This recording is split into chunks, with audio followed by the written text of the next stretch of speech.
here. The evening of blah, blah, blah, in Japanifornia.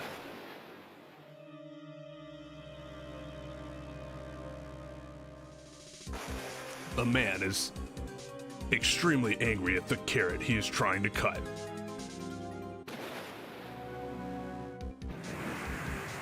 You guys ever do that? You're like cutting vegetables and they're not cooperating, so you're just like, ah!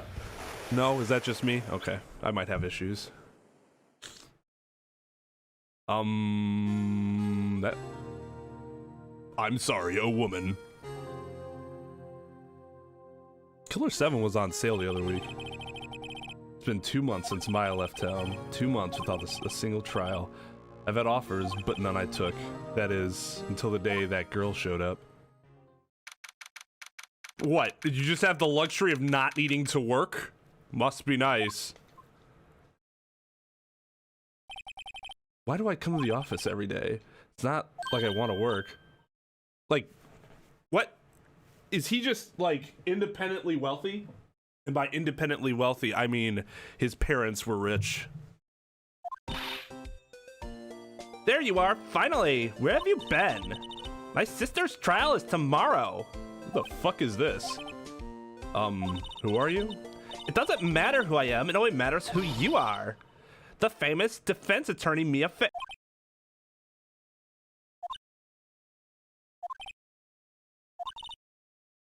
Oh, you're not Mia Fey, are you? I'm sorry, but Miss Mia Fey no longer works here. So you are the coffee boy? I'm Phoenix Wright, a defense attorney. Right. Wait, you're the Phoenix Wright? The Phoenix Wright from the Edgeworth murder case? Yes, that's correct. It wasn't Edgeworth who was murdered, though. Yeah, right. That's a relief, then. You're better than nobody. I'm sorry, I'm afraid I'm not taking cases right now. I'm sitting on this mountain of cash that I can just live off of for the rest of my life, apparently. But you are Phoenix Wright, right? The undefeated defense attorney? Which is, like, super ridiculous. Look, I'm not accepting any new cases. I'm sorry, but you'll have to try elsewhere.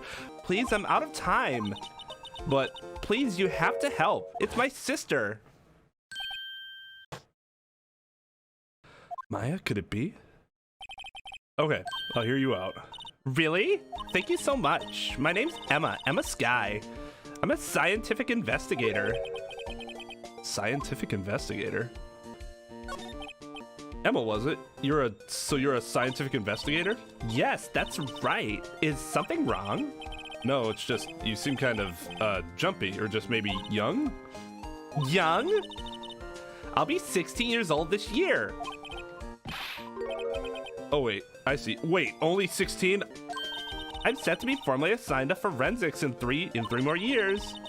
My work is becoming quite well known, at my age no less. So what exactly is your current position then? Well, legally speaking, I guess you'd call me an 11th grader. But I'm ready to do my job, at my age no less. Great, another future professional in training. So what's this about a case? You said the trial's tomorrow? My sister didn't do it. She wouldn't stab someone with a knife. She wouldn't. She'd shoot someone with a gun instead. So it's a murder case. I don't care if there's a witness who saw her do it. She didn't do it. I know she didn't do it. It's a scientific fact. And there's a witness. Just talk to her. You have to talk to her. Right, I suppose I will. I promised her I'd bring Mia Fey, but that's interesting. How would she know Mia? So you want to be a scientific investigator when you grow up then? Excuse me? I'm not a child, I'll have you know. Still, it's good to have a goal, albeit a very unusual one. I believe investigation should be done scientifically. Don't you? Yeah. Sure can't falter for a lack of enthusiasm.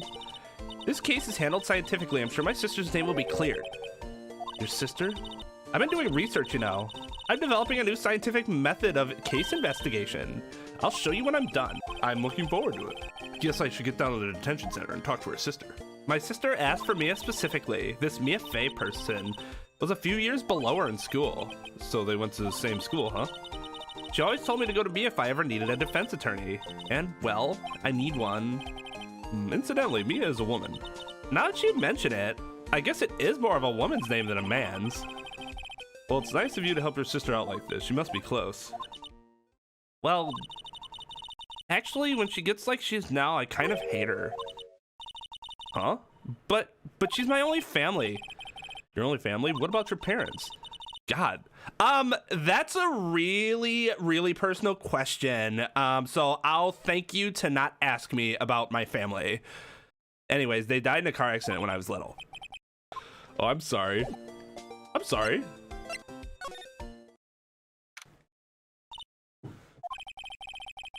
I wonder what's wrong with Emma.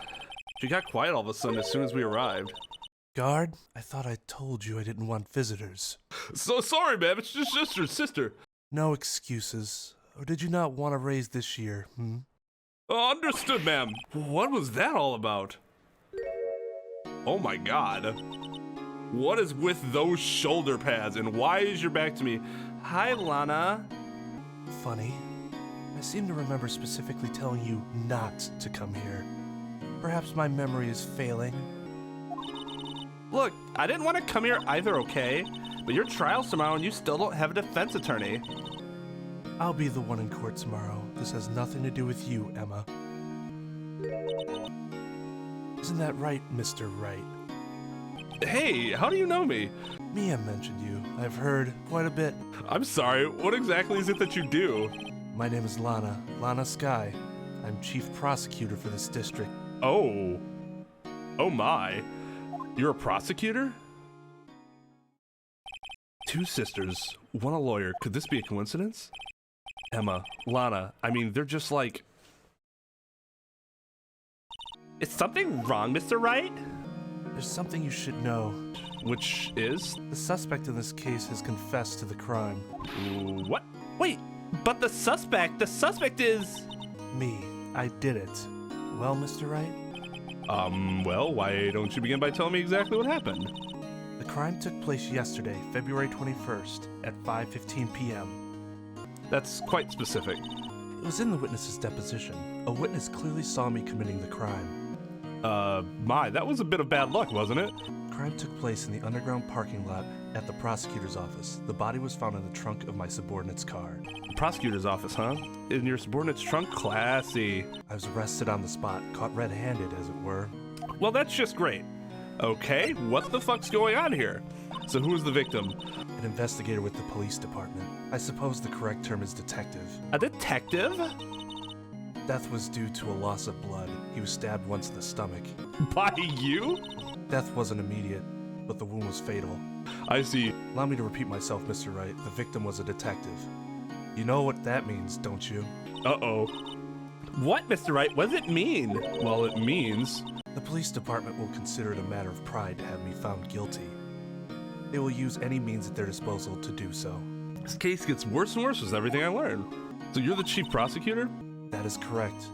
I'm responsible for overseeing every trial handled by prosecutors in this district. I make sure the prosecutors have what they need to do the job and manage every aspect. Those are my responsibilities in a nutshell. That's an awfully large nutshell. Still, I'm a little surprised. I would think you'd recognize the district's chief prosecutor, Mr. Wright. Huh? In fact, it seems impossible you wouldn't. That's actually a good point. Lana, what happened to your hand? Oh, this? I cut myself by accident. When I stabbed him, that is. Huh? I'm not very good at being a criminal, I suppose. How am I supposed to defend this? Time to change the subject. Wait, she was in the class ahead of Mia, wasn't she? You were in school with Mia, correct? A few years above her? Emma told you that too, did she? Well, why not? I did drag him all the way here from his office. Although it seems he has very little in common with Mia. Hey.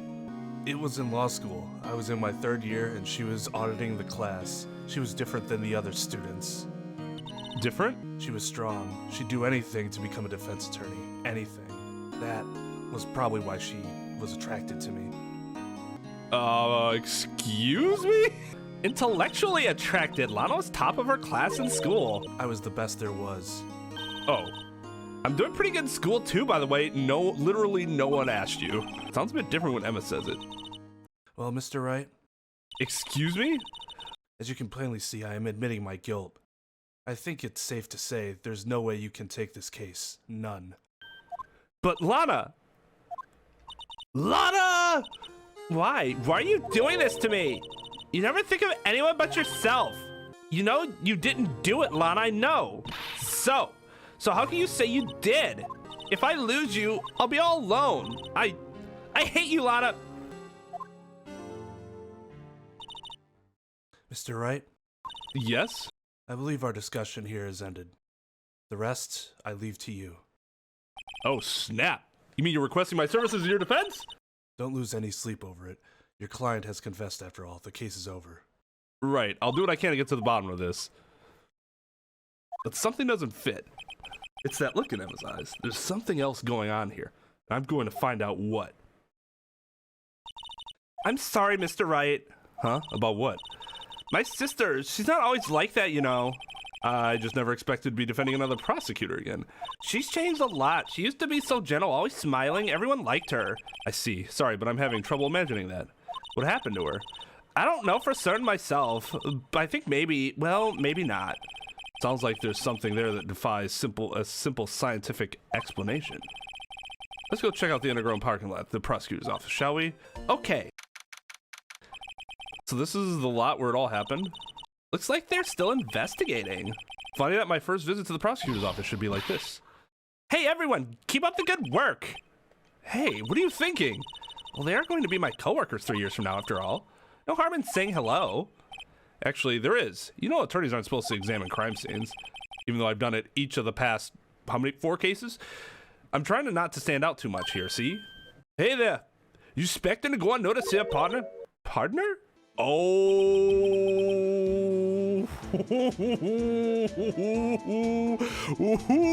Excuse me? Take off that silly ass hat.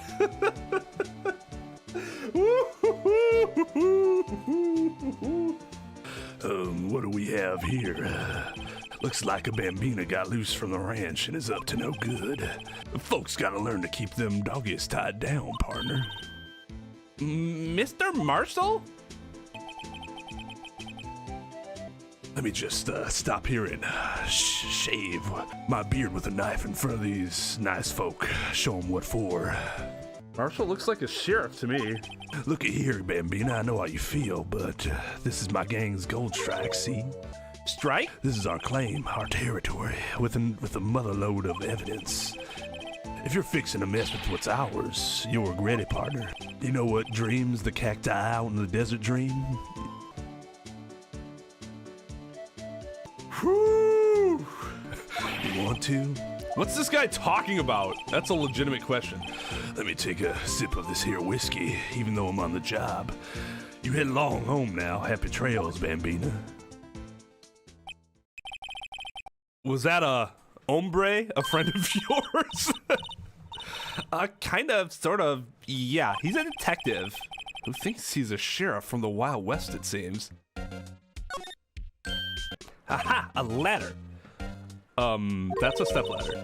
What's the difference? In scientific terms, please. Scientific, huh? Look at the basic nature of things, Mr. Wright. This all seems so horribly familiar somehow. Well, no time to waste. Let's get hunting for clues. I wonder what this is. Well, partner, looks like you've got no intention of going home quietly. Oh, God. Like I said before, this here's our claim. You best be moseying along, unless you're fixing to bite the bullet. You're scary. No, hilarious. Could you just tell us one thing? Who owns that car? A sip of whiskey. Well, the little filly's got a good nose on her. You want to know who rides that red Mustang with the body in her saddle, huh? Please. No problem, partner. About time for victuals anyways. Get yourself to the saloon up on the 12th floor of the prosecutor's office. Might just find you a cerveza you like. The prosecutor's office? Where does this guy think he is? And when, for that matter? Note to self, look up Fiddle's saloon, cerveza. Yeah, right? Maybe we should go check out room 1212, the high prosecutor's office. This guy is outstanding. In any case, stay away from the car. You can look around here all you like, just keep your paws off our claim. Right, great.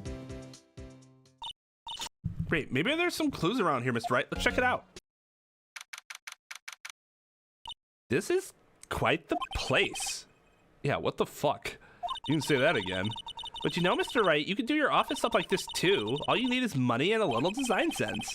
I'm not doing so well in either of those areas. Probably because I'm not working at all for 2 whole months. In any case, it looks like the prosecutor is out. Let's come back later. No, I was looking at the figure. Wow, what an amazing bouquet. No kidding. There's a card on it. What did I say, bouquet? Bouquet! Back from the dead, Wendy. Wendy, I've heard that name somewhere before. And here beside it, a giant steel samurai. Wow, I want one. Huh? There's something written on the bottom of his foot. Between a rock and a hard place, Wendy. Is the prosecutor in this office named Wendy? I don't think so. I don't think there's anything else for us to check. What's this? Oh, I did miss something. What's this? A wallet? Excuse me, officer? Wait, what are you doing, Mr. Wright?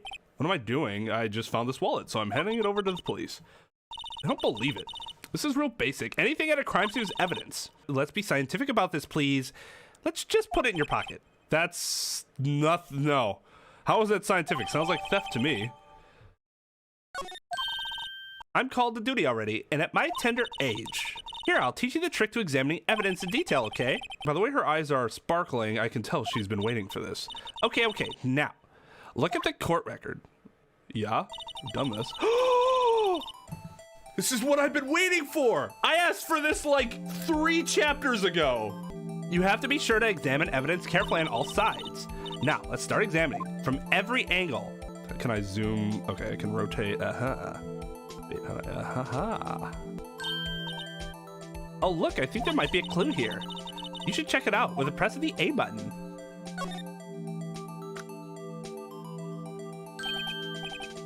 This is an ID card. Sergeant Bruce Goodman, ID number 5842189. See, well, isn't scientific investigation useful? I guess, though I don't see what science has to do with it. Open a wallet and take the ID card out. Scientific. Let's be sure to examine every piece of evidence we find. I guess I've got to be on my toes from now on. Excuse me? Were you two all set? Us? Who is this? Is it not? Were you two all set? What's this? She couldn't be. You're selling lunches here? This is a crime scene. Hello, half and half, was it? Oh, thanks. And you, sir? Yes? Some crunchy goodness coming at you. Thanks. Interesting way of doing business. This area is off limits to anyone without clearance, especially passers-by. Or are you officers? No, but you don't exactly look like the type to have clearance. That's hardly a way to greet someone. Even if my days as the cough-up queen are over. Cough-up? Huh? You know, I'm feeling kind of full. Maybe I'll pass on lunch. I'm quite connected to this case, you see. The images are burned in my eyes, you might say. Yes, all the sordid secrets. Secrets? Dear me, you are a slow one, aren't you? I'm referring to the murder, the stabbing of that detective. What? You mean you're the witness my sister was talking about? Please, Coffin Queen, tell us what happened. The name is Angel Star. Don't you go forgetting it. Or before you know it, I'll have you whimpering at my heels. Yes, ma'am. Yeah, she means it. Somehow I knew. Yesterday was was a day of destiny. I knew something was going to happen. Just like I know that the daily special on Friday every week is salmon. Destiny was yesterday's special for some reason. You're a defense attorney, right? You should know then. You should know the foul misdeeds of the evil ones who haunt this den of inequity. Evil ones? Prosecutors. They have no qualms at all about blackening the name of innocence. And yesterday they paid homage to the most evil one of all. They gave an award for King of Prosecutors. What a farce. So she's saying there was some sort of prosecutors convention yesterday. I was almost compelled to lace their lunches with something foul. Do you have a personal grievance against prosecutors or something? Or is there some kind of scientific evidence of this, evil? Young miss, mock me at your own risk. You'll soon find out why they call me the cough-up queen. The most heinous of all the evil ones, the one they awarded yesterday, was in his car that they found the body. Proof that he devours the evilest lunches of all. Really? Really what? I'm totally confused. I am too.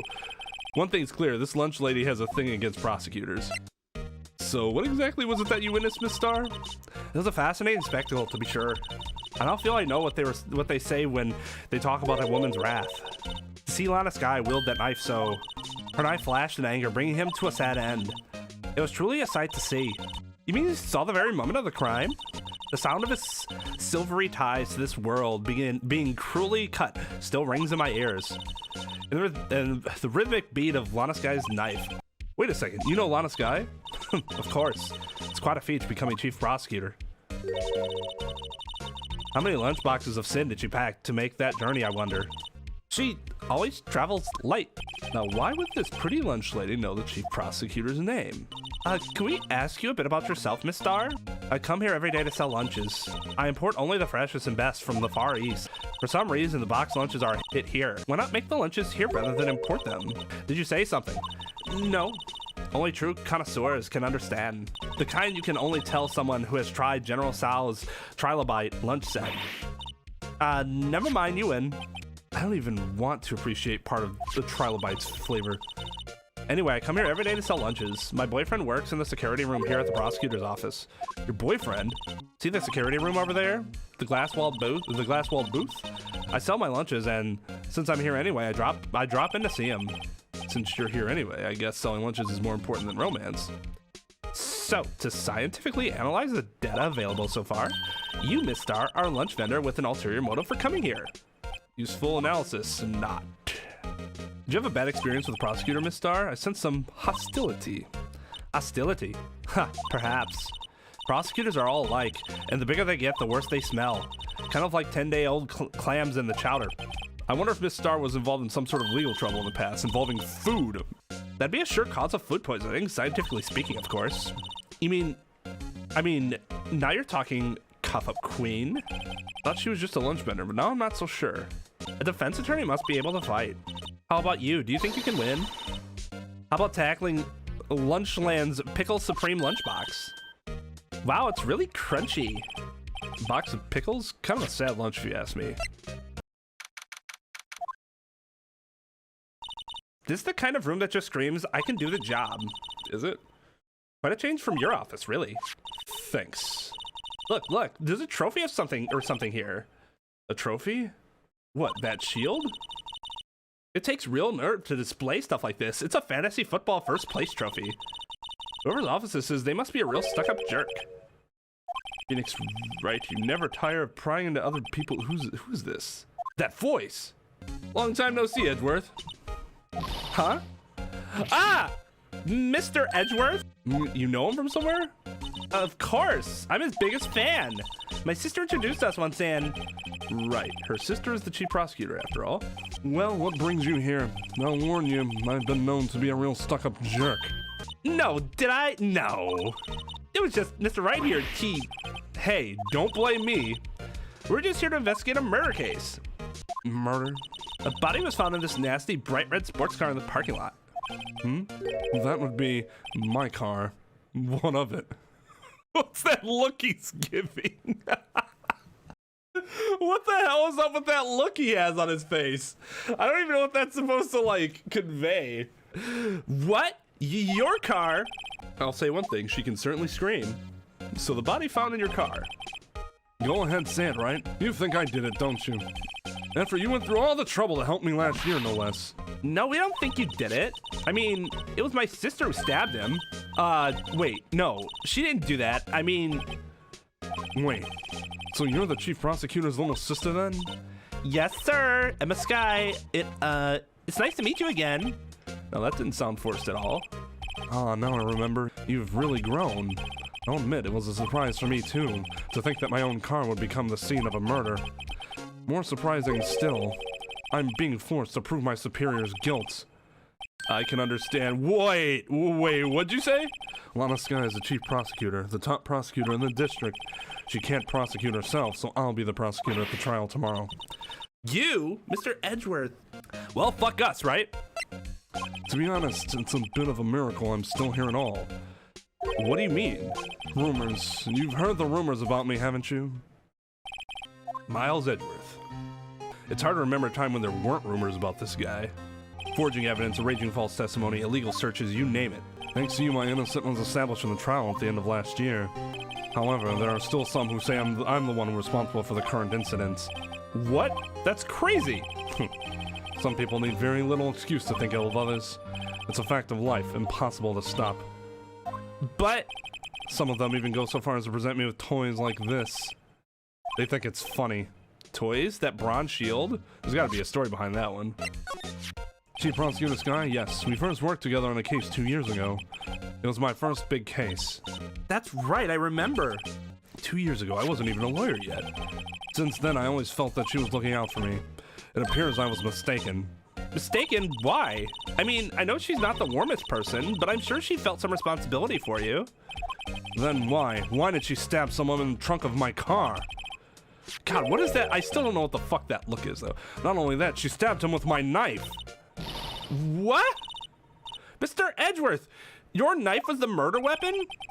To be specific, it was the knife I keep in the toolbox in the trunk of my car. Edgeworth? What? Are you sure you didn't do it? Come on, can't he take a joke? No. I would give him that same face like, bruh. Bruh. I've been wondering, what the heck is this? It has a big K on it. Prosecutors. Huh? What's that? It's the King of Prosecutors trophy. King of Prosecutors? It's a great honor. They send that shield to the best prosecutor each year. What? So? So that K, that's... K stands for king? Yeah, you got a problem with that? So what, want to fight about it? I didn't design that thing. King of Prosecutors, kind of like Employee of the Month, only better. So basically, this says you were the best of the best last year, huh? You can take that foolish grin elsewhere, right? I lost a day of work to receive that travesty. Huh? Why's that? I had to go to the police department to receive that broken shield. The police department? Yes, right next to the police station downtown. You've been there, haven't you? Where Detective Gumshoe works? Yeah. I was wondering something about your shield. Why is it broken? What does it matter? I've got more important things to worry about. Oh, right. He doesn't seem too concerned about his award for better or for worse. Yesterday was a very busy day for the prosecutor's office. Maybe we should ask him more about yesterday? Could you tell me more about yesterday, the day of the murder? Yesterday was the annual cleaning day at the prosecutor's office. Cleaning day? Working with the police department, we sort and file all evidence for solved cases. We call it evidence transferal. Wiping your hands of old cases, in other words. Oh, and another thing, a ceremony was held at the police department. There's an annual review and awards for outstanding police officers and prosecutors. And that's where you got the shield? I was at the police department yesterday afternoon. I got back here at 5:12. That's very precise. People like myself and Mr. Edgeworth pride ourselves on our precision, Mr. Wright. No, I place little faith in my memory. The only thing I trust is this solid evidence. Aha, the parking stub. This is the parking stub from the underground lot. The murder took place around 5:15. So the murder happened right after you got back. What, right? I'd appreciate it if you direct that suspicious glare elsewhere.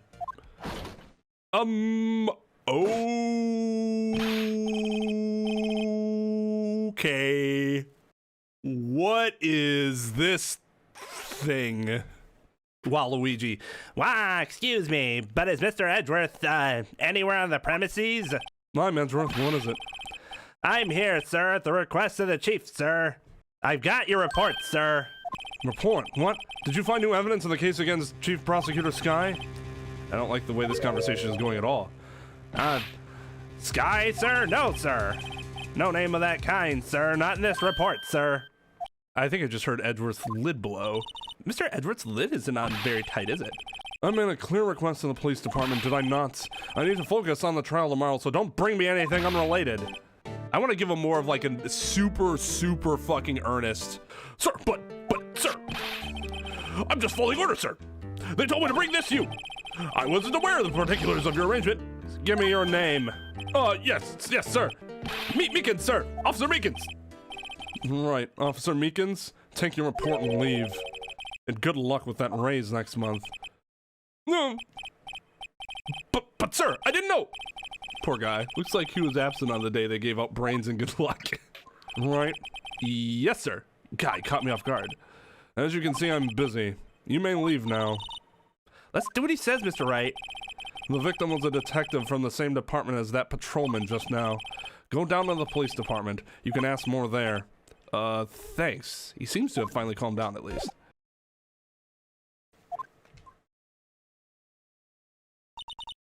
Phew, we're finally here. Why have they put the police department so far away from the prosecutor's office? Beats me. It took almost 30 minutes by taxi, and traffic wasn't even that bad. Police department, huh? I've only ever been to criminal affairs next door.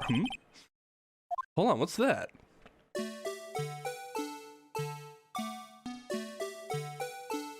Disturbing. Why does it undulate like that? Oh wait, I know. This is Blue Badger. They're trying to make him the police mascot. That's not a badger. Wow, Mr. Wright, you sure know a lot about the police. Still, he does seem familiar somehow. Forget the Blue Badger. Who's that next to him? Someone appears to be dancing with the Blue Badger. Uh-oh, he noticed me. He sure is running over here fast. Hey, pal. What are you doing here? That's my line, Detective Gumshoe. Specifically, why were you dancing over there? What? Well, at least he doesn't seem to be busy. This is our chance to get information. Hey, I'll have you know I'm a very busy man, pal. I'll give you one word of advice, pal. You better not agree to defend the suspect in this case. That's many words of advice. Why not? Huh? Well, it's just that the chief prosecutor has confessed to the crime. She says she summoned the detective to the prosecutor's office and she killed him. Well, what if she's not telling the truth? Yes, well, no. Come on, pal. There's plenty of evidence against her. But what if the evidence was faked? Hey, pal. Can I speak to you for a second? Huh? Me? Why is this little girl so peeved at me? She's a relative of the suspect. She's Lana Sky's sister. Whoa! The chief prosecutor's little sister. Just please investigate this case carefully, okay? Scientifically. Yes, sir. Oh, by the way, you might want to keep your voices down. You don't want to be overheard using words like faked. Huh? It's a sensitive issue with us these days. You know, after that one prosecutor was found to have faked loads and loads and loads and loads and loads of evidence against people. So what are you doing here, Detective Gumshoe? Me? Oh, well, nothing really. They kicked me out of criminal affairs. Detective Gumshoe, what'd you do this time? What do you mean this time? Then what happened? I know things are busy right now. I mean, with my sister's case and all. It's true. We've never had a chief prosecutor murder anyone before. Only the highest ranked people are being let into criminal affairs now. The lowest ranking guy in there is our chief of detectives. They're not letting any of us rank and file detectives in at all. None of you? I know this is an important trial, but isn't that a little odd? So anyway, I thought I'd spend the day getting the Badger dance down pat. Isn't there anything else you could be doing?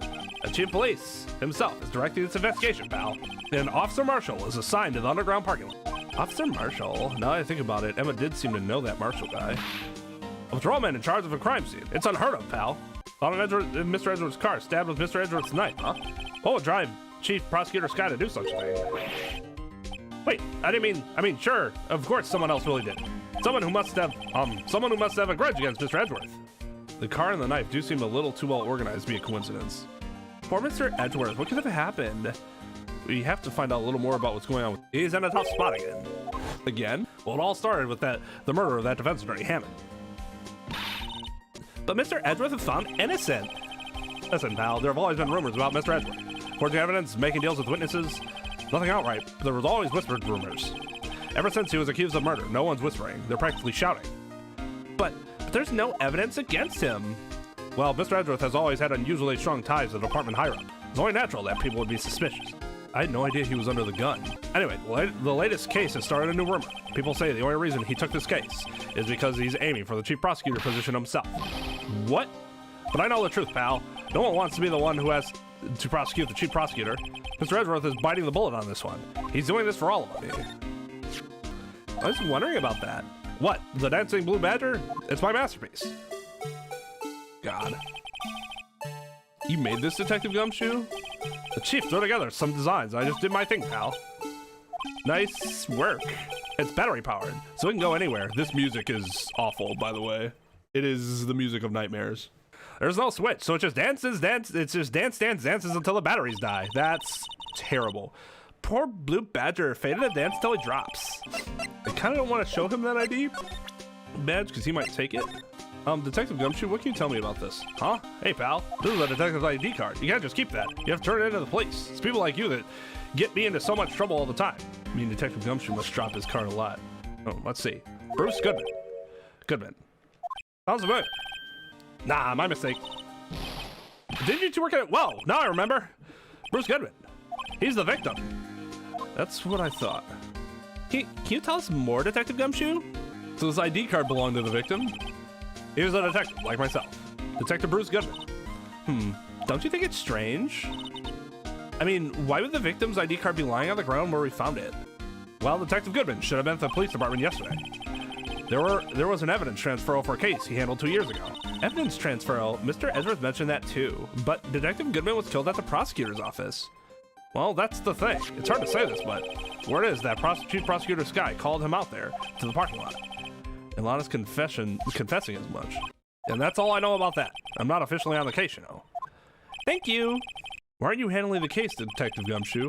We met the guy who is. What was his name? The guy in the parking lot? That'd be Officer Marshall. He was appointed directly by the Chief of Police. Officer Marshall, is he some kind of Wild West sheriff or something? No, Jake Marshall is just a regular officer from West LA. For a moment there, I wasn't sure. Look, pal, let me try to make things a little easier for you. Show them this and they'll let you examine the crime scene. Maybe.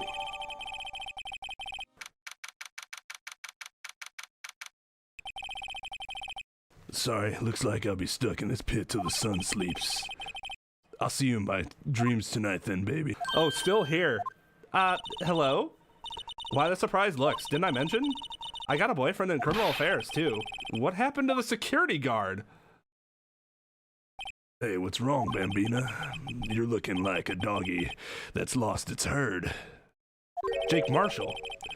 Strange guy put in charge of a crime scene who consistently is shaving his own beard in front of others with a knife.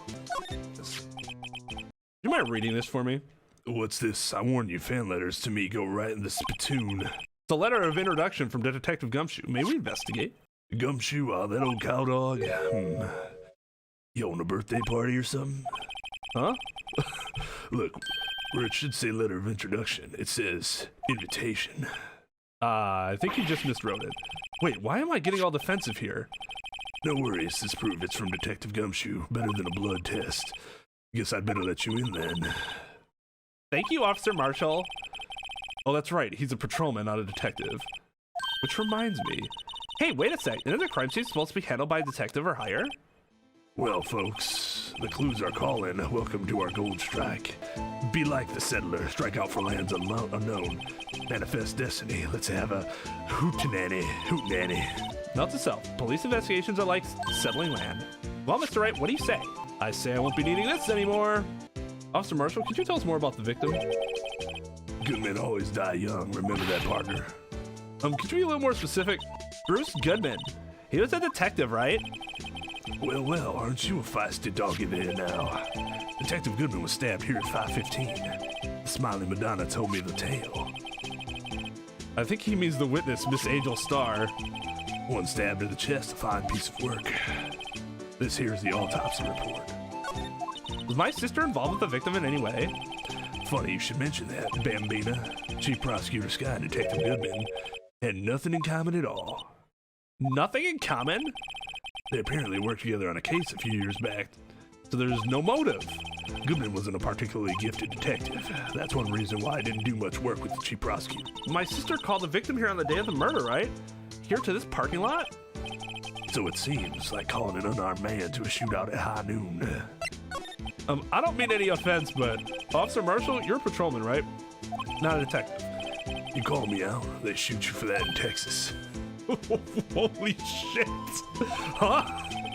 I was one of them fancy shoe detectives till 2 years ago, to tell you the truth. Oh, really? Now he tells me. But you're a patrolman now, so how can you be in charge of a crime scene? Nothing gets by you, does it, Bambina? So, why are you in charge? No reason. We're just short on hands right now. I'm keeping an eye out in the meantime. That's odd, though. Detective Gumshoe was saying he had nothing to do, nothing important at least. He's nothing but a sad old cow dog that can't find his tail. Maybe it's because he runs with that Edgeworth, eh? Edgeworth? That cow dog's been kicked out of this cattle run by order of the chief of police. Just, he don't realize it yet. Detective Gumshoe kicked out of the investigation? This looks like a cell phone. Scientific analysis would suggest it belonged to the victim. I can't think of anyone else it could belong to. What's so scientific about that? Should we check it out? Yes. Right. So yeah, they introduced this, which actually would have been super awesome earlier in the game. This phone's still on the redial screen. Redial? Mr. Wright, most phones keep a record of all the calls you've made and received. Press the blue button to display the last number you called. Convenient, isn't it? I'm surprised you didn't know about it. Well, it's because I have a smartphone. Sorry to disappoint you, but even I know about things like redial. Huh? Oh, I'm sorry. It's just, you never know with people from your generation. Dude, he's only like 6 years older than you. Whatever, let's check this phone out. Should we just press the send button? Now to see who the owner of this phone called last. Note to self, a defense attorney doesn't think first, he just pushes the button.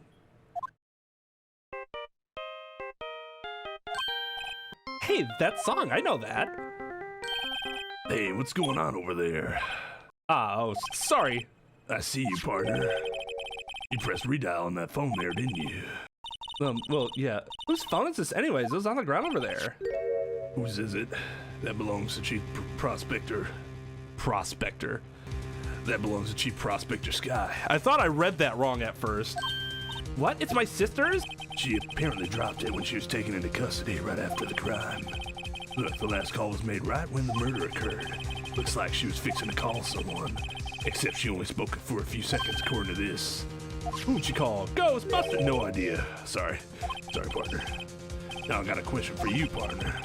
I heard a phone ring just now. One of those new fangled ringtones. Oh, that? Oh, I'm sorry. That was my phone. Ooh, your phone.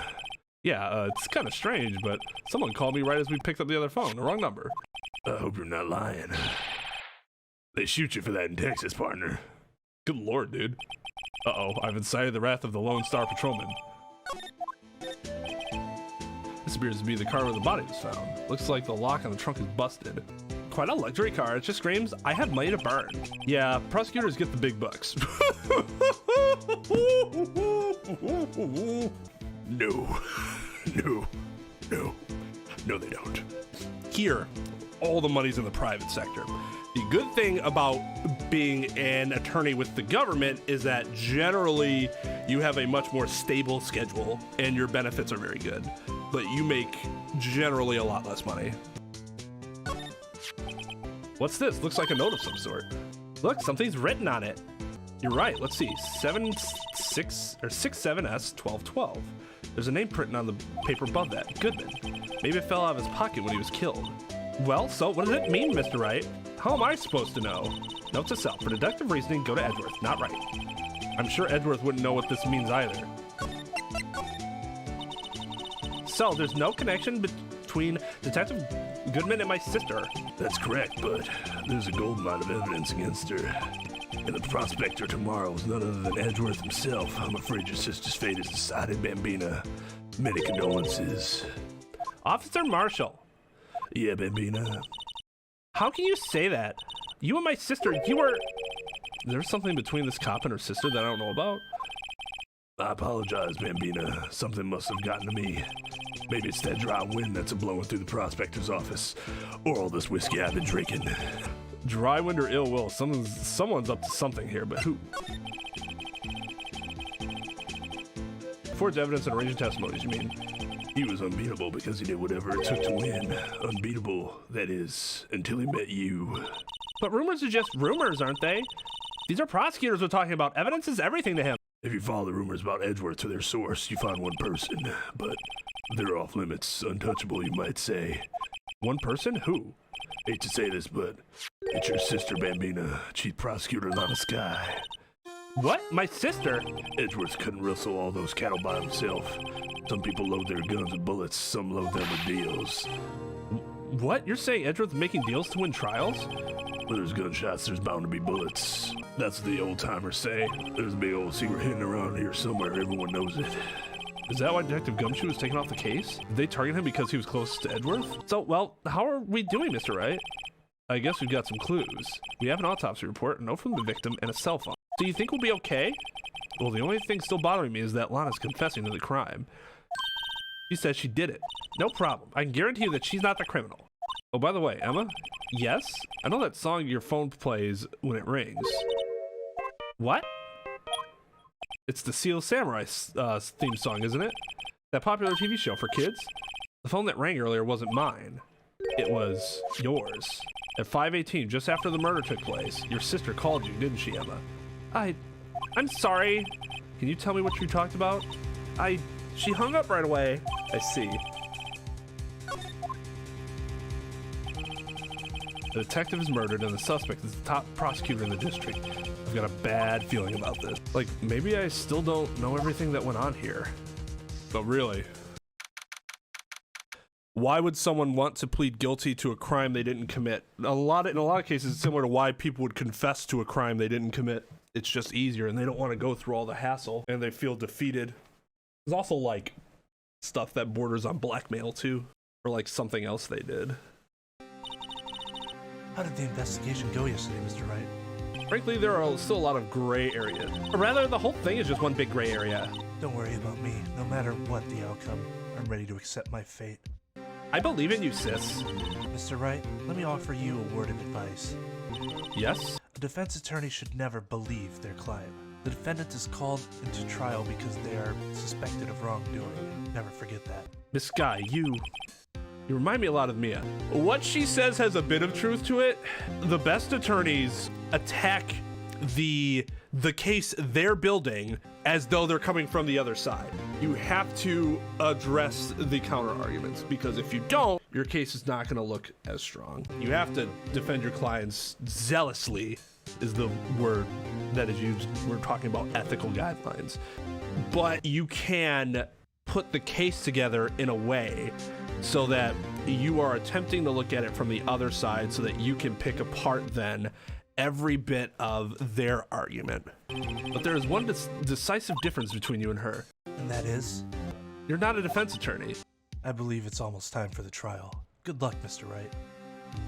My first trial without a Fae helping me. No one's going to bail me out this time. I'll be alone in there. So I have to discover the truth all by myself. Let's do it, Mr. Wright. I'll be with you the whole way. Appearances, please. Your Honor, Lana Sky appears in person and by her attorney, Phoenix Wright. Also appearing with us is Miss Sky's younger sister, Emma, who is 16 years of age, and she's here for some reason. Mr. Wright, I am not entirely sure it'd be appropriate for a random-ass 16-year-old girl to be sitting next to you at the defense table. I understand, Your Honor. This makes a ton of sense. Emma, go away. The defense is ready, Your Honor. The prosecution has been ready for a while, Your Honor.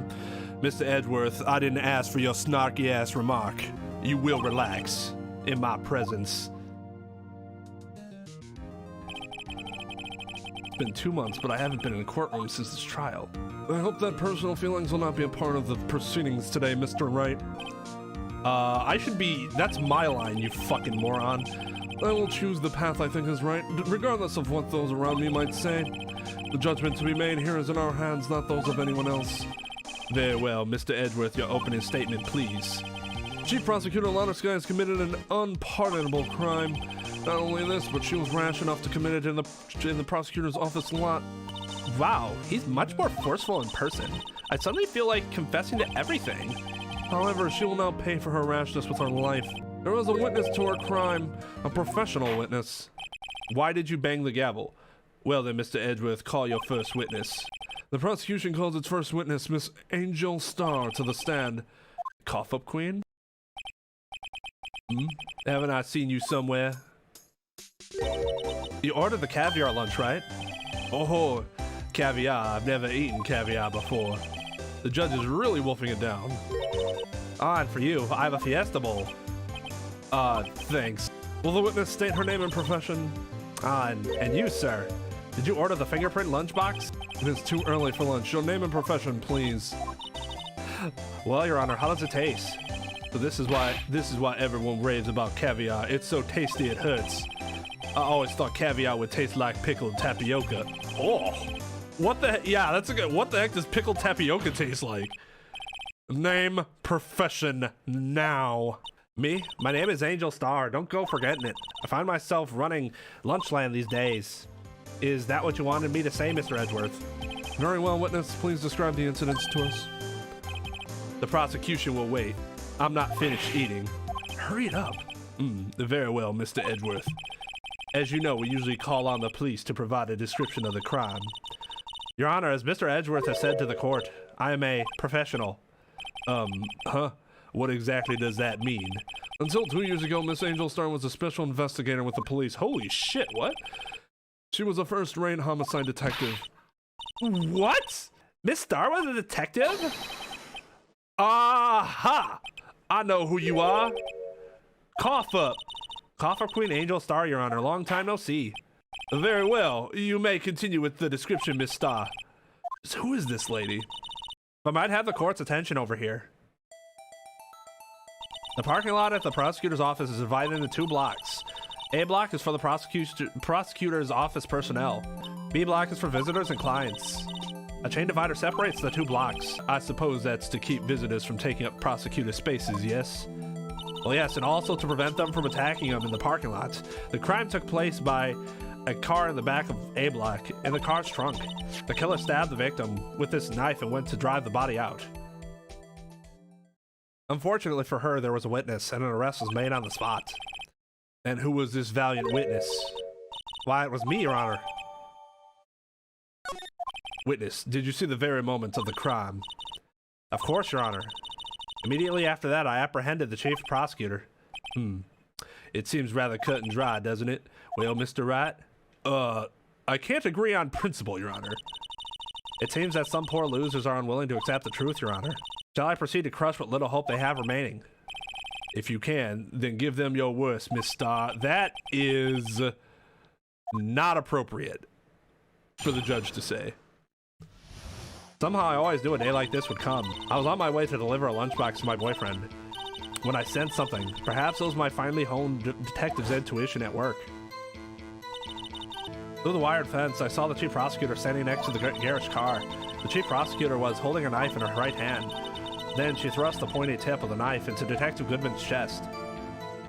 Bringing a lunchbox to your boyfriend, how touching. As you can see, there is no room for doubt. The key point of your testimony seems to be nothing other than the point of the knife which you saw being stabbed into Detective Goodman. So, how does it feel to be so utterly crushed? I'm still thinking about that. It's merely a flesh wound, Mr. Wright. Very well, Mr. Wright. You may cross-examine the witness.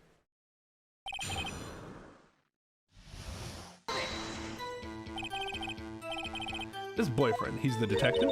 Not that boyfriend, the security guard. That boyfriend, you have several? Yes, this boyfriend, that boyfriend, and the other boyfriend. Care to join? The yet another boyfriend position is still open for applicants. I'll stick with the lunches, thanks. Note to self, the judge had to think before replying. The security guard room is in the lot in A block. It's up on the 2nd level so you can see everything from there. That would be the room with the security sign. Incidentally, did you bring your lunchboxes by car? Since I'm a visitor now, I parked in B block. So she was in B block when she witnessed the crime. You sensed something, so you're saying you had a premonition of the murder? It felt like, how would you say, oh yes. It was like the feeling you get when you view a pumpkin chock full of seeds. I have no idea what that means. Speaking of a detective's intuition, wasn't the victim, Mr. Bruce Goodman, also a detective? Yes, well, he was like a young cheese. Young cheese? A pale white cheese, not yet tangy with experience on the streets, a greenhorn. Then I must be hard-yellowed and as sharp as a tack. Yeah, with the odor of an old cheese to match. In any case, there in the lot, I felt something stirring in the back of my mind. Through the wired fence, I saw the chief prosecutor stand. By garish car, you mean? Mr. Edgeworth's car, yes. Mr. Edgeworth's? There is a conflict of interest here. Incidentally, the knife with which the victim was stabbed was also Mr. Edgeworth's. Wasn't it? Indeed it was. What an odd case this is. And the person you saw, you are sure it was the defendant? I saw her from no further than 30 feet away. I am certain it was her. If she's telling the truth, we're doomed. Let's just do what we can. Even when we don't have any proof, we can always nitpick. We're dealing with Edgeworth here. I need something more substantial than that. Can you tell us what the suspect was doing when you saw her? Tell me more about this knife that the suspect was. Well, I'd say the blade was about 4 inches long. Is that right, Mr. Edgeworth? It is your knife, after all. Yes, that's about right. Prosecutors are, by nature, well-versed in the location of a man's vital organs. I'm sure it was easier than boiling an egg for my egg salad surprise set. What? You can't testify as her ability to kill an egg, I mean a person? Perhaps a chicken salad set would have been a better metaphor. So the defendant was holding a knife, what then? Then she thrust Thrust the pointy tip of the knife into Detective Goodman's chest.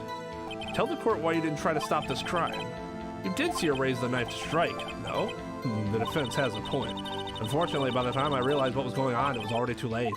Too late? Yes. The next moment, the chief prosecutor brought down the murder weapon. I see. It's only a flesh wound, Mr. Wright. We can make it. Said that before. Anything else? Scientifically speaking, Miss Starr's testimony is flawless. Sounds pretty fatal, flawlessly. What do we do? Is this it? Is my sister guilty? Let's just keep our heads cool and press the witness a bit, shall we? For some reason, having her panicking next to me makes me calmer. Don't smile like that. How did you know? I respect the prosecutor's basic abhorrence of crime, yet their methods are ugly and twisted. Twisted methods will always lead to tragedy. The lunch lady's uninformed opinion is duly noted. Given that they are used to erasing inconvenient evidence at their whim, killing off a detective that knew too much is merely an extension of that. Miss Starr, do you have something personal against prosecutors? I felt that I'd found my dream job when I became an investigator, and if I hadn't been laid off by those prosecutors over there, I'd still be one. Laid off? She was fired. To me, prosecutors are nothing more than worms. That said, I am a pro, as you know. My testimony is unbiased and flawless. Very well. You may continue, Miss Starr. Yeah, Edward's car. His knife. He knew it was his knife.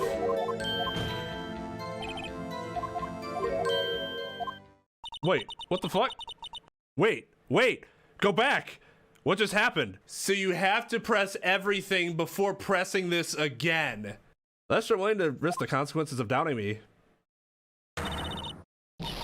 I'll fry you like a fritter, crispy on the outside, chewy on the inside. That was inspiring. I believe I've heard that tagline elsewhere. You could cry plagiarism? I may be relegated to the lowly post of lunch lady, but my instincts are honed. A photograph. You took this? The moment I witnessed the crime, my reflexes took over and snap. I took a picture. In fact, one of my lunchboxes is rigged with a camera. I suppose that's more exciting than just hanging it around your neck. Witness, why am I only now seeing this photograph? You think I'd show it to you, a prosecutor? Think again. My boyfriend works in the photography division of criminal affairs. Well, this is most certainly the defendant. So what was the defendant doing at the time? And you witnessed this. You saw Miss Skype stab the victim with the knife. As I've already said, yes, I swear it on my finest salmon swirl lunch. I'm sure that is a fine lunch. But isn't that odd? Look at this photograph. Every time I do it makes it... This fucking game and its photographs and making me want to sing Photograph by Nickelback. I don't need to sing the song. I can let it go. Not have to sing the next 3 lines at least. I don't need it. This is the photograph you took at the very moment of the crime, is it not? Then why is Miss Sky not holding a knife? Mr. Edgeworth, your thoughts? Objection. That had to be the weakest objection ever. Yes, it was still stronger than your ever feeble mind, Mr. Wright. What do you mean, Mr. Edgeworth? This photograph was not taken the moment before the stabbing. This was taken the moment after the stabbing. And how can you tell that? Blood splatter. Huh? See the dark crimson stains on the chief prosecutor's coat? But it's a black and white photograph. Every time I look at it, it makes me laugh. Yes, it's hard to tell, but this could be blood. Isn't that obvious? Well, Mr. Wright, I see no problem here. No problem except you.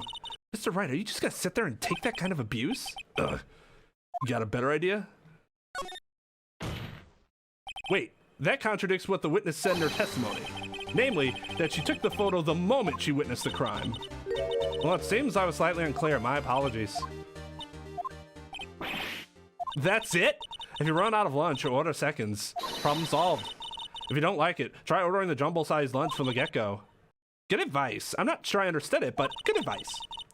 I didn't have time to stop her. Prosecutor Sky was cold calculating like a robot. She killed without pain or remorse. It was like premeditated murder. Premeditated? How do you know? Look at the chief prosecutor's hands in that photograph. I'm sure that every time you do, it'll make you laugh. How did her eyes get so red? We talk about what's on Bruce's head, but he's dead. Okay, that was stupid. Well, are those gloves? Surgical gloves made of thin rubber, most likely. Why would she have those on? It was not. If it was not premeditated, she would not be wearing those gloves. These gloves do seem to tell a tale of premeditation. Premeditated murder, a serious offense. Witness, add this to your testimony. The murder was planned. The rubber gloves prove it. Usually in Edgeworth's toolbox. Okay, I was right. Witness, do you know what this is? Are you trying to test me? I sell lunches for a living, you know. That's a knife. The knife. The knife that was in Mr. Edgeworth's trunk. Indeed, it is my knife. What's with this case? The bloody murder weapon? A red car? All belongs to the defendant and is the chief prosecutor. Mommy, are prosecutors bad people? The defense has a request. We ask that the witness provide an accurate testimony. What's that, rookie? In your testimony, you stated that Lana Skye planned this murder, and that's why she was wearing those special gloves. Seems like a natural conclusion to me. The gloves do indicate planning. However, why would she not also prepare the most important thing, the murder weapon? Oh, this knife just happens to be in the trunk of that car. Ladies and gentlemen, if you're going to plan a murder, you don't forget the weapon.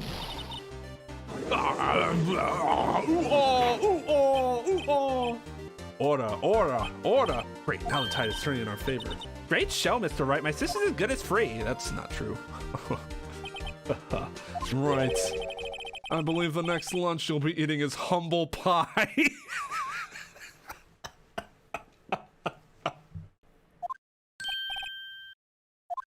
What? I'm sure you weren't deluding yourself into thinking that the tide has turned. Those were my exact thoughts. Not over such a trifling detail. But this shoots a hole in the whole premeditated theory.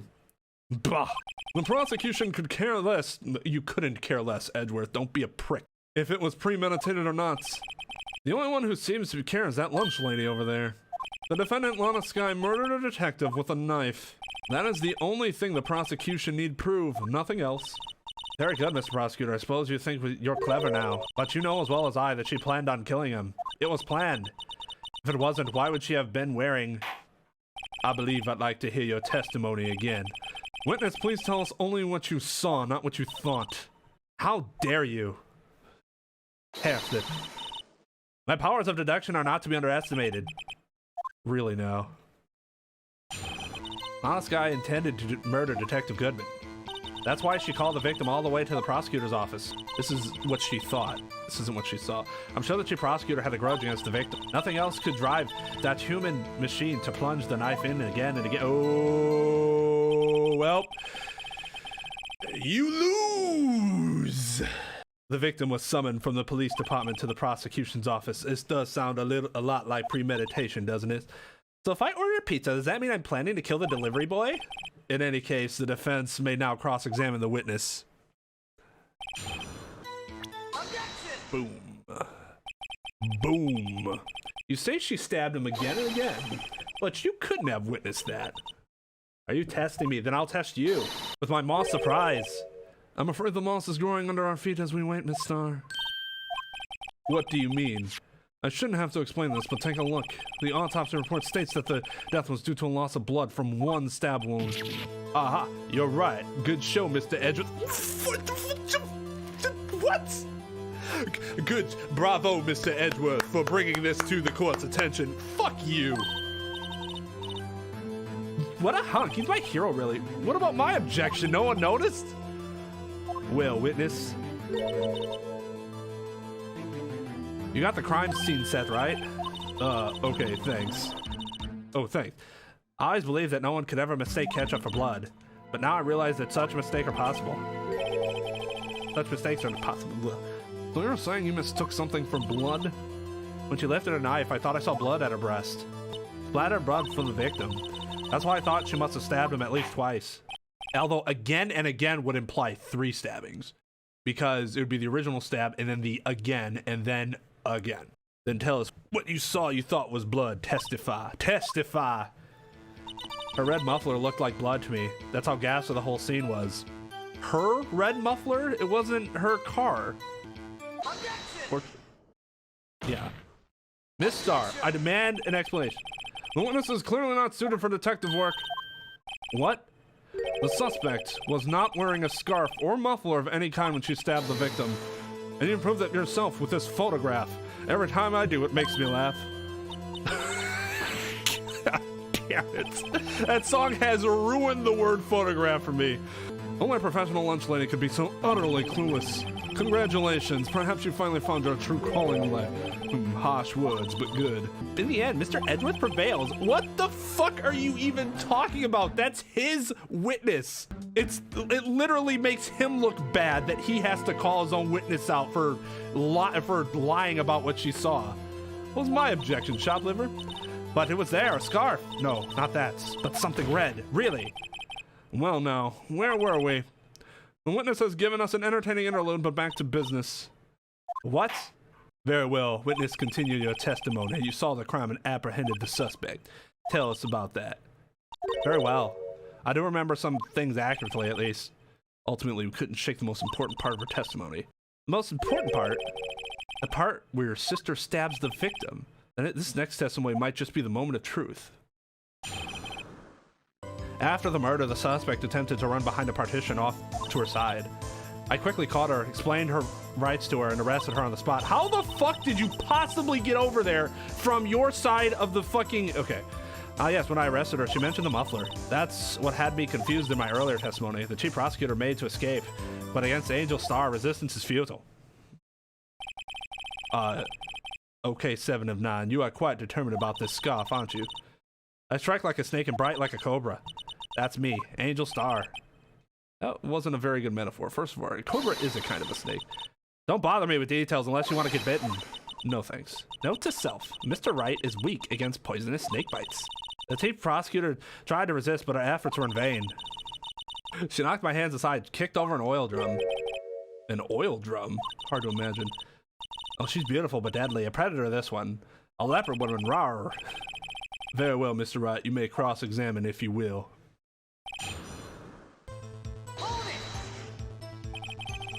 You say quickly, were you close to the suspect? As I just said, I was only 30 feet away from her the whole time. Yeah, but the fence was there. Maybe I should press her for more details. Press her. I'd like to see this on the floor plan just to be safe. The lunch lady car was... She was a visitor, thus parked in B block. So you witnessed the murder from here. Not that you have to stick to binary yes or no questions, but there's a lot of what would be called leading questions in this game. Isn't it true that blah, blah, blah? Instead of just asking is or did or whatever, blah, blah, blah, yes or no. That would make it about 30 feet from the car. Is that correct, Mister? Yes, that's right. But there is a chain link fence in front of you. I went over it, of course. Amazing. The cough-up queen lunch lady athlete indeed. It would have taken her a little time to climb over the fence, so she couldn't have gotten to my sister that fast. Yeah, that fence was about 9 feet high. How did Miss Sky not get away? Yes, when I arrested her, she mentioned the muffler. She mentioned the muffler? What exactly did she say? If I remember exactly, I would have told you in my testimony. Cheeky. Anyway, all I heard her say was the word muffler. Just that one word. So what you heard wasn't the suspect talking to you, but to someone else? Yes, the chief prosecutor was talking on her phone. Her phone? She can't mean... By phone, do you mean this cell phone discovered at the crime scene? Yes, ultimately. Ultimately? My memory. It's like a salmon heading upstream, you see. No, the court doesn't see, Miss Star. The chief prosecutor first attempted to use the phone hanging on the wall. On the wall. That's right. Near the car.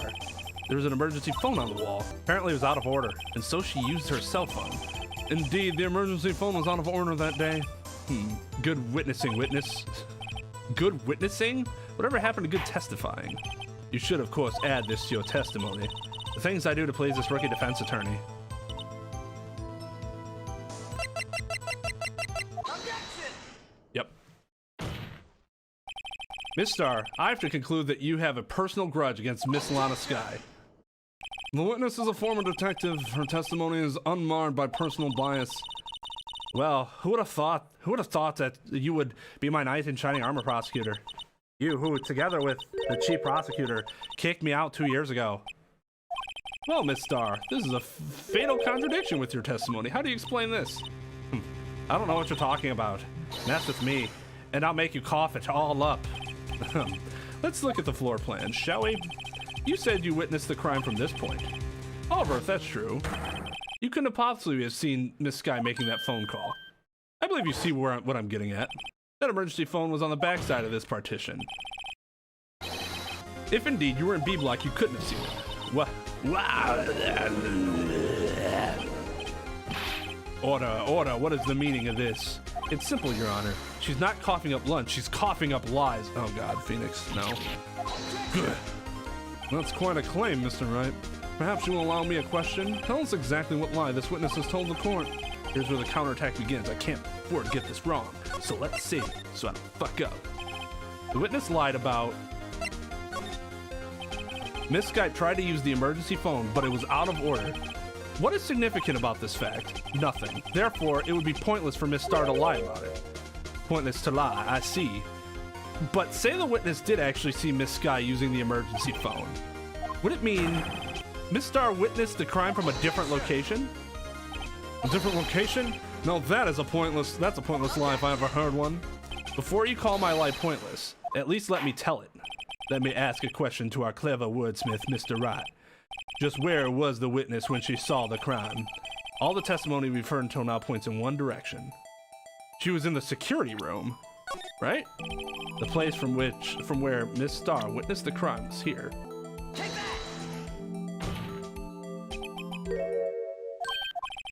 The security guard room is in the underground parking lot, is well positioned. It's built on the second floor, so you can see the entire lot. She would have been able to see the emergency phone from there. But why there? There are many other places where she could have seen the phone. Not in this case, Your Honor. The witness, not being a part of the prosecutor's office, couldn't park in A block. The only place where she could have seen the crime in the back of the partition is here. Remember in your testimony, you said you brought a lunch to your boyfriend in the security guard room, yes? Well, Miss Star, how many years have I been getting the better of men? To think that the tables could have been turned. Today, a man has got the better of Angel Star. Order, witness. What have you done? You used to be a detective. You should know better. I'm not turning back. The guilty will be punished.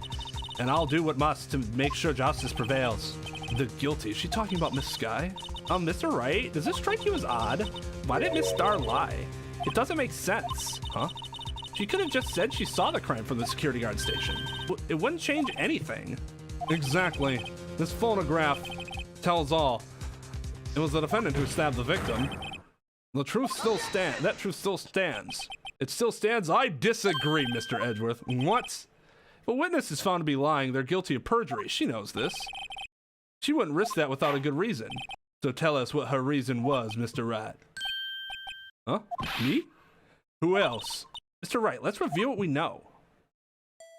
Miss Star witnessed the crime from the security guard station. But she lied and said she saw it from B block. It must make a vital difference, but what? I mean, it does change the distance, but is that... It changes the distance between her and the scene of the crime. My condolences, Mr. Wright. But one look at the floor plans and it's quite clear. The distance between the scene of the crime and the guard station is 30 feet. I don't see how that could change what she sees.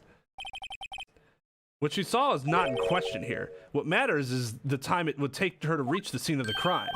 So, Miss Star, you witnessed the crime from the security guard station. Now, how long did it take you to go from there to the scene of the crime where you arrested Miss Sky? Well, witness, you... Yes? You ordered the squid wheels, right? The quality of my lunches has gone from low to inedible. I was binging a PB&J lunch with my fresh boysenberry jam to my boyfriend. Boysenberry for the boyfriend. He wasn't in the station, so I waited. I witnessed the crime from the glass-walled station. And before I knew what I was doing, I found myself running towards the scene. But the door was locked. I couldn't open it.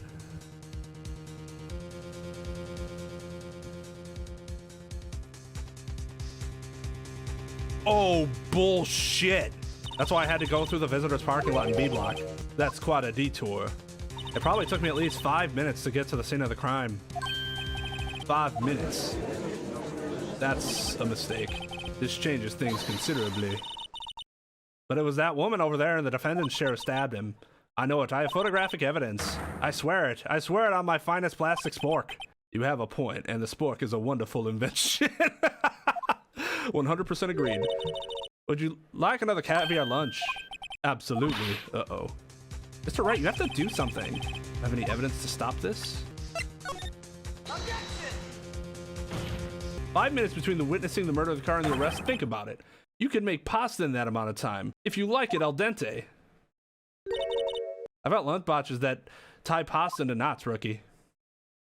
A 5-minute blank. Isn't that strange? Strange? If you were a criminal, what would you do with 5 minutes, Your Honor? Well, I guess I'd flee the scene. Hey, don't get the wrong idea. But you have the instincts of a killer. You would run. But this time was different. Miss Sky dawdled at the scene of the crime. She even had her picture taken. No true criminal would act this way. It's inconceivable. Well then, it seems we've come to the end of this testimony. The witness has a grudge against the defendant and a blank in her testimony. And probably committed perjury. Actually committed perjury. She will probably be tried and convicted of perjury and be punished for that. Mr. Edgeworth is the next witness ready to go, although we punish nobody for perjury in this game for some reason. In fact, a lot of times I just allow the witness to restate their testimony and not lie. Well, they still lie, but still. Anyways, I went off on a tangent. We should really change how this courtroom operates. Unfortunately, I appear to have overestimated this witness on account of her professional history. We did it. We screwed that can shut. I did not read that the right way at first. Yeah, that was too close. I'm afraid that the cough-up queen has been dethroned. And with that, court is adjourned.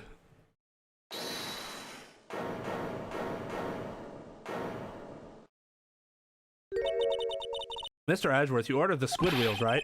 That's the one she tried to foist off on me. Foist? Never seen that word before. I prefer not take the defense team's leftovers. Anything else to say? I might be able to save you. I have decisive evidence. What was that? Is this another one of her trick lunchboxes? My apologies, but we have no further questions to ask of you, Miss Star. Ah. Is this your jumbo lunchbox? That's bribery again. Woohoo, a triple decker. Out of deference to the witness's determination, I'll allow one more testimony. Oh, fuck that shit. Let's hear about this decisive evidence. Even though it's ridiculous that if you had a grudge, you wouldn't have brought this up in the first place. Like the Lunchland motto says, you won't be disappointed. What's she going to pull out of her lunchbox this time?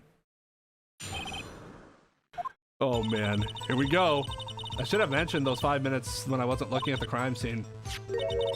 And now, to the matter of the victim's shoe, did I not bring this up? 2 types of blood were found on the shoe. One was, of course, the victim's, and the other blood type matched that of the defendant, Lana Sky. This shoe proves it. It's flawless, decisive evidence. What? There was blood found on that shoe? Try Lunchland for all your lunch and decisive evidence needs. Shit, I only have one fucking peg. Witness, what's the meaning of this? Why is this the first time I've heard of this evidence? Simple, as I've already said. I don't trust you with evidence, Mr. Edgeworth. That's why I took the liberty of investigating this myself. And you had blood tests performed? Didn't I mention? I have 3 boyfriends in forensics. In any case, Your Honor, I can't accept this as evidence. What? You must know the 2 rules of evidence law. Rule 1, no evidence shall be shown without the approval of the police department. In other words, this shoe is illegal evidence, at least for the time being. Is that right, Mr. Wright? It seems so. Edgeworth sure is celebrating. Not so fast, Mr. Edgeworth. Don't forget, I used to be a detective. As I mentioned previously, this shoe has already been tested by a member of the forensics department. As you can see, it was approved by the police department as of today. Yikes. Even the general public can produce official evidence, Mr. Edgeworth. Is that right, Mr. Wright? It seems so. Edgeworth is looking pretty sullen. You can at least study some evidence law, really. Yeah, fucking it's required reading. In the United States, it has to be, so evidence works completely different here. Essentially, the judge is the ultimate arbiter as to whether evidence is brought in or not. The prosecution and, sheriff, whatever, police will work closely together. in regards to that, but the prosecutor puts the case together. So, but again, all evidence would have to be submitted to the other party beforehand, and then they decide whether or not they're going to fight over evidence that should be admitted in general in the actual trial. So if I were to object to the evidence, we would have to have a completely separate motion to suppress hearing regarding to that. The prosecution's complaints notwithstanding, it appears that this evidence satisfies the first rule of evidence law. However, it seems you have yet another count against you, witness. Anything to ensure that the guilty are properly judged. That was her left shoe? That's odd. Very well, Mr. Wright, you may cross-examine the witness. I can't let this evidence go without a fight. You ordered the peppered fish guts, right? Some like it hot, Mr. Wright. Some like your client. She's in enough hot water to make a whole vat of soup. Mr. Wright, do you or don't you have a problem with this shoe? I do have a problem with it. Problem? This is critical. Is there a problem with the victim's shoe? I'm not imagining things. I'd say there's one critical problem with this evidence. A clear contradiction. That gleam in your eyes, you're still young, rookie. I'd give you a peppered fish gut now, but you couldn't take the heat, could you? Let's hear what Mr. Wright has to say. What is the contradiction about the victim's shoe? Show us the problem with this evidence. Wait. Oh, it is her right shoe. Wait. Isn't that weird? Why is there shoe on... Why is there blood? Wasn't it her left shoe before? She went at him with the right and blood splattered. I mean, I guess it could have splattered there. But what the fuck is up with the blood down here? But it doesn't matter which one? I mean, I think this one's weirder. Take that! I wonder if you noticed. There's blood on the bottom of this shoe. Come back with me, Ricky, or it'll be your blood on the bottom of my shoe. Indeed, there is quite a bit of blood on the bottom of the shoe. It makes sense. The victim was stabbed with a knife. What could possibly be contradictory about blood on the bottom of his shoe? Take that! The problem lies in the footprint. The footprint. Note that the bottom of the victim's shoe is covered in blood. Then, isn't it strange? Why weren't there any bloody footprints found by the scene of the crime? Aha! As you can see, there were no traces of any such footprints at the scene of the crime. That contradicts your claim about this shoe. This picture only shows part of the floor, so there could have been bloody footprints. Then where are they, Mr. Edgeworth? Because we checked the scene and found nothing of the sort. Order. Well, witness. What? Great going, Mr. Wright, but it's true that the lack of a footprint is a contradiction, but then we have to ask why there wasn't a footprint. Oh, that's true. There has to be a reason why there wasn't a footprint. Think, Mr. Wright, think. I don't know why it's not there. I'm just good at finding... Wait, what did he say? I think I read that wrong. I'm just good at finding contradictions. What? I see. Now I get it. Get what? Our witness is more devious than I gave her credit for. We were hoodwinked to the very end. But she slipped. There is one vital hint of the truth in her testimony. What are you talking about? Think back to when she told us about apprehending the suspect. I thought that was a strange thing for the normally cool-headed chief to do. No kidding. Now, witness, allow me to ask a very simple question. This oil drum, was it empty? Oh, that, I'm not sure I like your attitude, Mr. Edgeworth. So apparently you're not the slowest conveyor belts in the Lug Slots factory. Witness, well, was the oil drum empty? The oil drum kicked over by the chief prosecutor was brimming with water. Water? What does that mean? Still don't get it, Mr. Wright? Do you want to know the reason she knocked it over? The real reason? Aha, you don't mean... Yes, the suspect knocked over that oil drum for one reason and one reason alone. To erase the blood stains that would become her evidence against her. Ugh. That ties things up quite nicely. The blood stains left on the victim's shoes tie her quite clearly to this murder. Then after the deed was done, she knocked over the oil drum to erase the telltale signs. Well, that's a prosecutor's specialty, erasing evidence. That reminds me, this guy's right hand was hurt.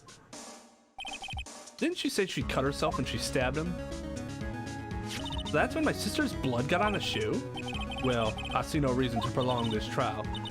Mr. Wright, do something, please. What? What can I do? Your sister's confessed to the crime and she tried to conceal it. Enough. There is no need for further debate. The verdict, Your Honor? Very well. But Angel Star is on the prosecution's side. She could have been lying about the water. This court finds the defendant, Lana Sky.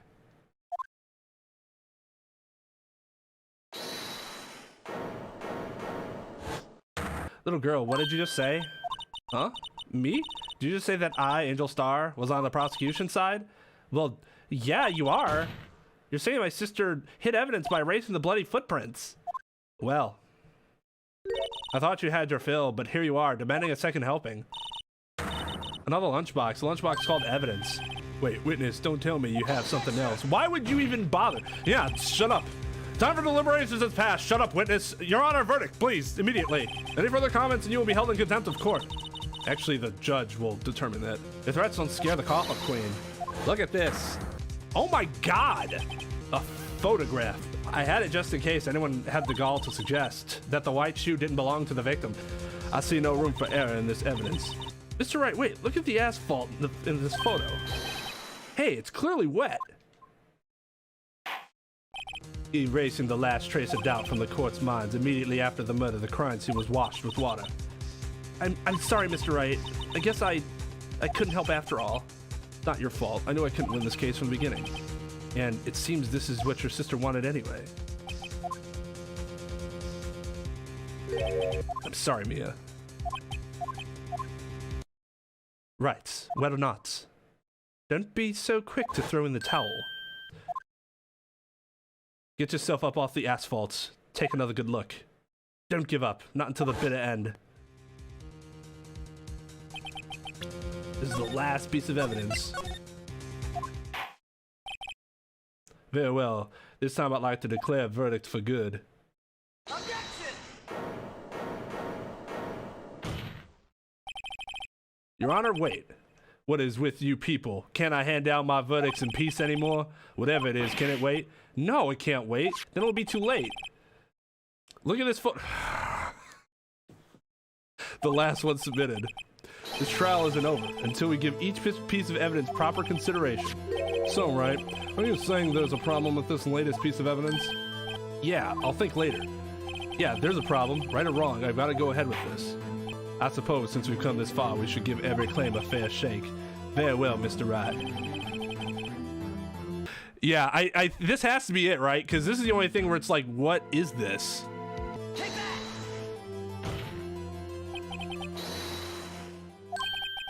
What's this? There's something poking out of the guard's muffler. Wait just a moment, Mr. Edgeworth. Your Honor? You just said muffler. However, I see no trace of a muffler or a scarf of any kind in this photograph. The muffler is also part of on a car or motorcycle, Your Honor. Just think of it as part of the exhaust system, a pipe. I see, and I see. What's that suspicious looking cloth sticking out of the car's muffler? So what if there is something sticking out of the muffler? What does that have to do with this case? Nothing, absolutely nothing. Sorry, Miss Starr, but it's not going to be that easy. In fact, you've already told us why this is important to the case. You said as much in your testimony. What? Let's hear what Mr. Wright has on his mind. Tell us why you think this piece of cloth in the muffler is related to the case. She did mention it on the phone, but does that mean anything? I mean, yeah. Oh, it's just asking how it's related to the case. That makes sense. Miss Starr, recall your testimony for the court. Muffler. Ah. Could it be that the muffler you heard mentioned was actually this exhaust pipe? If so, that means this piece of cloth is vital evidence. Well, it seems we will have to suspend the proceedings. Suspend? I find myself wondering about that piece of cloth. If we leave any question unanswered here, we do a disservice to the law. Have the car at the crime scene inspected at once and bring me that cloth. The verdict will wait until after we've seen all the evidence. Agreed? I suppose so. Well, that was close. But we made it, at least for now. This court will adjourn for a 30-minute recess. It's lunchtime after all. He's still hungry? Learn your place, mufflers. Mr. Wright? What? Are trials always like this with you? Like, you're always swimming up from the bottom of a lake, about to reach the surface, but no matter how hard you paddle, you never seem to get there. Pretty much. Except today we're swimming in quicksand. So what happened to your sister anyways? Apparently she got called off to the judge's chambers. That's kind of odd. That's actually really odd without her counsel's presence and the presence of everyone. I guess not impossible, but odd. Probably something to do with that piece of cloth. So this is where we turn the trial around, right? Our only weapon, a tiny insignificant piece of cloth. I'm the one who's starting to feel tiny and insignificant, to tell you the truth. Hola, partner. They say you show a red cloth to a bull, it'll fire up its temper. That's what they told me when I was a youngin', at least. Officer Marshall! Thought I'd come take a look, see at how the trial's going. Looks like I'm late. They've got the home ranch locked down tighter than a fort in enemy territory. That hard to slip out, huh? What's going on over there anyway? All the police I've seen over the last 2 days have been really on edge. Don't you got enough on your plate without worrying about other people, compadre? You could be worrying about the chief prosecutor's taste in mufflers, for example. Officer Marshall? The whole muffler thing didn't have anything to do with scarves. She wasn't even wearing a scarf. You don't say. Now don't that just beat all? I've seen the red breeze blow at her slender neck many a time. I saw it that day too. She was wearing a red muffler. What? At the award ceremony that afternoon. Edward's seen it too, I reckon. What does that mean? The photograph taken at the crime scene. She wasn't wearing a scarf. So Miss Starr wasn't mistaken. Well, it's about time. Remember, partner, sometimes you gotta grab the bull by the horns, and sometimes you just gotta let that bull go where it will. Time will tell. Oh, God, I have a bad feeling about this. So what are we swimming in now, Mr. Wright? If it's steak sauce, I can hook you up with some fine ribs. Ooh-wee! Ooh-wee! I'd like to resume? What's up? The judge keeps looking over at the prosecution. He is not pleased. Is something wrong, Mr. Edgeworth? Your face is blue, your lips are purple, you're sweating bullets. With the furrowed brow, those grinded teeth, those watery eyes. What's more, your eyes are unfocused, you're double... Your Honor, I am high. It can't be. This can't be. I'm tripping balls. I wonder what happened to Mr. Edgeworth. Well then, I believe it is time we continued on with this trial.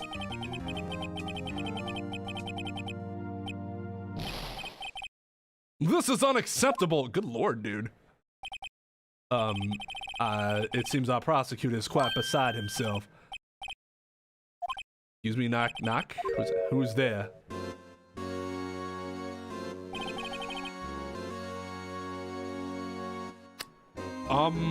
What's with this guy? That's a good question. The strange stuffy aura seems to be filling the courtroom. The fuck is this shit? The temperature rose 5.7 degrees when that man came in. Who on earth is he? Ah, it's you. You wanna say something, motherfucker? Oh, I was gonna say. Oh, sorry I'm late, Uggy. The roads were packed, it's just me. Long time no see, eh, Uggy? How you been? Swim much these days? Hello. No, I've been busy. Busy? Uggy, my boy? You have to make time to relax. Yes, indeed. Uggy seems to be his nickname for the judge? Oh, is it Uggy? I'm afraid you're right. Very afraid. I'm sorry, but who are you? Aha, so you're Righto. The attorney, I've heard good things about you, son. Dude, he is... Dude is stacked. Thanks? So sorry about a little worthy giving you all that trouble, eh? You know, we should all go swimming together sometime. Jolly good. Little worthy? Mr. Wright. You don't know the district chief of police? Chief of police? He's the top-ranking police officer in the entire district. His eyes are beautiful. Name's Damon Grant. Nice to meet you, human. I'm such a fucking nerd. So, to what do we owe this honor today? It's been over 2 years since you last came to this courtroom, hasn't it? Well, it's worthy here. Look at the poor fellow. I just thought I'd help out by bringing this. Hey, that's my sister's muffler. so Miss Star wasn't just seeing things. When the crime occurred, Miss Sky really was wearing that muffler. But to think it was stuffed in that exhaust pipe. On Little Worthy's car, no less.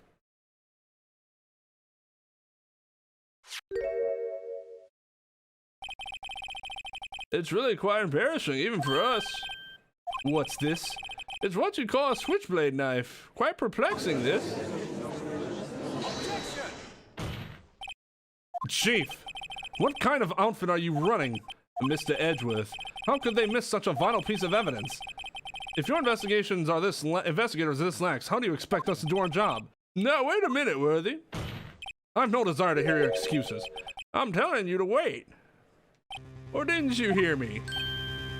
Have a look at this document where it says person in charge of investigation. There's no mistaking that signature, is there? Miles Edgeworth. That's not fair. On the day of the crime, I had your head in the clouds before you got that award. I know how you feel, but you're the person in charge. I'll expect a written apology. What? Are you serious? Don't be too upset. We'll find a way to clean up this mess that you made. This is the first time I've ever seen Mr. Edgeworth at a loss for words. This kind of major blunder is unlike you, Mr. Edgeworth. The courts accept this new evidence, but I'd like to ask the defense a favor first. Yes, just to be sure, I'd like to take a look at the blade of this knife. The blade, Your Honor? Well, I don't see why not. Could you open it up for me, I wonder? Yes, well, I think all you have to do is push the switch in. If I cut my finger, Mr. Wright, I wouldn't be able to pound my gavel anymore. Yeah, but if I cut my finger, I wouldn't be able to point it at people anymore. That's not true, it's just be kind of nubby. Come on, just hurry up and open it.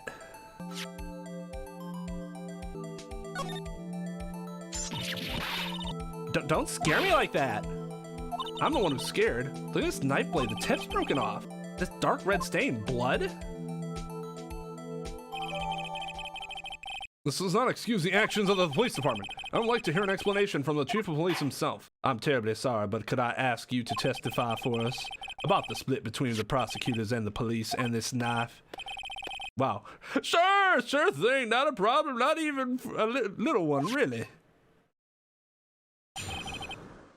This knife is special, but I can't say how here, unless there's evidence to prove a connection between this knife and Goodman. That was a bad day for the department. We weren't in any shape to do an investigation. The detective was killed at the police department, you see. What a mess. The time of the crime, 5:15. Scary coincidence, eh? It's not officially linked to this here case, so I can't talk much about it. There was a murder at the police department, a detective. That's hush-hush information, Uggy.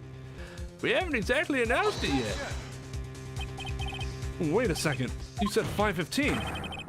That's the exact time that Detective Goodman was killed at the prosecutor's office.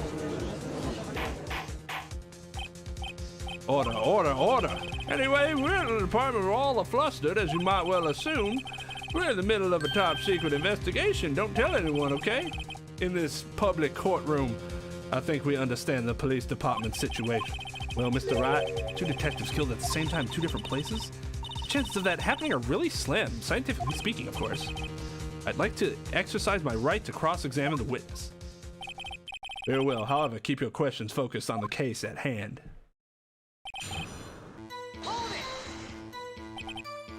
Excuse me, Special? Hard to come by this particular knife anywhere else. Might that special thing be this little tag? Oh, sorry, Rado, but I can't say that now, not that.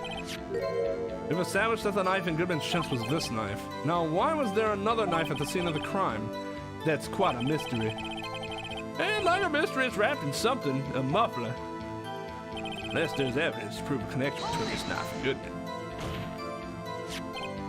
This knife was found on the scene of our crime. I think that makes it connected to the case, don't you? See, there's a lot of things that go on at the department I can't explain. It's delicate, okay? Sorry, Rado.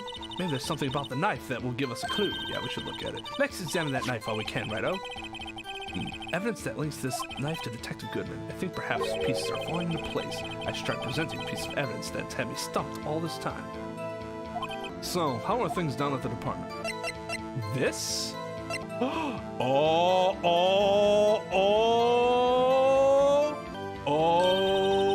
shucky duck. There's a small tag on the knife. It says SL92. What's that supposed to mean? I'm not sure, but it reminded me of a similar code. DL6, maybe it's a case number? That's weird. What? I don't remember where, but I think I've seen something like this before. Something similar to what's written on this tag. It wasn't that long ago either. Maybe I should check the court record again.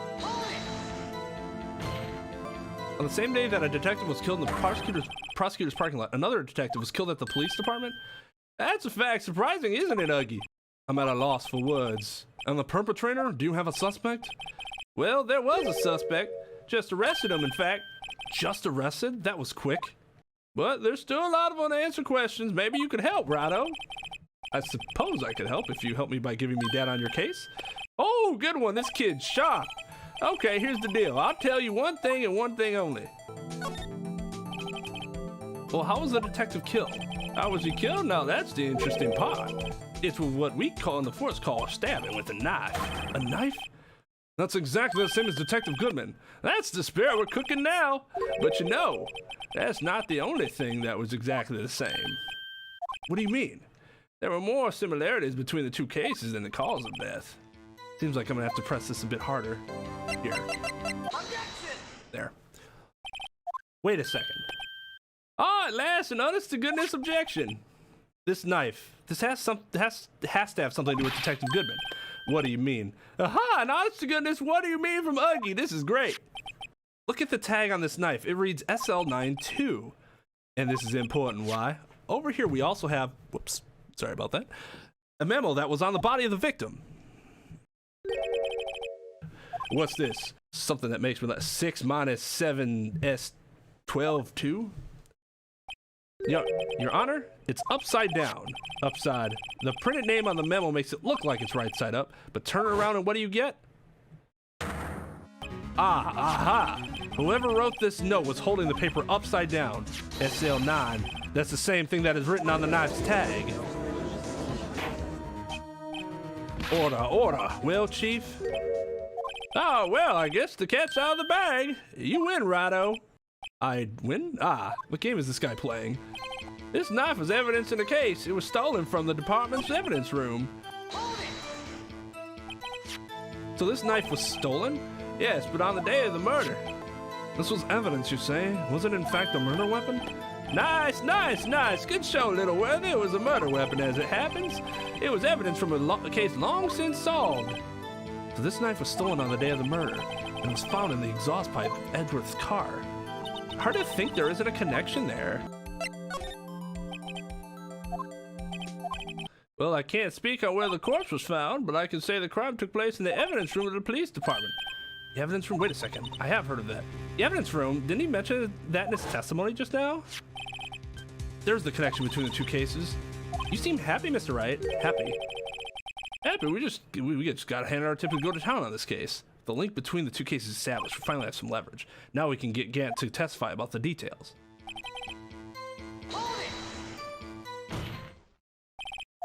Chief, the defense's position is simply this. The connections between these two cases has already been proven. Yeah, you don't say. Well, out with it, Righto. What's the connection? Yes, out with it, Mr. Wright. The connection is a place mentioned in the testimony we just heard. The knife found in the lot was stolen from the police department's evidence room. Not to mention the victim had on him the case number on the knife's evidence tag. We also know that the detective murdered at the police department was killed in that very same evidence room. Indeed, there do seem to be too many connections for it to be a coincidence.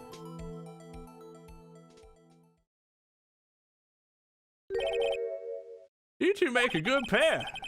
Took my man 2 days to find out what you deduced right here. Chief, I request that you release your information on the victim at the police department. So that's the tricky part. It hasn't been announced yet and all. Can we get the information unofficially? Sure, why not? It's unofficial after all. What, really? Who would have guessed? I'll cooperate, but I can't reveal the name of the victim at the department, okay? You're going to tell us a little. Why not tell us everything? Well, case information is sticky stuff. You have to do everything properly. Oh, well, I guess I might as well try to get what I can out of him. ID number? I don't know. Okay, how about you tell me the victim's ID number? Sure, why not? It's not like you'll be able to tell who it is from that. Of course not. You won't tell me their name after all. We keep a tight lid on ID numbers so they don't get your hopes up. The number is 5842189. What? Excuse me? That is literally the exact same number. Well, that's quite long. And we have to remember these. It drives me nuts. 82, I can't do it. You didn't even get the first number right. Well, Mr. Wright, does this tell you anything? The ID number of the victim at the police department, 584. This tells me something. Actually, it does, Your Honor. It does. I think. Meaning, it has to be what I think it is. But what does this mean? Well, let's hear what the defense has to say. You say the ID number of the detective who was murdered at the police department tells you something? What does it tell you? Take that! Witness? What is it, Mr. Wright? You're grinning like a schoolgirl on prom night. That's funny. No, it just, I got confused. And this is news? Huh? Just come out with it. 2 places, 2 detectives murdered. They have the same fucking ID number. Actually, I happen to have a police ID number right here. Oh, is this yours? No, Your Honor. I'm a defense attorney, remember? This is the ID number of our victim, Detective Goodman. Shame on you, Rado. Personnel IDs are top secret. I'm gonna have to take you into custody for that. Detective Goodman's ID number is 5842189. And this means what exactly? Huh?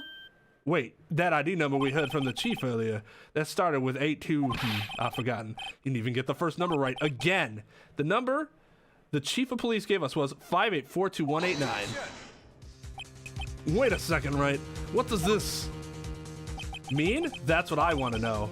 The 2 ID numbers are identical. In other words, the detective killed in the police evidence room was Bruce Goodman. What does our witness think about that? Ho ho! Sharp as a tack, Righto! But wait, Detective Goodman is our victim.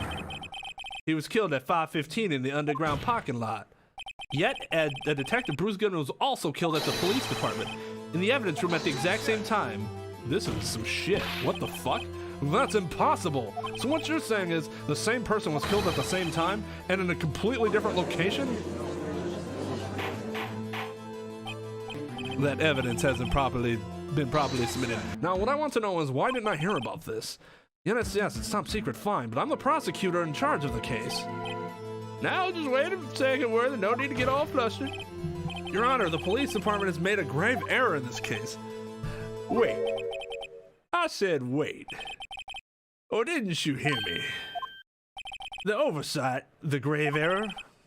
Mr. Edgeworth, they're yours. What? How? How dare?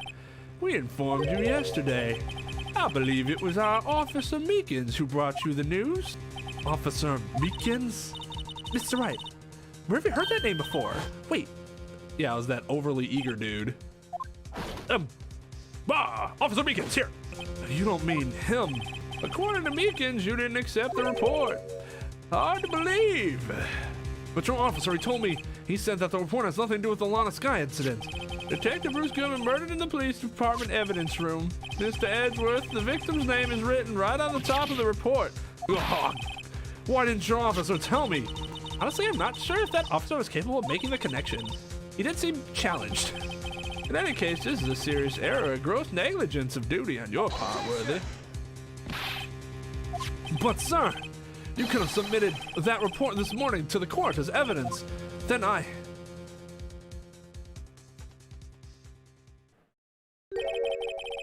no such luck this time, Worthy, or should I say unworthy? What? Now, what was the second rule of evidence law, Well, right? Huh? Oh, well, it's, rule number 2, unregistered evidence presented must be relevant to the case on trial. And how is this rule relevant? Normally, you submit a list of evidence to be used in court before the trial. This report wasn't on that list. Oh, fuck off. This game has been ignoring that for fucking ever. So, what does this mean? I couldn't submit this evidence until a connection was proven in court. The connection was just proven by Rhino over here. Good job, Rhino, my boy. Huh? I was just doing my job. No. No!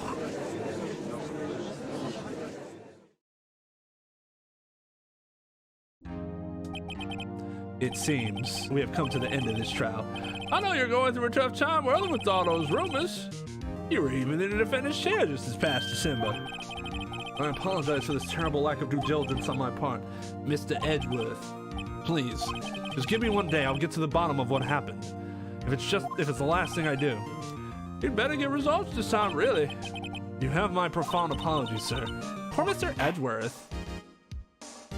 I don't think there's ever been an error this serious in the history of this court. God, really? Ever in the history of this court?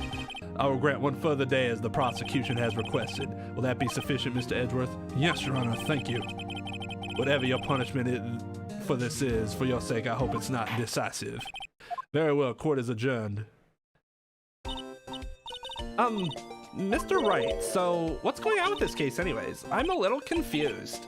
Well, let's see, what is going on? The victim, Detective Bruce Goodman, was stabbed to death after 5 p.m. on the 21st. He died in the prosecutor's parking lot and the police department's evidence room.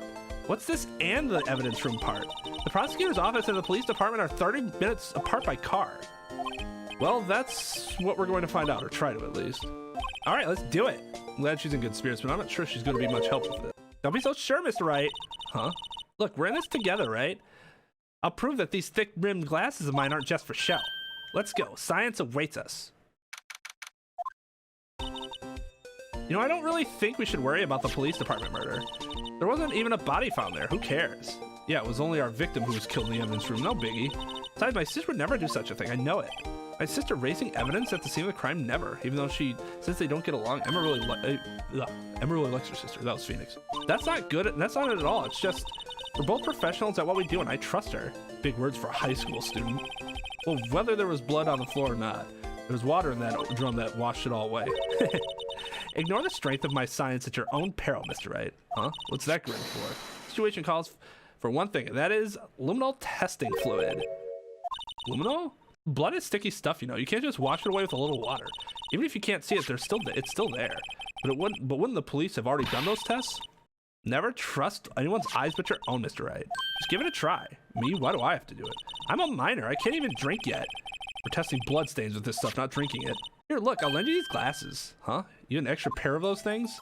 Test for a blood reaction, just spray the luminol on it. Like this, see? Press the A button to spray it on. Okay? Let's find us some blood stains. Boom.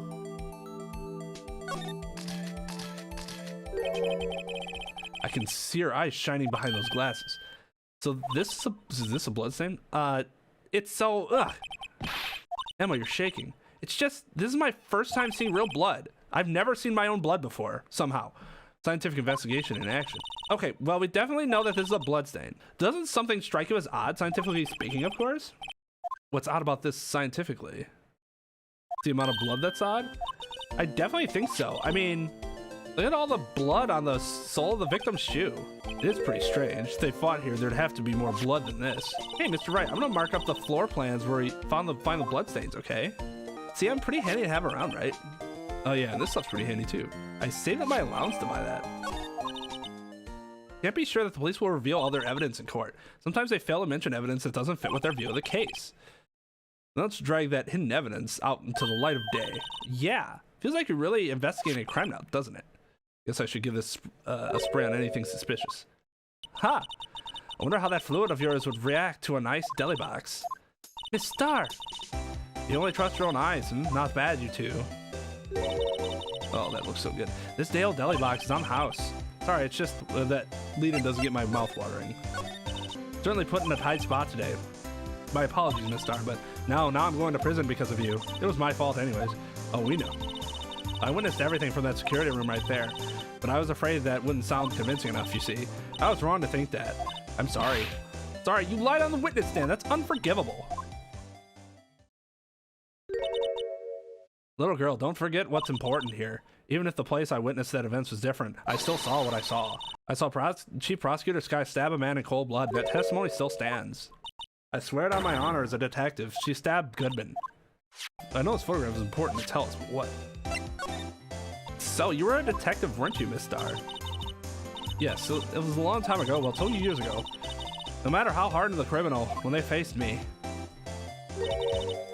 they coughed it up. Coughed it up? They confessed. They blabbed like babies. You know. I may seem like a demon sometimes, but I can be an angel too. I wouldn't doubt it.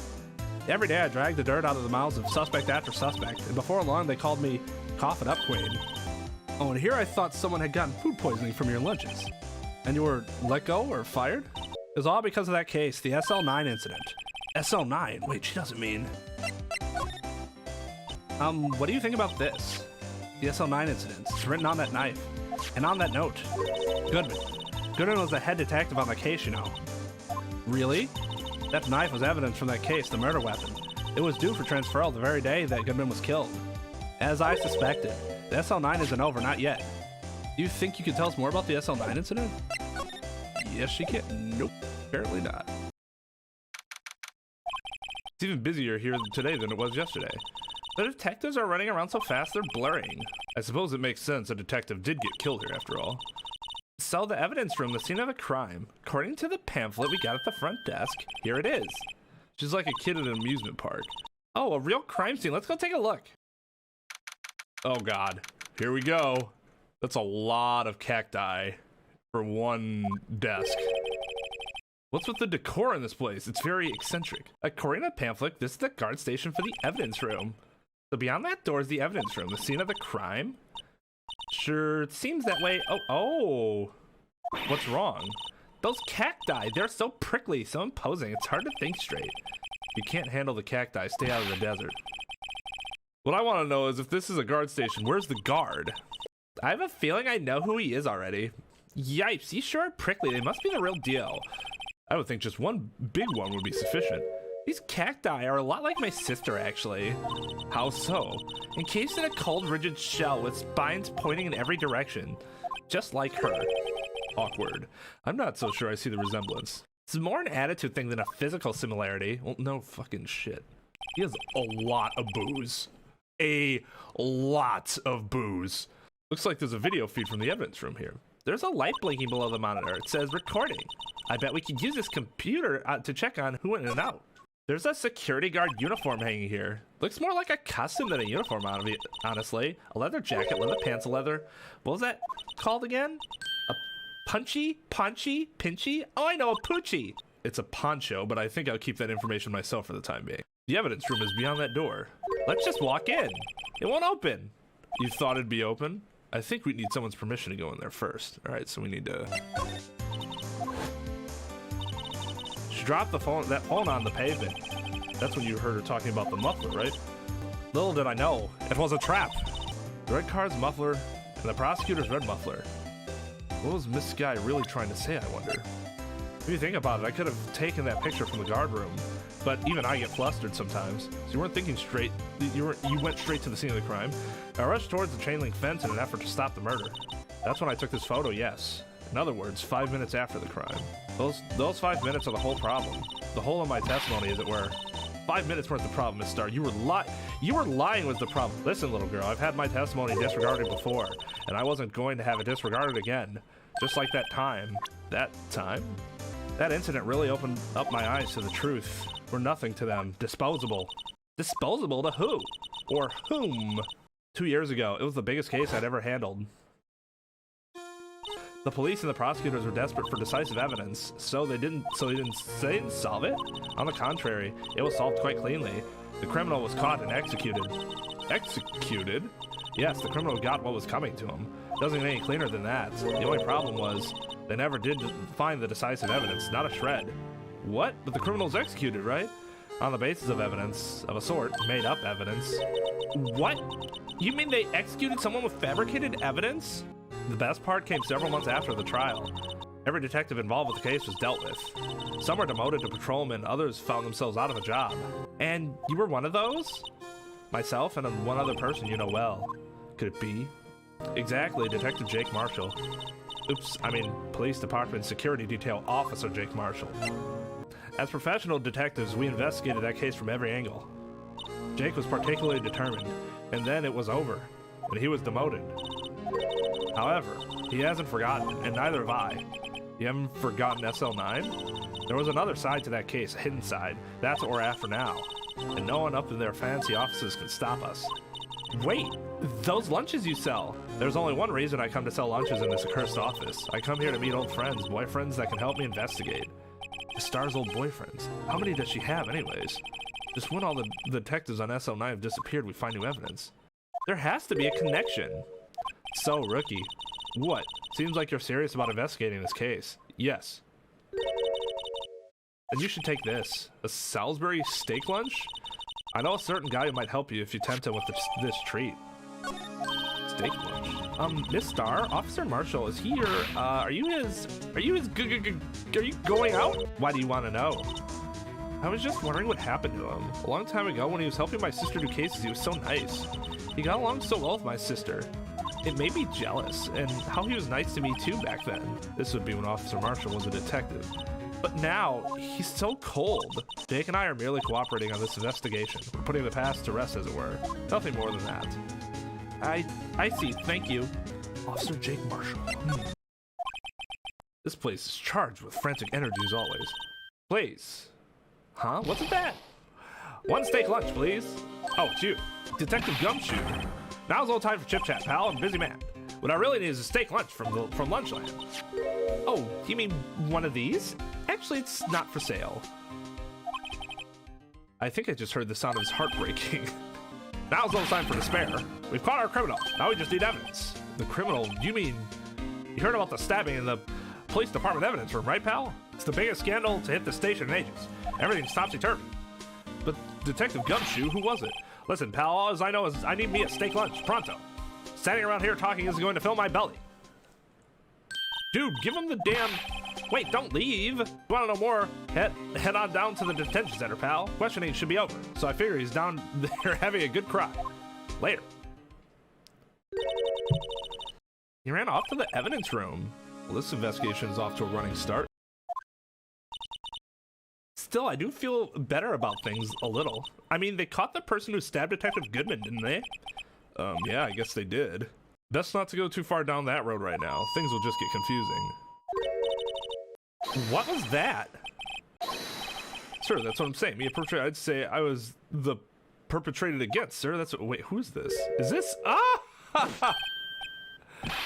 Hi, greetings, sir. Wait, I know who you are. Officer Meekins. So you're a guard here at the detention center? No, sir, I'm not, sir. I'm a little lost patrolman. Like a little lost lamb, sir. Oh, I get it. You're here to deliver a report. No, sir. How should I say this? Wait, he isn't, is he? You, Officer Meekins, you didn't... Did you? Perpetrator Officer Meekins reporting, sir. What? Now, this is an unexpected turn of events. Is it really, though?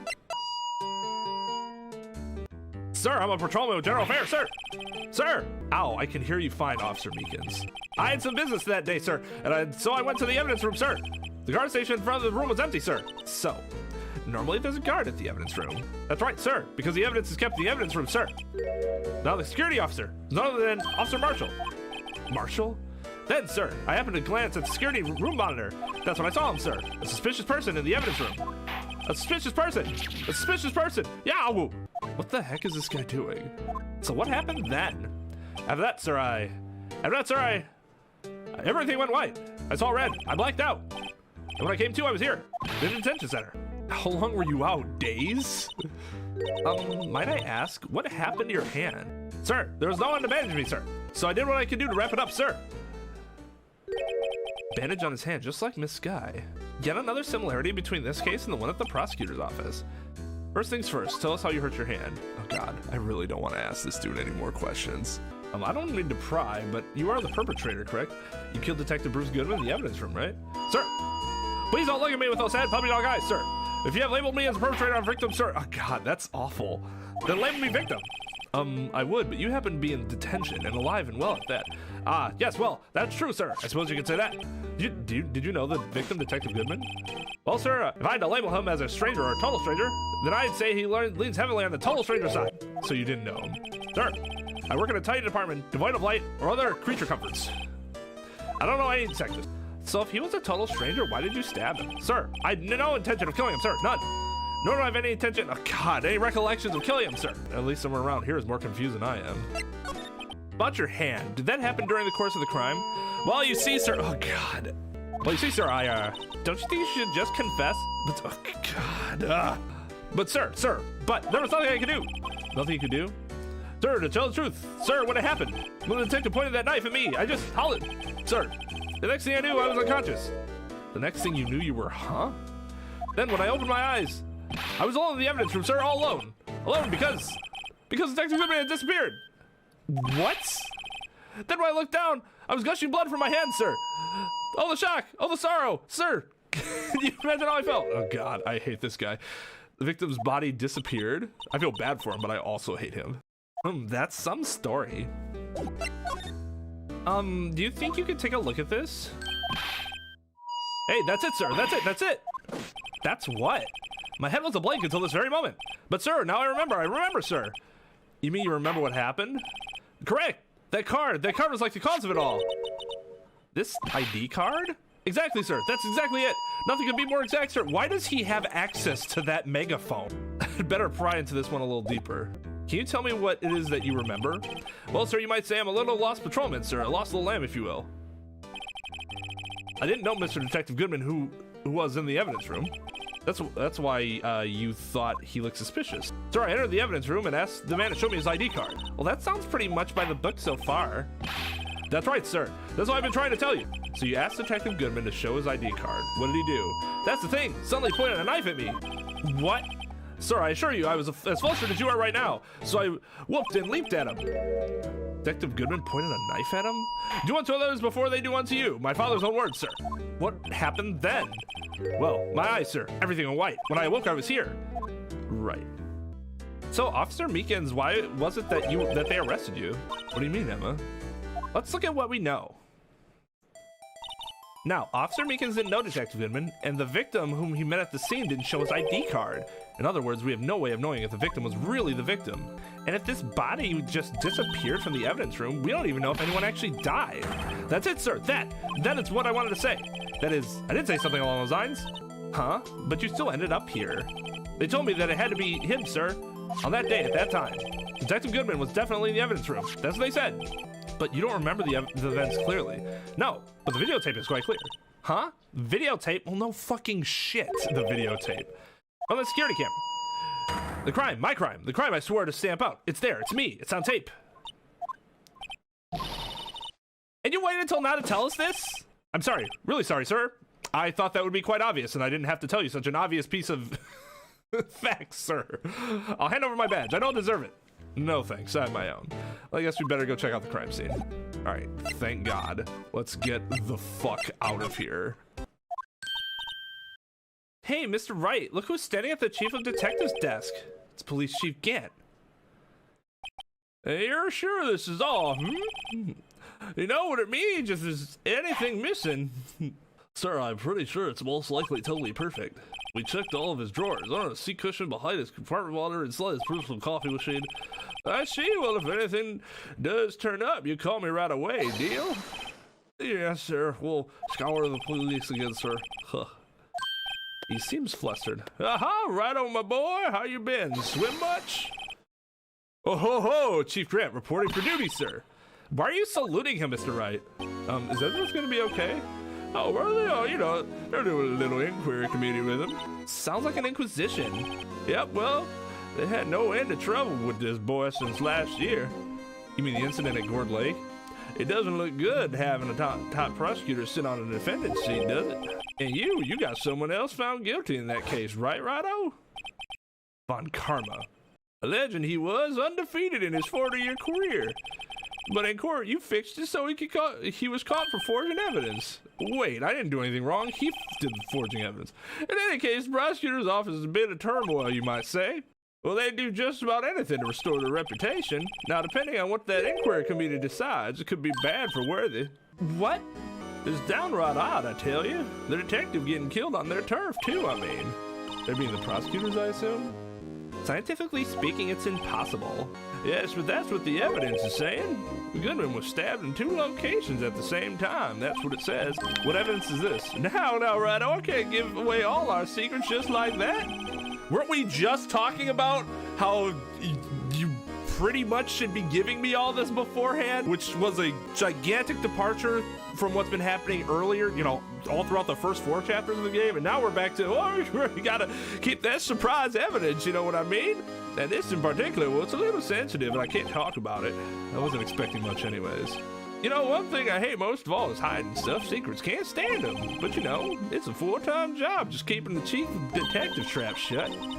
Ah, he was the one you were picking on earlier, huh? You saw that? Whoops-a-doodle. I wonder what it was that he wanted the chief of detectives to do. Let's see if we can kind of discreetly ask him. Oh, sorry you had to see that. What exactly did the chief of police want you to do?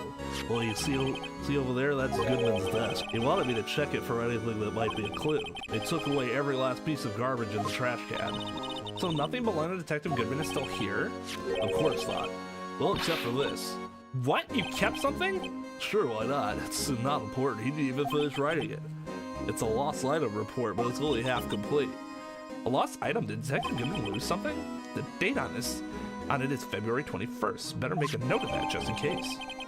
Actually, I was wondering if I could ask you a favor. Well, I never thought the day would come when Wright asked me for help. I was wondering if we could investigate the evidence room. Or he just sits there and stares at you for a while. Now, Wright. Actually, I'm sorry. I don't need to investigate after all. Wright, please, do I look like a selfish man? Huh? Heck, if anyone asks me, sir, can I borrow $50? I give them $50, no problem. So go ahead, investigate that room to your heart's content, knock yourself out. Just goes to show you never know until you ask. And for you here, you can borrow this. Huh, hey, this is a detective's ID card, isn't it? It's a special card for guests, so don't lose it. Yes, sir. It's an honor. You just run along now and do your best now. Later, folks. It looks pretty cool on my lapel, doesn't it? Just think, a real ID. You seem happy. Yes, sir, because, sir, we have to go into the evidence room now, sir. I think this place is a bad influence on the girl. And we have the ID card from Chief Gant. Let's just walk in. It won't open. The card reader is turned off, see? What is that security guard thinking? Howdy, partners. Well, what's made my Bambina's sky so gray? Officer Marshall? Why does it have to be him? How do you not know that it's him based on this? That's kind of insulting as the player. What's that? Why does it have to be him look for? You may have surmised this here's my saloon. We're here to investigate the crime scene. Yeehaw! That card you got there on your chest. That's better than a sheriff's badge in these parts. Yeehaw? Well, what you standing there for? Get along, little doggies. The crime scene's awaiting. So the card reader's on again. While we're here, I was wondering if we could ask you some questions. Sorry, cowboy, but I got no mind to tangle with you hombres. You're busy then? Did I say that? I only said I didn't wish to speak with you. Actually, you said you had no mind to tangle with us hombres. It's quiet. The investigation must be over here. So this is the evidence room. It really is kind of like a graveyard. Graveyards are supposed to have grass and trees. This feels more like a morgue. Nice try, Mr. Wright. You can't scare me. Yo, sup? Eek!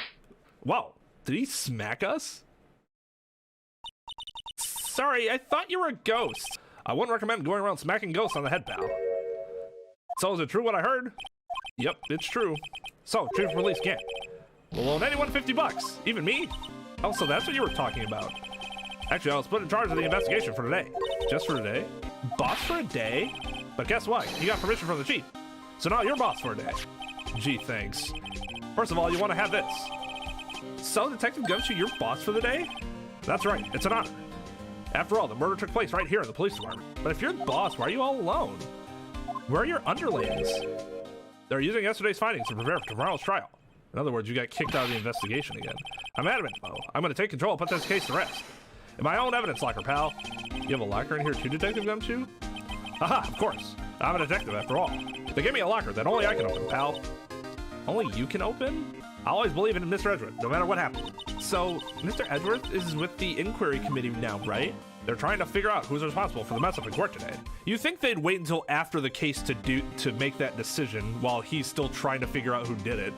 But they're just relying on old Phoenix, as usual, to do their work and not get paid from them for it. I see. I guess this is what you call fate. Mr. Edgeworth just can't get away from that case. That case? Yeah, the case. The SL9 incident, of course.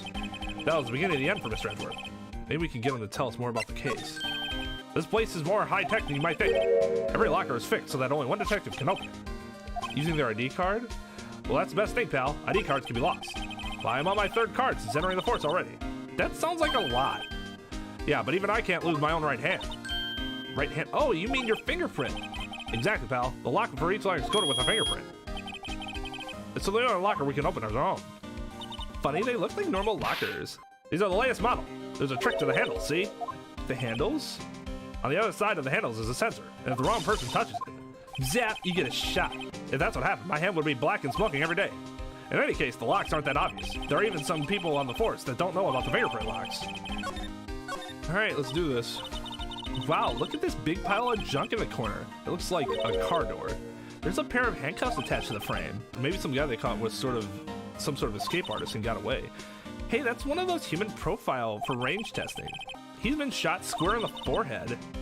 Better him than us. Something's sticking out of here. Looks like a shirt. Must be evidence for some case. I wonder if Detective Gumshoe put this here. There you go, pal. Making me out to be some kind of slob. I'm not responsible for the evidence here. That said, I bet that evidence locker was open recently. How do you know? If you leave things hanging out like that, the evidence gets dirty and ripped. The guard checks on that kind of stuff and notifies the detective responsible. How many times have I had him breathing down my neck about some silly evidence? Sounds like Detective Gumshoe leaves evidence hanging out a lot too. I bet he doesn't tuck in his shirt underneath the trench coat either. If you're gonna talk behind someone's back, don't do it right in front of them, pal. Oh my god, do we have to check every single one? Some sort of bulky equipment here. What a sorry looking fishing pole that is. Ah, that's my personal pole. I never did get around to using it. I can see that. Wait, I've seen that somewhere before. Right, pal, that's the metal detector. The one that led to the solving of that case out in Gord Lake, remember? Oh, right. Wow, it feels like it was ages ago. And I don't think I've seen this one before. Oh, that's a bug sweeper. I'm sure it'll come in handy in solving some case sooner or later. That cheap-looking box? You can't judge a person or a machine by their cover. You gotta look at their heart. This place is stuffed with evidence, stuffed with dreams. I'm not so sure about the dreams. It won't open. Did you really think it would? Hey, pal, security is high-tech around here.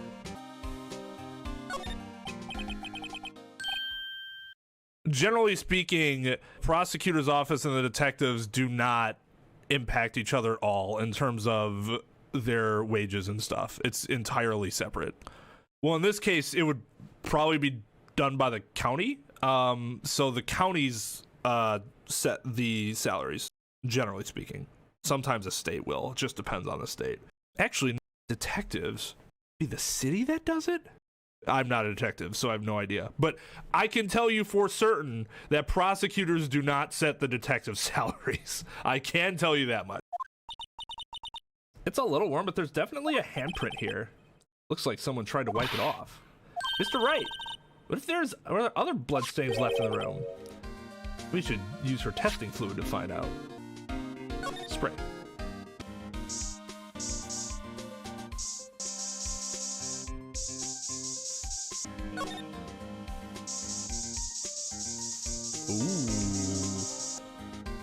Yeah, what do you think of? Oh, I had to just like spray it several times. Why am I getting a reaction here? There's no reason for the murderer to touch this spot if he fled out the door. This just might be something significant. Hey, that's a pretty amazing stuff you got there, pal. What's this? It's called luminol testing fluid. Where did you get your hands on that? Huh? I'd like to get some too. I'll just borrow $50 from the chief. Where did you get this, Emma? I always buy it by mail order. Well, I'd better jot this down on the floor plans.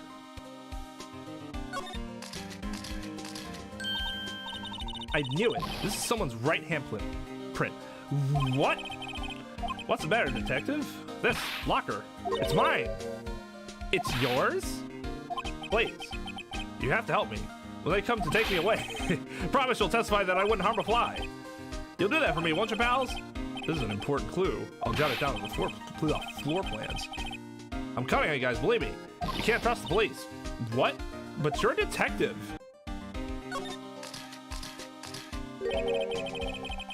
That must have been one massive pool of blood. Never seen anything like it. I'm not a professional. What's your opinion, Detective? Pale blue blood. The Detective Goodman was actually an alien. This proves that something really happened in front of this locker. I'll make a note of it on the floor. I'll make a note of it on the floor plan.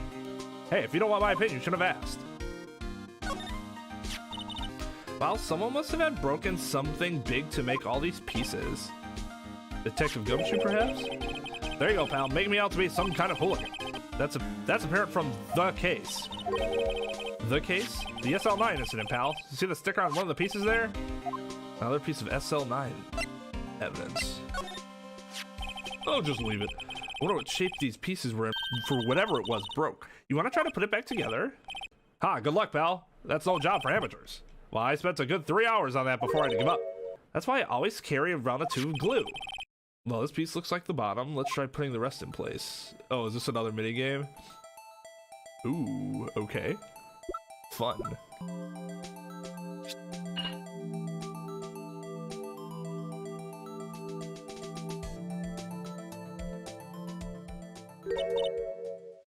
Huh? Well, I think we did it, but some of the pieces are missing. I got that far too in 2 minutes myself. The problem is finishing it. Were some of the pieces stolen? I bet they were missing to begin with. Still, doesn't look like the most stable kind of jar. I kind of understand how it got broken. Okay. What is a saw and paint doing here?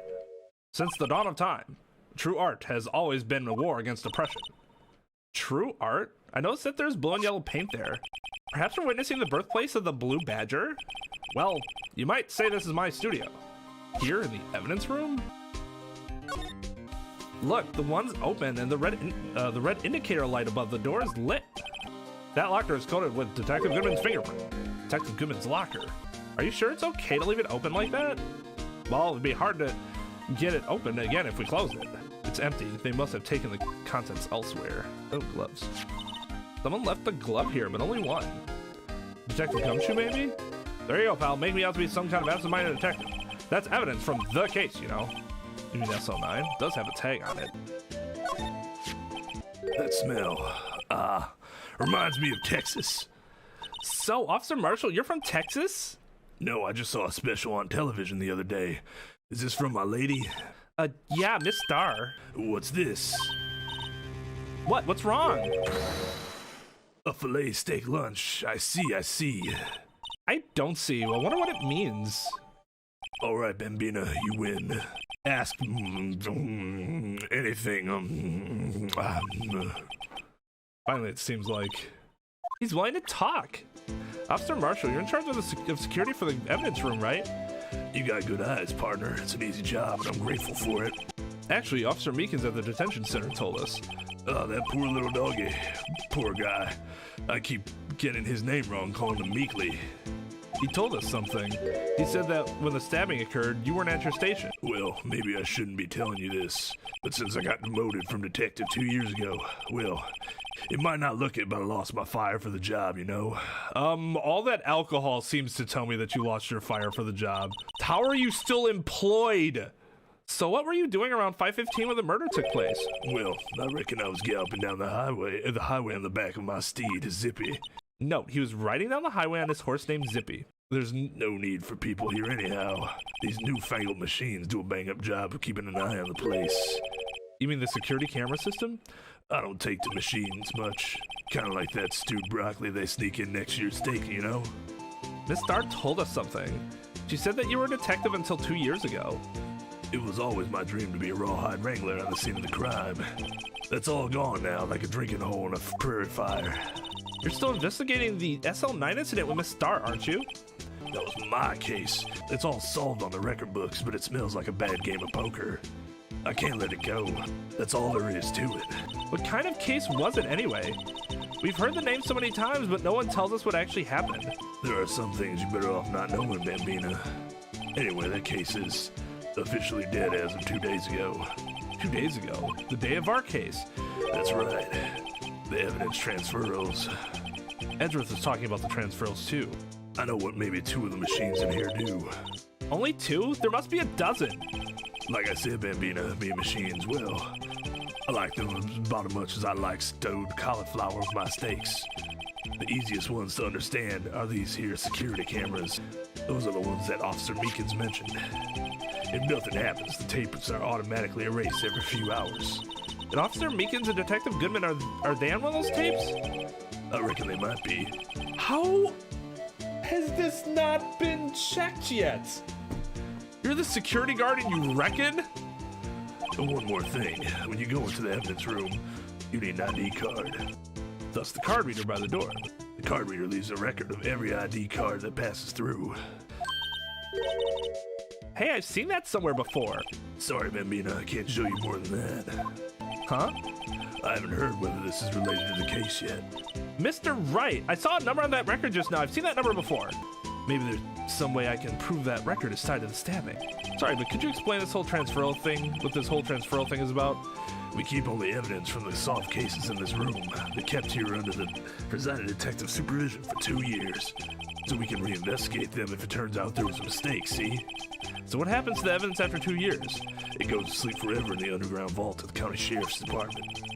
That's what we call transferal. We do it every February. I see now. Transferal is like a funeral for old cases. 2 years after a case is solved, it's closed forever and dead. Never to be reopened again, never to be reinvestigated. And that happened at SL9 2 days ago. See this? This is the victim's ID card. The one that was on the ground in the parking lot. The number on this is 5842189. Officer Marshall, show us that ID card record again. Look, the number 4, it's a perfect match. It was used at 5:14 right before the stabbing. What's more, there's only one of them cards in the world. So when the incident occurred, Detective Goodman was in the evidence room. But wait, what did Officer Meekins say? If he had his ID card then, why would he have pointed a knife at Officer Meekins?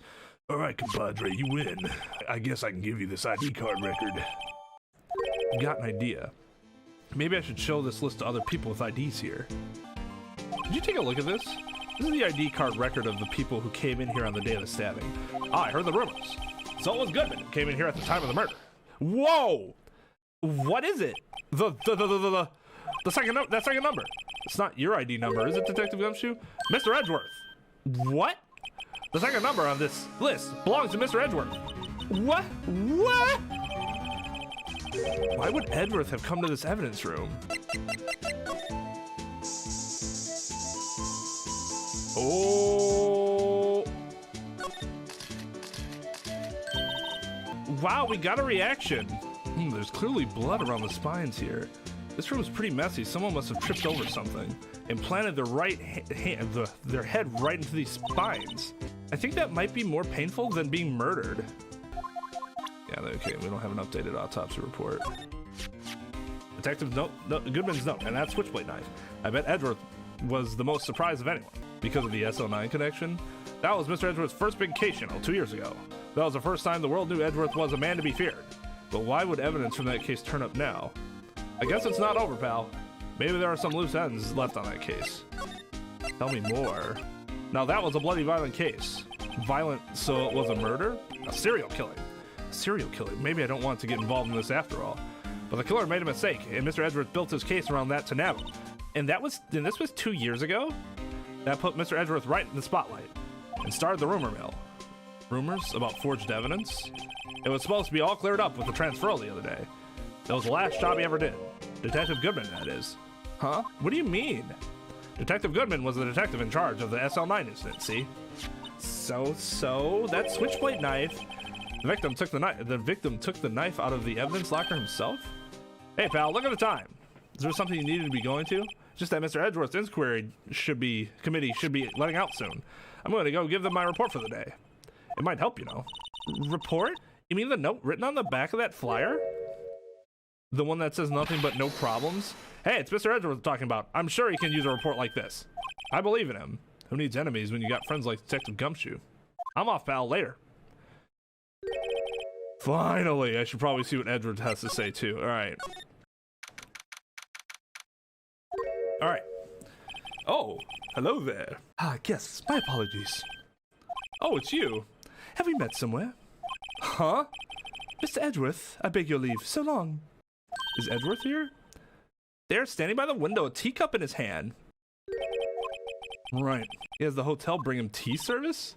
Mr. Edgeworth, you're back from the district prosecutor's office inquiry? I am. Oh, Detective Gumshoe is looking for you. Yes, he brought me the latest information, it seems. Really? Was it helpful? Apparently, a new French restaurant is opening near here. I think he was trying to console me somehow. The real info is on the other side, Edgeworth. Poor Mr. Edgeworth, I think this whole thing is really taking a toll on him. So how did the inquiry committee go? Actually, they decided to treat this not as a case of concealing evidence, but as a communications error during the investigation. Concealing evidence? Yes, apparently there are some who believe that I concealed evidence. They gave me a warning. You were lucky this time, again. Again? I've heard them say that so many times, ever since that case 2 years ago. Are you okay for the trial tomorrow? Well, I'm still presiding prosecuting attorney, however. Something happened? They gave control of the investigation over to the police department. The police department? Yes, any further investigation for this case will be directed by the chief of police, Gant. I can do nothing but wait for his results. I see. Why, I ask you, why? All along, I've done only what I believe is right. I have nothing to be ashamed of. But still. Well, I've never seen him this out of sorts. Oh, right, I better check this now. As I was saying, what's this? A record of ID card usage. Edgeworth, you went into the evidence room that day, didn't you? Just before the incident occurred, no less. Yes, that's true. Why, Mr. Edgeworth? Please don't look at me like that. I was asked to go. By Chief Gant, no less. The chief of police?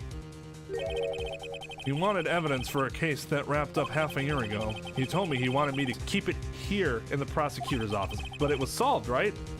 It would have to be left in if the evidence was already filed. The chief has never wanted to explain himself. In any case, on the day of the stabbings, I brought this back here. Can I ask what kind of case it was? I can't say. It really has nothing to do with the current case. Now I'm curious about this other case. I'd better make a note of it.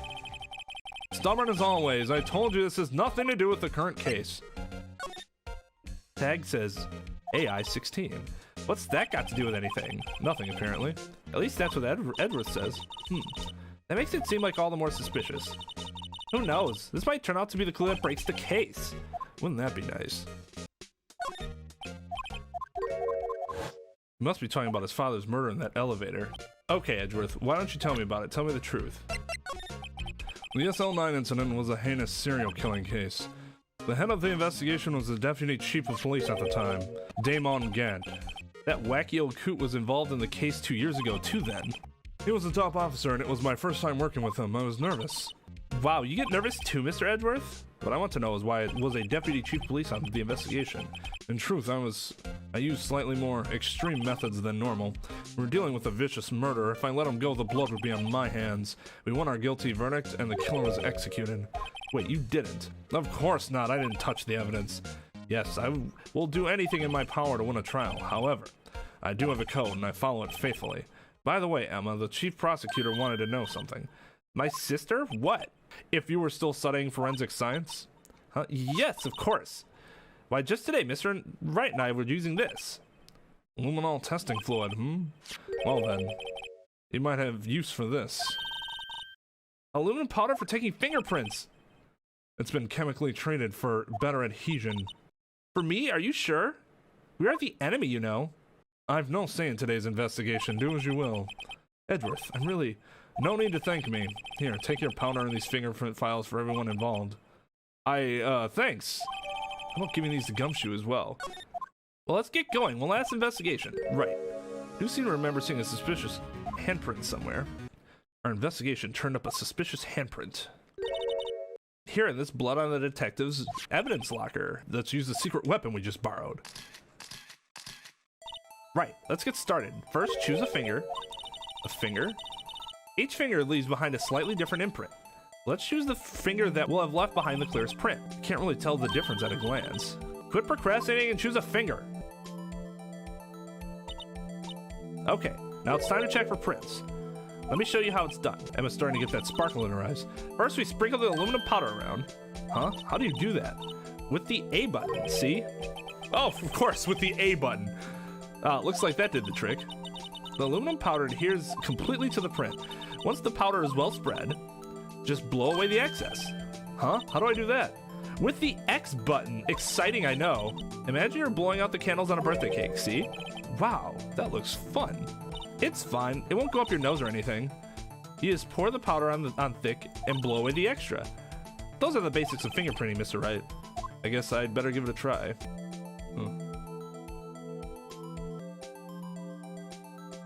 Oh, there we go. Aha, you did it. You found one. But this looks nothing like a fingerprint. Now that you mention it, I guess it doesn't. What does it mean? I think it means we're out of luck. Out of luck? The person who left this handprint must have worn gloves. Don't tell me we've been wasting our time here. Hey, calm down. That's just the way it goes sometimes with scientific investigations. But it does seem a shame. While we're at it, why don't we look for other prints? Other prints? Looking at the locker again closely. Yeah, there's a second one. I saw that smudge. Seems like there are fingerprints outside the bloody handprint as well. Let's see if we can get a clear print.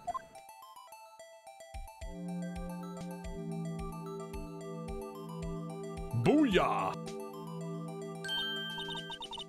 Yay! A print so clear it's dazzling. Dazzling? Anyway, the print looks took a lot of effort to find. Let's match it up right away. So we're not done yet? This is quite a process. Well, there's no point in finding a fingerprint. Not knowing who the owner is, right? I guess she's right. Look at the fingerprint data we got from Mr. Edgeworth. And point out the person you think left these prints. Huh? How am I supposed to know who it was? I can make a pretty good guess. The bloody handprint and the fingerprints are in different places, right? That means that the prints probably don't have anything to do with our case. So whose fingerprints would most likely be, find on this evidence locker? Be Gumshoe, wouldn't it? Yeah.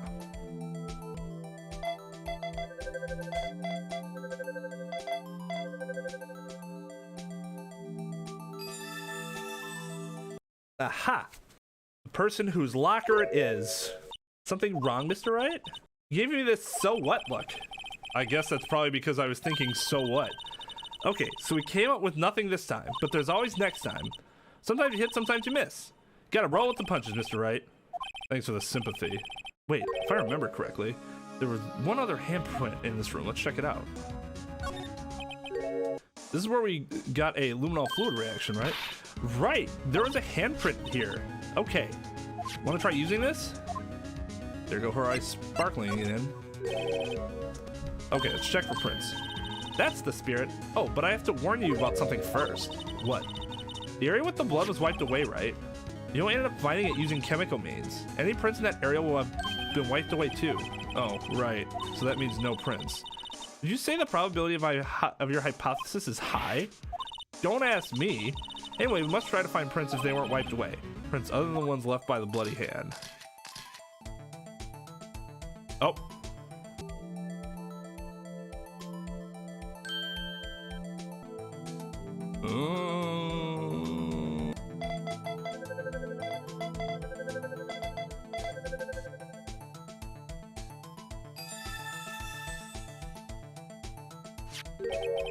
Hey, these fingerprints, whose are they? Whose? Is it someone I know?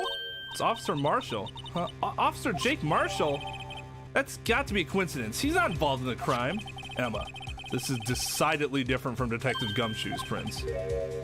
The luminol reaction, the blood and the fingerprints are in the same place. Oh! So we have Jake Marshall's fingerprints on a white blood stain. But why would Officer Marshall? It looks like our investigation is finally turning up some results. I guess is what you'd call decisive evidence. I don't believe it. Well, shit. So what do you think, Mr. Wright? I think the prosecution is as confused as we are. After all, The victim was murdered in 2 different places at the same time, and a different suspect was arrested at each of the crime scenes. Lana! Good morning, Mr. Wright. I apologize for yesterday. I was indisposed. Hope they didn't hold you too long for questioning. We just finished, actually. I'm used to all-nighters, though. So how'd it go? It's as Mr. Wright suspects, the police are clueless. I figured as much, so I struck a plea bargain. A plea bargain? What do you mean by that? We agreed that if I told them the truth behind this simultaneous murder, they wouldn't seek capital punishment. That's what I mean, Emma. But Lana, don't tell me you... Much to my regret, I'm as much in the dark about this as they are. Miss Sky, We found trace evidence of a certain person in the police department's evidence room. They belong to Officer Jake Marshall. What kind of trace evidence? Blood-stained fingerprints, to be exact. That's the trump card I have up my sleeve today. You do understand what this means, don't you? In order to defend my sister, you're gonna accuse Mr. Marshall? We have to play the cards we're dealt. Isn't that right, Miss Guy? Do what you have to do, Mr. Wright. Court is now in session for the trial of Miss Lana Sky. Excuse me. The defense is ready, Your Honor. The prosecution is... I'm afraid you'll have to clarify. It takes 30 minutes by car to reach the police department from the prosecution's office. Yet the victim, Bruce Goodman, was slain at both places at the same time. But that's not physically possible, is it? What's more, I hear the victim from the evidence room just disappeared. Yes, and the body eventually reappeared in the truck of Mr. Edwards' car. Wow, this is one messed up trial. One of my duties as prosecutor is to present impartial evidence. Today I will present evidence relating to the murder at the police department. In doing so, I believe the way in which we should proceed will reveal itself. Now that's what sets Mr. Edwards apart. He sounds so on top of things, even though he doesn't know what's going on himself. And that's supposed to be an admirable trait. Very well, let the trial resume. On the day of the crime, what exactly transpired at the police station? Mr. Edgeworth, you may call your first witness of the day to the stand. For its first witness, the prosecution calls the suspect of the murder that occurred at the police department. The suspect, you mean the so-called murderer? Will the witness please state his name and occupation? Yes, sir, I am Officer Mike Beacon, sir. Oh, God, my occupation is, that'd be murderer, sir. So you're telling us you're a professional killer? Sir, it was me, sir. I'm the one who did it. I never kill anyone again, sir. You've got to believe me, sir. Actually, sir, I'm what you call part of the younger generation, sir. A person whose actions adults cannot possibly comprehend. Please, Mr. Edgeworth, sir, help me, sir. Officer Meekins. Yes, sir. Give us your report of the crime. Consider that an order. Yes, sir, as you wish. After all, I'm a part of a generation that must be told what to do, sir. You can't fault him for a lack of enthusiasm. Although it's not my normal duty, I was assigned to guard the evidence from that day. I spotted a suspicious man on the security camera and rushed into the room. I was only doing what I was trying to do, sir. I was suddenly attacked. I fought for my life. Then I did it. After that, I passed out until an officer smacked me awake. So the victim, Detective Goodman, attacked you. Do unto others before they do unto you. That's Megan's family model, sir. I see. Then you fainted and a colleague helped you regain consciousness. Yes, sir. He knocked me upside the head, sir. Very well. But let me shake my head instead. The defense may begin its cross-examination. What I need here is more info to work with.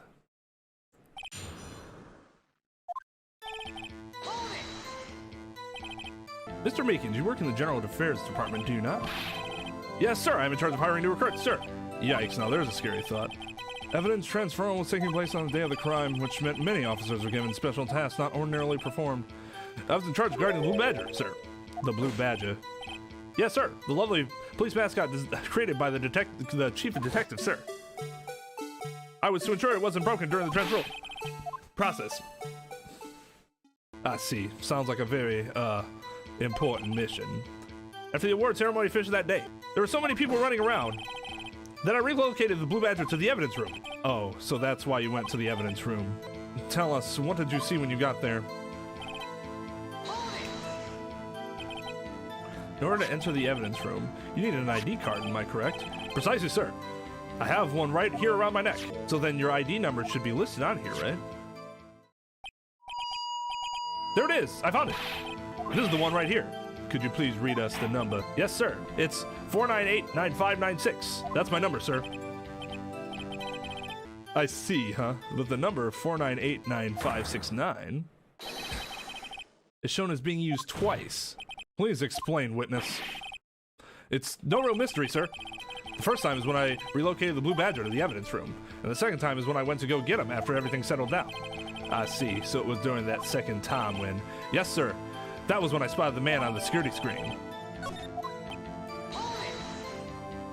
So you were attacked. Can you please tell us exactly what happened to you? It was a knife, sir, a knife. Detective Goodman pulled a knife on you. What happened then? Well, with me charging in on him like that, he looked surprised as I was. You weren't exactly the kind of person someone would want to run into. That's when I reacted, sir. I swung my arms like an octopus, struggling to detain him. That's how I got this gash on my hand. If you just keep cool, your hand wouldn't be... When I saw the blood trickling down my arm, I panicked. I grabbed the man by his collar. What exactly do you mean when you said you did it? I know I don't look like the type, but I'm really into kung fu films, sir. The man left his guard down for just an instant, so I snatched his knife from him. He took his knife. I spun him around and performed a disarming maneuver. I made sure to close my eyes like a man. What? I see. He must have been desperate. The next thing I knew, his white coat was drenched in a sea of blood, and then the next thing I knew, yes, he punched me right in my face, sir. After that, I passed out. Well, what time did you regain consciousness? No offense, sir, but how am I supposed to know that? I was unconscious. Oh, right.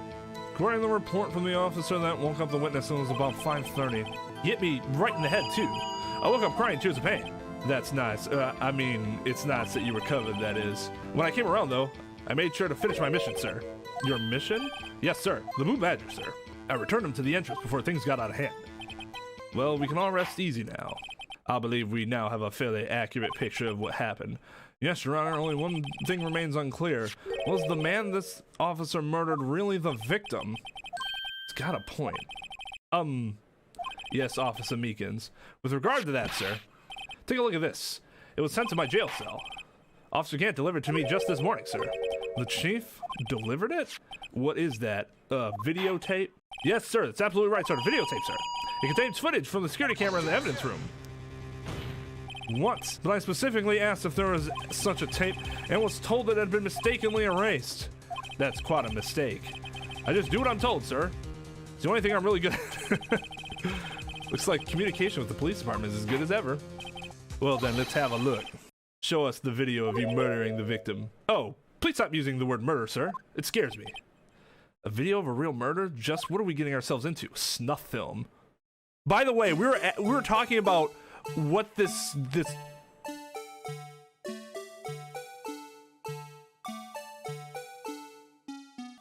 is.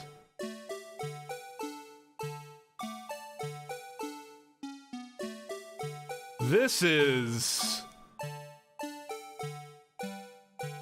It's cool, but why?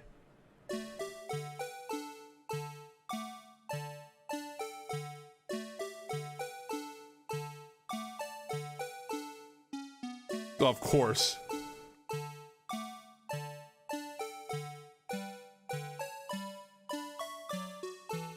I'm gonna have to watch this again, unfortunately.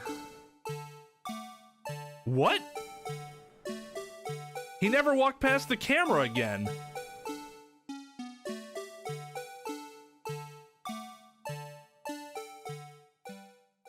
What? Well, I believe we're all thinking the same thing. How can we deal with these unsettling feelings stirring within us? What the hell was that wriggling piece of plywood? Sir, that is the pride and joy of the entire Criminal Affairs Department, sir. It's the Blue Badger, sir. Why am I not surprised this isn't going smoothly? Yes, well, anyway, this tape seems to prove what the witness did indeed encounter, someone in the evidence room, and some sort of, activity did take place. Your Honor, instead of relying on clearly incomplete footage, the witness's testimony will suffice. Is that all right with you, Officer Meekins? Yes, sir, as you wish, sir. His face can't be clearly seen in the video, but there's no question that the other person was Detective Goodman, sir. I mean, he opened the locker, which required Detective Goodman's fingerprints to do. The locker he opened is unquestionably Detective Goodman's locker, sir. So it must be him. No one else could have unlocked it. What's this about a fingerprint? Each detective has been given a locker equipped with a fingerprint-activated lock. These locks ensure that each locker can only be opened by the detective it belongs to. Intriguing. That would mean the victim at the crime scene would have to have been Detective Goodman. Very well, the defense may begin its cross-examination. I don't know where this cross-examination will lead. Everything begins with contradictions. That's right to start. If you're Phoenix, why don't you just say, hey, you're right, Detective Goodman was there at 5:15. Thus, my client could not have possibly killed him. I'm done. Screw you guys. I'm going home. That's it. That's it right there. That's just, you're done. He did everything he was supposed to. He proved his client's innocence. So I don't know why in the world I would want to prove contradictions here. Tell me, were you able to get a good look at him? At the face of the man who attacked you with a knife? Sir, you must label people as having seen or not seen the man's face. I believe I would be classified as the latter? The latter? But you were standing right in front of him, were you not? More to the point, you are the person who fought him, aren't you? Oh, yes, sir. But I didn't get a clear look at his face, sir. I'm not the kind of guy who looks directly at people when talking with them, you see. Yeah, that's a good trait for a police officer. Still, I'm sure it was him. I bet my badge on it. But you don't know that for sure, do you? You never actually saw Detective Goodman's face. Well, I suppose you might say that. That is, if you must label people as having seen or not seen it. Since his face can't be identified in the video, only you can verify it. Why is everyone looking at me? If I had to label your stares as disturbing or... Meekins! Eek! Having been shown a questionable video at best, we are not in the best of moods. Now please be more certain when you testify. Yes, sir. You claim that the man who brandished the knife on you was Bruce Goodman. Tell us why you are positive it was him. About these lockers, is there no other way to open them? No, sir. I myself tried all kinds of methods in the past. They only respond to registered fingerprints, sir. I wonder what kind of methods he's tried. If the man opened the locker's lock, which only responds to its registered fingerprints, then he must be the person the locker was assigned to, or he somehow has the person who was assigned to its fingerprints. Exactly my point, sir. And this too. How do you know that information? I've heard rumors. From people in the know, sir. People in the know? The workers in the department cafeteria, sir. They keep me informed. They also listen to my romantic troubles, sir. For the record, the open locker did indeed belong to Detective Goodman. I verified this information through a more reliable source. So the victim opened the locker with his own fingerprints. However, the most important detail is not shown in this video, the man's face. Sir, if I may say something, sir, please do. After all, you are the one being examined. I don't understand why the man's face is so important in the case, sir. I mean, it was his hand that opened the fingerprint lock, and it was his hand that tried to thrust his knife into my body, sir. My unsettled state can testify enough to this, sir. Yes, you have a point. The footage doesn't lie. That is, unless the defense can find a problem with it. Mr. Wright, let's check the court record again. Is there a problem with the security video? Regarding the video contained on this tape, there's one thing in particular that seems rather strange. Strange? This contradiction leads to the possibility that the man may not have been Detective Goodman. What? This video contains such a contradiction? Interesting, Your Honor. I have a proposal. Yes, Mr. Edgeworth. I propose we have the defense point out to us this alleged contradiction in the video. Fuck, I actually don't know. I missed so much of it because I was just freaked the fuck out by that eerie badger. He would want me to point it out. Of course, he should want you to point it out. Very well, proposal accepted. Let us further inspect this piece of evidence. I will now play the security tape. Where's the contradiction? God, this is terrible. Okay, the light's on already. That's kind of weird, isn't it? Present.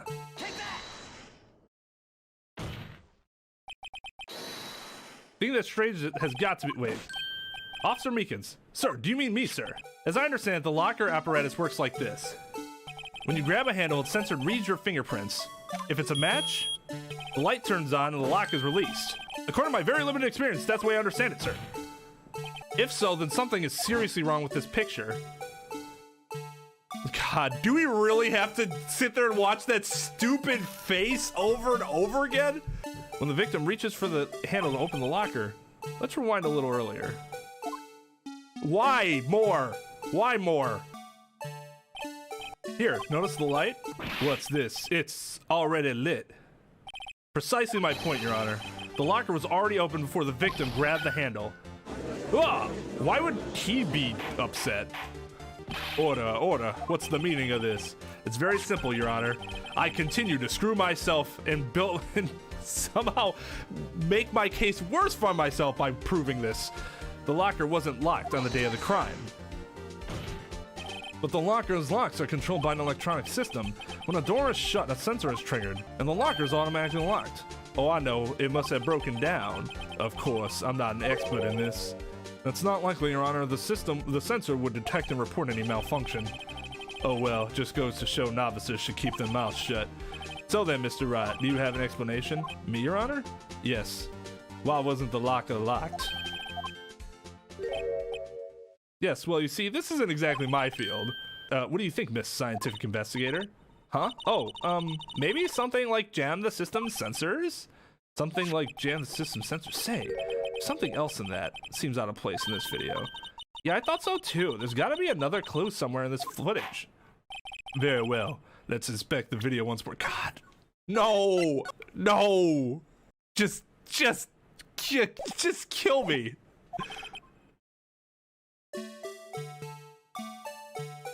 Oh, no. The piece of paper was keeping it open. Please watch closely. This is the continuation of the part I showed you earlier. What's this? Something white fell out of the locker. But sir, it's been my experience that things fall out when doors are open. Okay, we just shut him up. We can't be sure that the item was completely inside the locker to begin with. What do you mean? The sensor triggers the lock when the door is shut. What if something was inserted, say, between the sensor and the door? Inserted?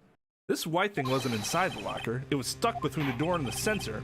Oh, I understand now, sir. It's just like my tie. 2 out of 3 times it gets stuck in the door when I get out of my patrol vehicle, sir. Instead of the door closing. But the object would have to be extremely thin to fit in the door. Not only that, it would also have to block electrical currents. It would need to be an insulator. Yes, an insulator, but at the crime scene, it just might have been something that fits that description. But sir, by insulator, you mean... I think I finally got this figured out. What was the insulator that was stuck in the locker door? The rubber glove. Thin rubber glove. I found this near the locker, a thin rubber glove. But we can't be sure that was in the victim's locker. It has a tag that says SL9 incident. The video seems to depict the victim opening the locker, but that isn't the case. The lit lamp attests to this. On the day of the crime, even I could have opened that locker. Is that not so, Officer Meekins? Sir, it would appear so, sir. Like, shut up, Phoenix. What the fuck are you doing, dude? All this, none of this, what's going on right now makes any sense from Phoenix Wright's perspective. Like, why is he doing this? So are we to believe then that the victim, whom this witness stabbed in the evidence room, was not Detective Goodman? Do not be misled, Your Honor. What do you mean, Mr. Edgeworth? The defense has merely demonstrated that possibility and nothing more. The victim in the video was indeed Bruce Goodman.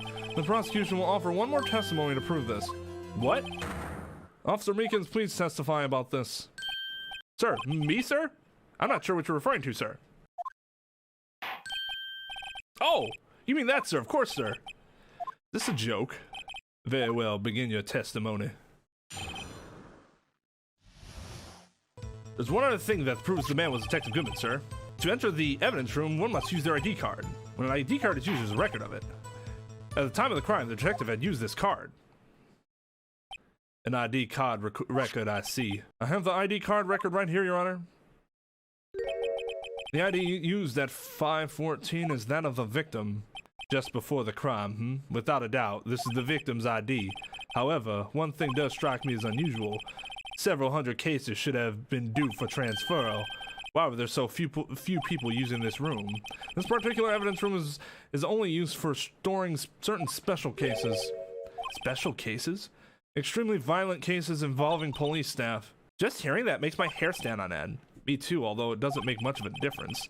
There were only a few cases up for transferal there, and most were cleaned up by noon. Right, I see. Now let us move forward on the cross-examination. Somebody else could have had the ID, though. Let it be noted that this is the record the witness referred to. Let me see. Yes, that would be it, Detective Goodman. What's the matter? According to this, Mr. Edgeworth, your name is on here. So it is, Your Honor. Bow. Not that prosecutor again. Hey, maybe he's behind a Mommy, why is it? Shh, don't stare at him. It would seem the inquiry committee will want to speak with you again today. I have nothing to be ashamed of regarding my actions or their consequences. For now, let us continue with the cross-examination. Poor Mr. Edgeworth, it must be so difficult for him. Earlier, I believe you testified that when you asked the man to show his ID card, he pulled a knife on you. Yes, sir. He didn't show me any ID card, sir. Don't you think that's odd? I mean, if he had his ID card, all he had to do was show it to you. There wouldn't have been any reason to draw a knife. Maybe he just panicked? Everything stems from contradictions. Let's point them out. Mr. Wright, what do you think? I'm confused. What? The problem with his ID card testimony is far too obvious. It's not like Edgeworth to miss something like this. You're thinking too hard about it. Come on, let's show them what we got. Wait one moment, Officer Meekins. I'm not good at waiting, sir. I have the victim's ID card right here. I found it at the crime scene. That makes sense. When I say crime scene, I'm not referring to the evidence room at the police department. I mean the other crime scene, the underground parking lot at the prosecutor's office. Your Honor, I have one more piece of evidence to present. It's a very important clue regarding the victim's ID card. Lost item report. It's only half complete, but it shows that Detective Goodman had lost something on the day of the crime. Something important enough to fill out this report. Let me guess, you believe this something to be his ID card, right? I can't say for sure, but there is a high probability. On the day of the crime, Detective Goodman was not carrying his card. Order, order. So now what does this all mean? It can only mean one thing. Doesn't even require much thought. The man Officer Meekins encountered in the evidence room was not Detective Goodman, but rather the man who stole his ID card. Order, order, order. Does the prosecution have a response? I have only one thing to say to the defense. Bravo, Mr. Wright. Bravo. Allow me to summarize the defense's arguments. At 5:15 on the day of the crime, the man in the evidence room Officer Meekins encountered was not Detective Goodman. There are two grounds to support this. First, the locker in the evidence room was already unlocked. Second, the victim lost his ID card. Am I correct so far, Mr. Wright? Yes. What's he up to?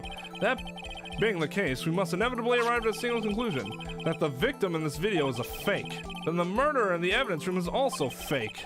In other words, the security camera does not show the instance of the murder. That is, I guess that's right. Is something wrong, Mr. Wright? Only moments ago you seemed content to be pointing your finger around. This isn't going to end well. Well, well, it seems you finally realized exactly what you've gone to such lengths to prove. Explain yourself, Mr. Edgeworth. The defense has already done the explaining for me. The victim in this video is a fake, which means the murder did not take place at the police department at 5:15 on the day of the crime.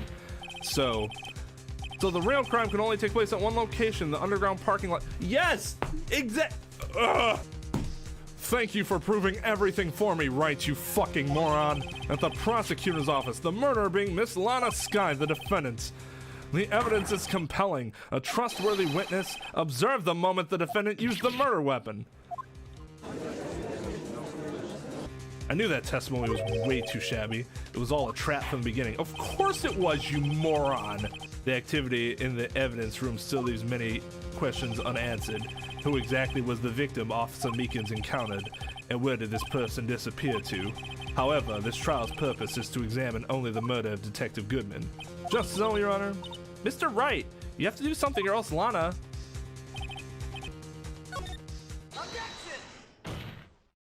One moment, Your Honor. What now, Mr. Wright? Don't tell me you're objecting to what you've just proven. Of course not, but I almost walked right into the prosecution's trap. What are you talking about? This cross-examination has proven one thing and one thing only. The security video did not show the actual murder. However, it cannot be said that it is unrelated to the murder in the parking lot. Specifically, large amounts of blood traces were found in the evidence room. The defense demands further examination into the truth of the matter. Mr. Edgeworth. Yes, Your Honor. If this court were to examine this further, other witnesses will be necessary. Is the prosecution prepared? I'm sorry, Your Honor. The prosecution considered the incident at the police department to be unrelated. We have not prepared any other witnesses for this incident. This just might be my chance. Time to call a certain Texas Ranger to the stand. Mr. Wright, you mean, Your Honor, the defense would like to request a specific witness. Oh, whom do you have in mind? Someone we have reason to believe knows the truth behind the activities that took place in the evidence room. The prosecution requests to hear this person's name before deciding whether or not to comply. Very well then, Mr. Wright, this person whom you would have testify, what is his or her name? Officer Jake Marshall. Why him? I can't let Edgeworth know everything just yet. He's in charge of the evidence room. I feel we should hear what he has to say. The prosecution agrees to the defense's request. Since he was responsible for guarding the room, we should hear his testimony. Fortunately, he works in the police department. We should need longer than 20 minutes to prepare. Very well. The court will take a 30-minute recess while the witness is subpoenaed. That's crazy fast. Will the prosecution please prepare the witness during this time? We will, Your Honor. Court is now in recess. Your right to being subpoenaed in, like, 99% of cases here is far longer than 30 minutes. There's no stopping you, is there, Mr. Wright? Huh? What do you mean? You called for Jake Marshall. It seems you figured everything out. I haven't figured anything out. Lana, you're the one who knows everything. Emma. You always know everything. Why don't you just tell us? Mr. Wright is trying his hardest to protect you. I don't recall ever asking for his protection. How can you be so cold? Don't you trust us? Don't you trust me? Hope I'm not interrupting anything, pals. Oh, yes I am. I'll come back later. Wait, Detective Gumshoe, what is it? You've got a lot of nerve, pal. Me, a detective, run around all around while on duty. And to top it off, call me here. I've seen happier people at funerals. Sorry, Detective. You better be, pal. Hey. Hey. Hey. Hey. I didn't see you there, Chief Prosecutor Sky. That's okay. So, have you brought what I asked? Oh. Oh. You mean this, right?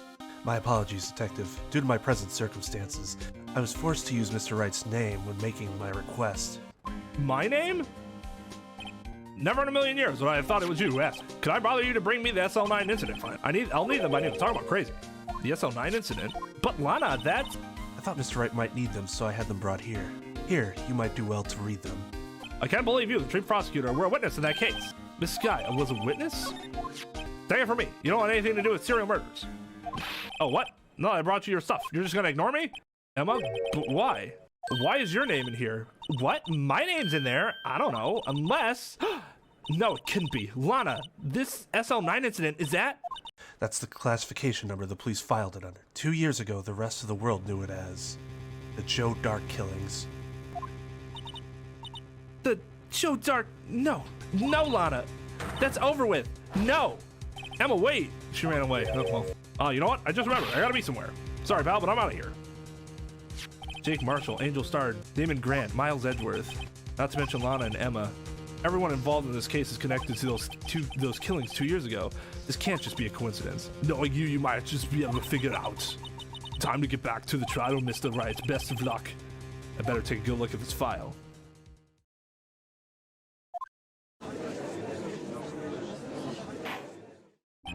The court will now reconvene for the trial of Miss Lana Sky.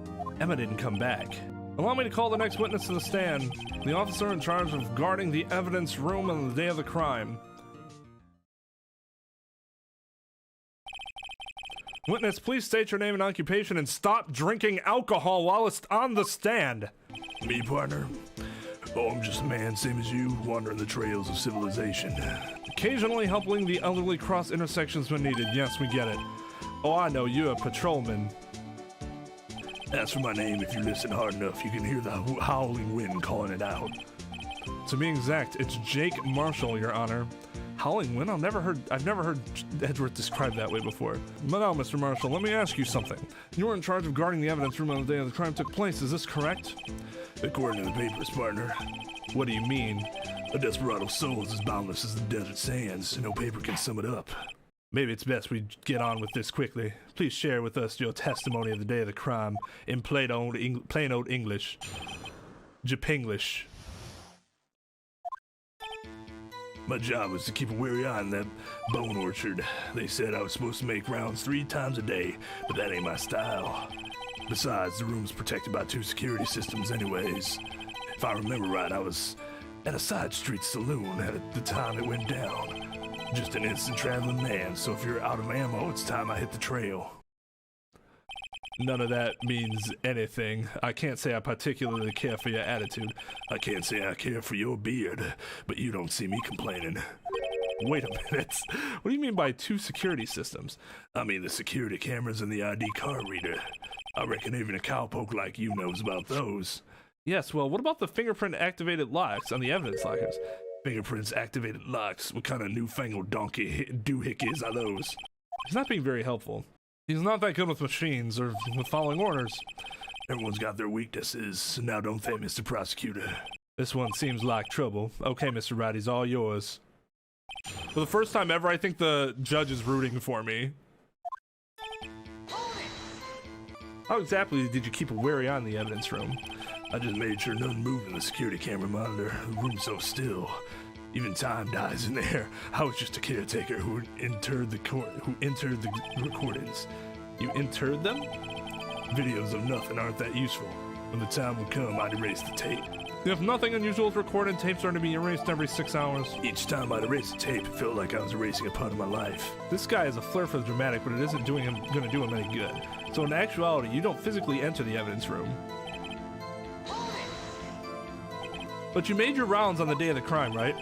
Ain't you heard a word I said, partner? I told you that ain't my style. I'm afraid I don't understand. No desperado I know lets rules get in his way. No desperado I know joins the police force. So Officer Marshall, on the day of the crime, Just between you and me, I didn't set foot in the evidence room that day. there was a rubber glove sticking in the victim's locker. Do you know anything about that? Sorry, partner, I can't say I do. I haven't been in that crypt in weeks. How does this guy avoid being fired? So if you're out of ammo, it's time I hit the trail. Out of ammo, Officer Marshall? That's right, partner, or as you call it, evidence. If you plan to pin me to this crime, then you better draw. Otherwise, you're just wasting my time. My steel horse is waiting to carry me back west into the sunset. One thing seems clear. Despite being responsible for guarding the evidence room, the witness doesn't appear to have seen anything. Texans don't take orders from anyone. Everyone knows that. Apparently your superiors don't. Okay, I have a trump card up my sleeve, so I best keep my cool. Before I use it, though, I'd better up the ante. Objection! Officer Marshall, doesn't it strike you as odd? That is, you being called in to testify like this. After all, you weren't in the security room at the time of the crime. And yet you drag me down here. Explain yourself, partner. It's quite simple. You left a very large trail behind at the scene, or to be exact, a handprint. Listen real good, partner. Like I said, I'm the caretaker of that crypt. I pay my respects. That is, to make my rounds about once a month. It's only natural my fingerprints would be in there. I only wish it were, officer. But you see, your fingerprints were covered in blood. Witness, what is the meaning of this? Your blood-stained fingerprints were at the crime scene. The blood was wiped away. However, a luminol test clearly revealed this. Well, Officer Marshall? It seems to me there ain't a person in this room with a head on his shoulders. I take it you have an explanation then, Officer Marshall? About the blood-stained fingerprints? Very well, you may begin your testimony about your fingerprints found at the scene of the crime. Like I said, it's only natural for my fingerprints to be in that evidence room. One of them just happened to be at the same place as the bloodstained handprint. The murderer touched the locker where my fingerprint was by chance. The bloodstain and the fingerprint are completely unrelated. Or didn't you know the murderer was wearing gloves? See, I had nothing to do with it. The witness's explanation appears valid, although there's room for doubt. Life wouldn't be fun without any doubt, partner. The defense may now cross-examine the witness. This guy's hiding something. I feel it. Now's my chance to prove it. That's because you, how did you put it, pay your respects once a month? Yeah, that's right. That and one more thing. That locker happens to be mine. What? What do you mean? I mean what I said. That's the locker I used when I was a detective. The locker I still use. All that's in there now, though, is a heap of broken dreams. It'd be strange if my prints weren't all over that locker. Apparently his fingerprint data was never removed from that locker's programming. He must have been using the fingerprint lock all this time without ever knowing it.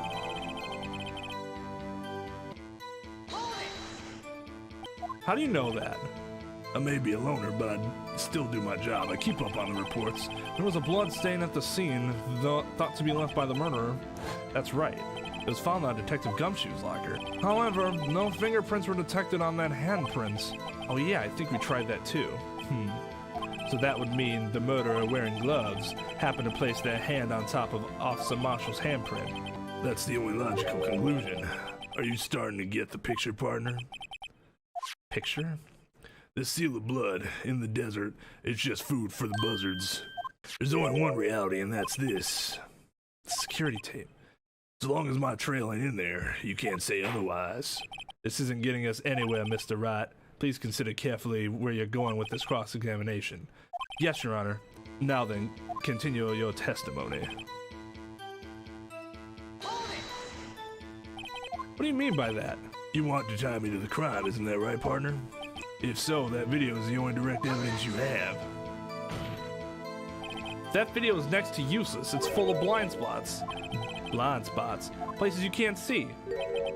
The camera's panning back and forth. The floor isn't shown.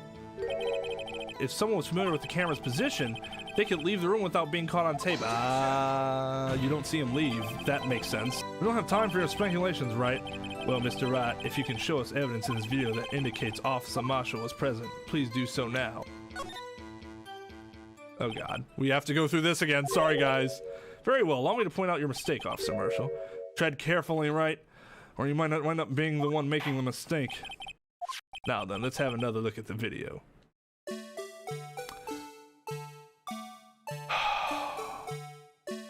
Oh, is that white? Is the white thing suddenly poking out of the locker afterwards? Ah! Take that! Bring our attention back to the security camera. Is a mistake I'm afraid you'll not soon forget, Officer Marshall. The days are short in Texas, and so are our tempers. Could you sum up what you have to say in 8 words or less? Very well. 2 words. You can clearly be seen in the video. In this video, Exactly 8 words, not bad, partner. the key lies in a certain locker shown in the video. That locker with the white cloth sticking out. That was the witnesses, I believe. Now then, let's rewind the video a bit. God, that face. It haunts me. Just what about that is attractive? Oh, the white cloth. It's gone. What's the meaning of this, Officer Marshall? When the crime took place, the white cloth wasn't there. Then it suddenly appeared. There's only one explanation. Officer Marshall, you were in the evidence room at the time of the crime. What's more, you opened your locker when the camera was turned away. Order, order. It would seem that... Hold your horses. Sorry, partner, but you got the wrong man. So what if my locker was open? That doesn't mean I'm the one who opened it. The murderer needed to hide something, so he opened the locker and stuck it in. It's not my fault he happened to choose mine. Why is everyone staring at me like I'm a wanted man? This guy just isn't just plain done. He really doesn't know. I hate to rain on your parade, but you're the only person who can open that particular locker. Oh yeah, I call your bluff. You say I opened that locker, now prove it. Take that! A fingerprint sensor? We literally talked about it earlier. We talked about this earlier today. The lockers can only be opened by detectives they belong to. What kind of crazy talk is this? Well, Detective Gumshoe did mention something about this. So, Sheriff, what do you have to say in 8 words or less? I only got 1 word for you, partner. No!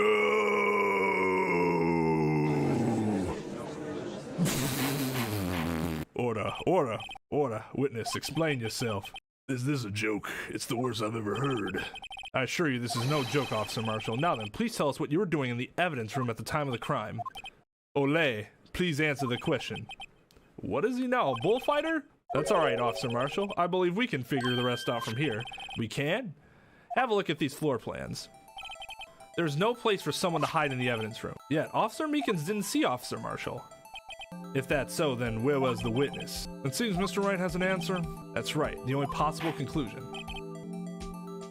Yeah, no, he can be the, like that, my thought was if he's not behind the blue badger. Oh, nope. Guess not. Oh, I'm an idiot, you're right. That's right, we're thinking, because I'm thinking of Meekins getting punched. Officer Marshall is standing right here. There, but that's where the victim, Detective Goodman, was. Yeah, for some reason I was thinking of Meekins as the victim. Correct. Unless the man wasn't Detective Goodman. I believe the victim in the video is Officer Marshall. It was you dressed up like Detective Goodman. Well, that's preposterous. Officer Meekins witnessed the detective at the crime scene. Once he saw the man's face, he'd know for sure. May I point out that Officer Meekins did not know Detective Goodman? He also testified about the man's reaction when confronted. Something about the officer's story puzzled me. The man had his ID card, why didn't he just show it? Well, he would have needed it to enter the evidence room, so he must have been carrying it. The answer is simple. He couldn't show it. As you can see, Detective Goodman's picture is on his ID card. Oh, I get it. If he showed that, his cover would have been blown. Officer Meekins would have realized the man wasn't Detective Goodman. Do you have anything to say to this, Officer Marshall? You've got quite an imagination, partner. We got a term for that. It's called circumstantial evidence. Circumstantial evidence? He's still denying it? You're gonna have to do better than that to break a detective. Unless you have hard evidence proving I dressed up as the victim. I can't say I particularly care for your uncooperative disposition.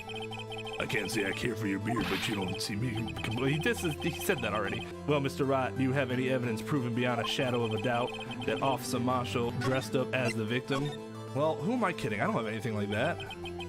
I can see the fear in your eyes, partner. Seems you're the one who couldn't take the desert heat. Ugh, this can't be happening. It's so obvious he's the one. What can I do? It looks like your laughing experience has finally been exposed. I'll pass on to you what someone told me when I was just starting out. When you run into a wall with no place to go, return to the basics. The basics? For me, that would be what Mia used to tell me. Phoenix, try thinking outside of the box. I shouldn't look for proof that Officer Marshall was in disguise, but rather I should look for evidence that came about because he was in disguise. Why do you think this locker was opened in the first place? What do you mean? There's no reason for Officer Marshall to open his locker at the time of the crime. Yet he did, despite the chance it might be discovered later as it has been. Which means he didn't originally plan to open his locker. According to the defense's argument, Officer Jake Marshall dressed up as Detective Goodman at the time of the crime. Then after the crime was committed, he opened his own locker for some unknown reason. The fact that a white cloth is sticking out of the locker seems to indicate that. He opened it in order to put the cloth inside. So, just what exactly is this piece of cloth? Perhaps the video is the key to all of our unanswered questions. I don't have any evidence, so this video is my only shot. Let's take another look at this security tape that will give us all nightmares by the end of this trial. Please show us why the witness... What?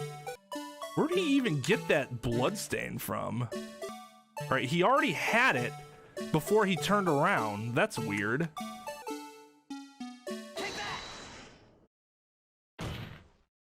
For some reason, you disguise yourself as Detective Goodman and enter through the evidence room, though I don't know to what end yet.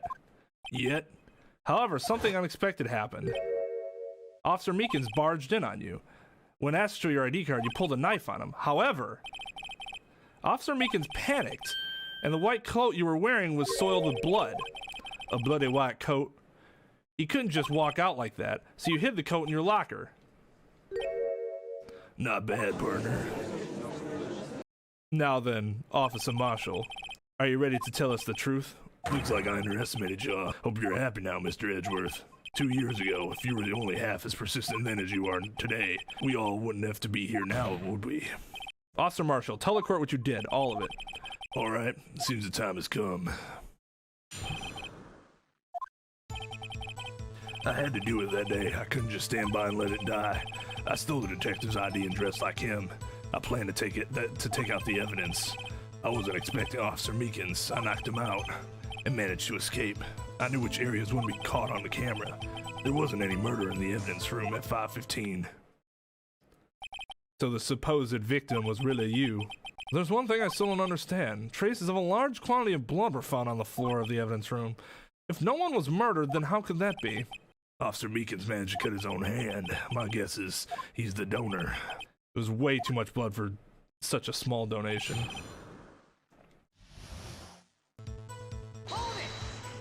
When you say it, you mean... You even have to ask, partner. The SL9 incident. 2 years had passed since that case was closed. It was going to be completely end with the transferal that day. Not if I have anything to do with it. That incident's not over. But what do you hope to accomplish by sneaking into the evidence room? When a case is closed, only that case's lead detective can look through the evidence. I wanted to have a look at it myself one more time, no matter what the cost. I don't care what anyone says, partner. That case is mine. Officer Marshall wasn't in charge of that investigation. Why does he care so much about it? That day was my last chance, that's why. Why did you disguise yourself as Detective Goodman? If I didn't make it look like Goodman was carrying out the evidence transfer, I'd be arrested for stealing evidence, which wouldn't get me anywhere. So you did it to fool the security camera. And the detective's ID card? I stole that morning of the incident. So that was really why Goodman started filling out the lost item report. I returned his ID card. I left it on the floor in the prosecutor's office parking lot. The ID card I found was left there by Officer Marshall. So essentially, you managed to succeed despite your lack of foresight. What do you mean, partner? I mean, the fingerprints activated lock, of course. No matter how well you disguise yourself, you can't change your fingerprints. Under normal circumstances, you wouldn't have been able to open the locker yourself, but he could because the rubber glove just happened to get stuck in the door. That means Detective Goodman must have opened the locker before Officer Marshall.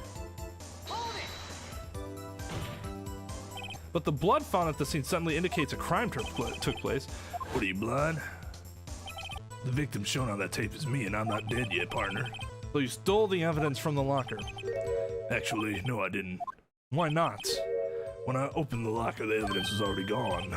What? Mr. Edgeworth, where is that evidence? It's still missing, Your Honor. Detective Goodman's locker was already empty. Someone else stole the evidence. Officer Marshall, may I ask you one thing? Fire away, partner. It's a free country.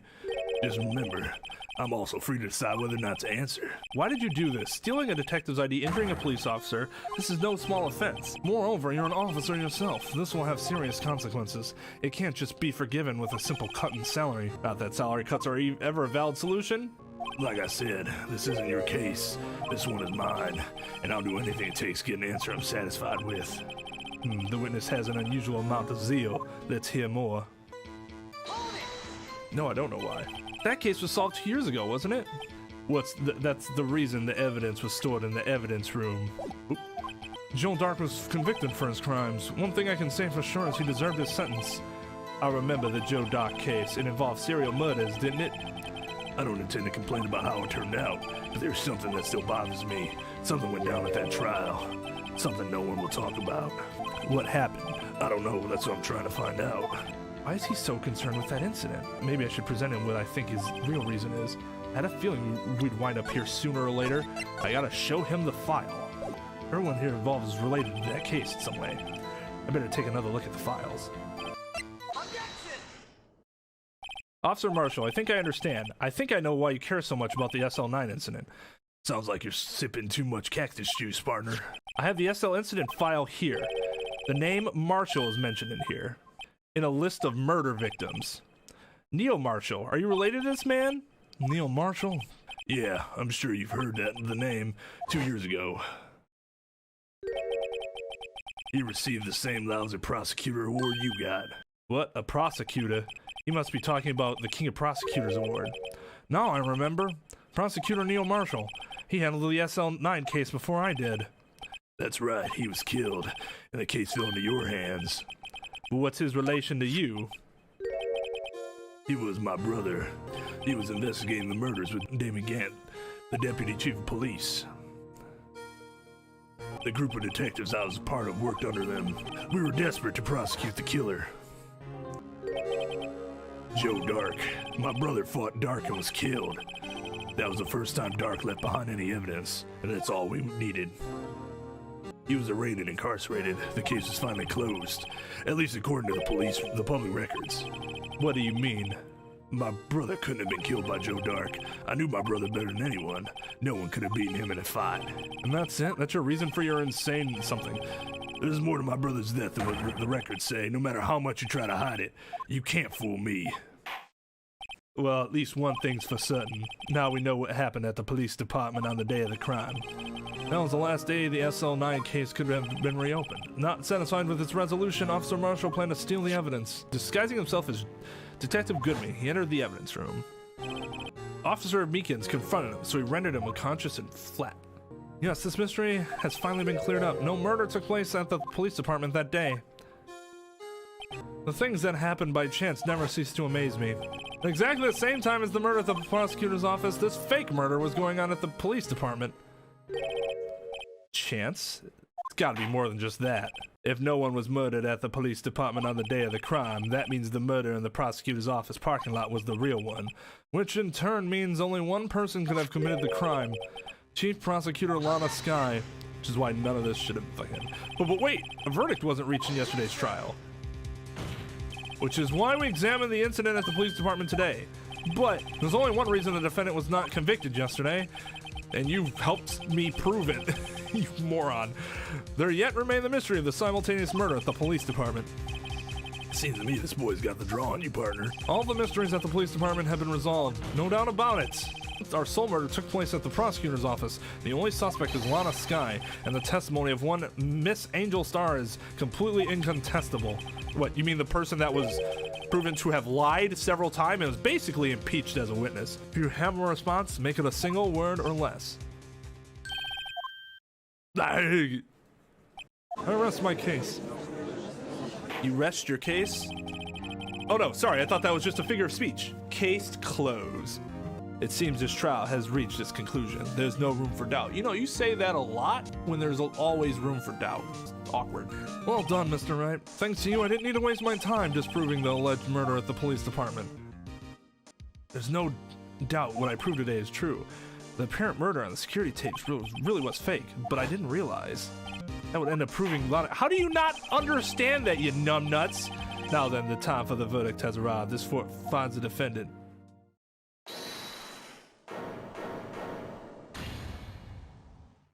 Your Honor, wait. Emma, the defense has an objection, a scientific objection, right? What do you mean, right? Mr. Wright, are you this girl's guardian? Your Honor? Oh, in a sense. Please, Your Honor, all I'm asking is for a minute of your time. Please hear me out. Mr. Edgeworth, please. I don't want to leave any loose ends. You want a minute? I'll give you 3. I was kind of in shock. I mean, finding out the SL9 incident referred to the Joe Dark killings.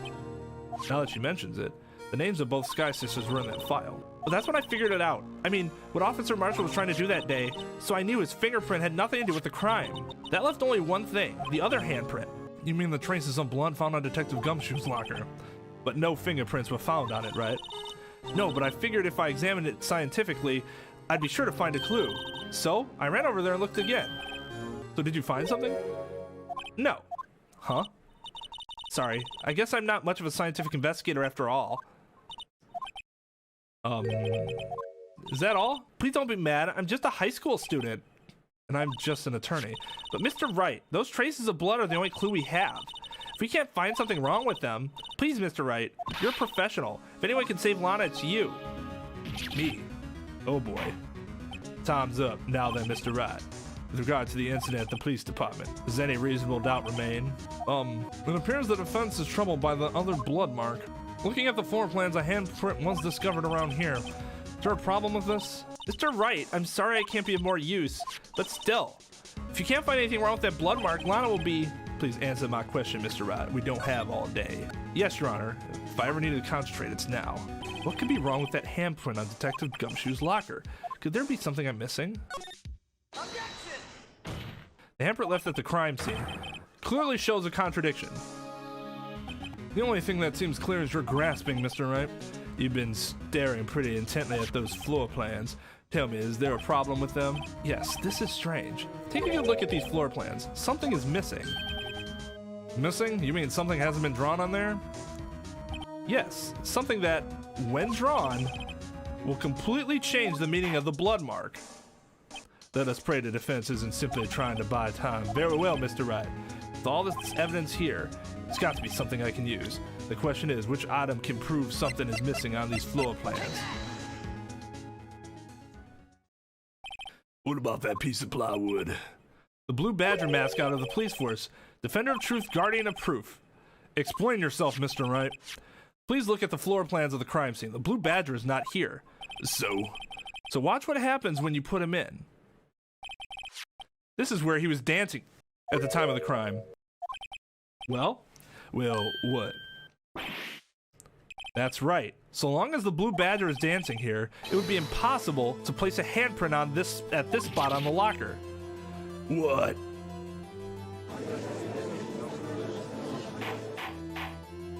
So that means, just exactly what does that mean?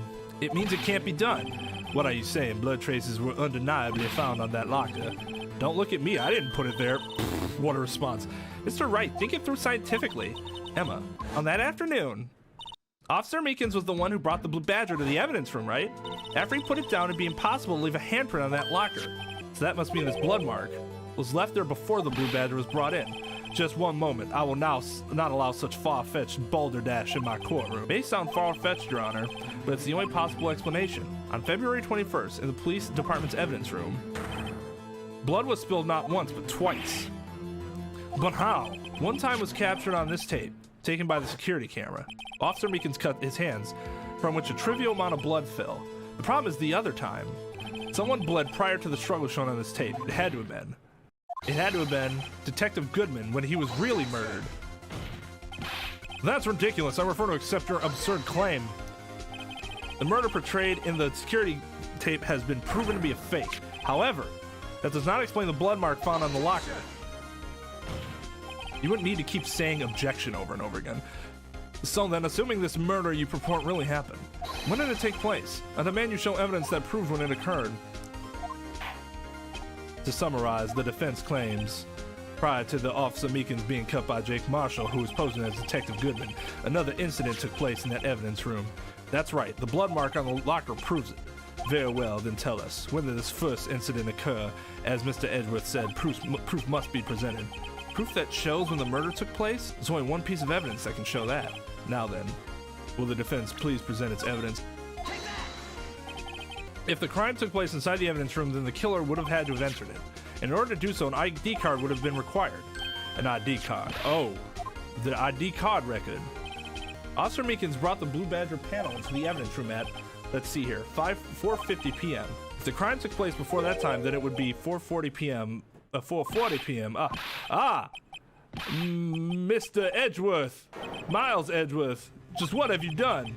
I never would have figured you had the nerve, boy. Drop the act, witness. It doesn't take a lot of thought to figure out it couldn't have been me. No buying getting it. I'm afraid I don't understand either.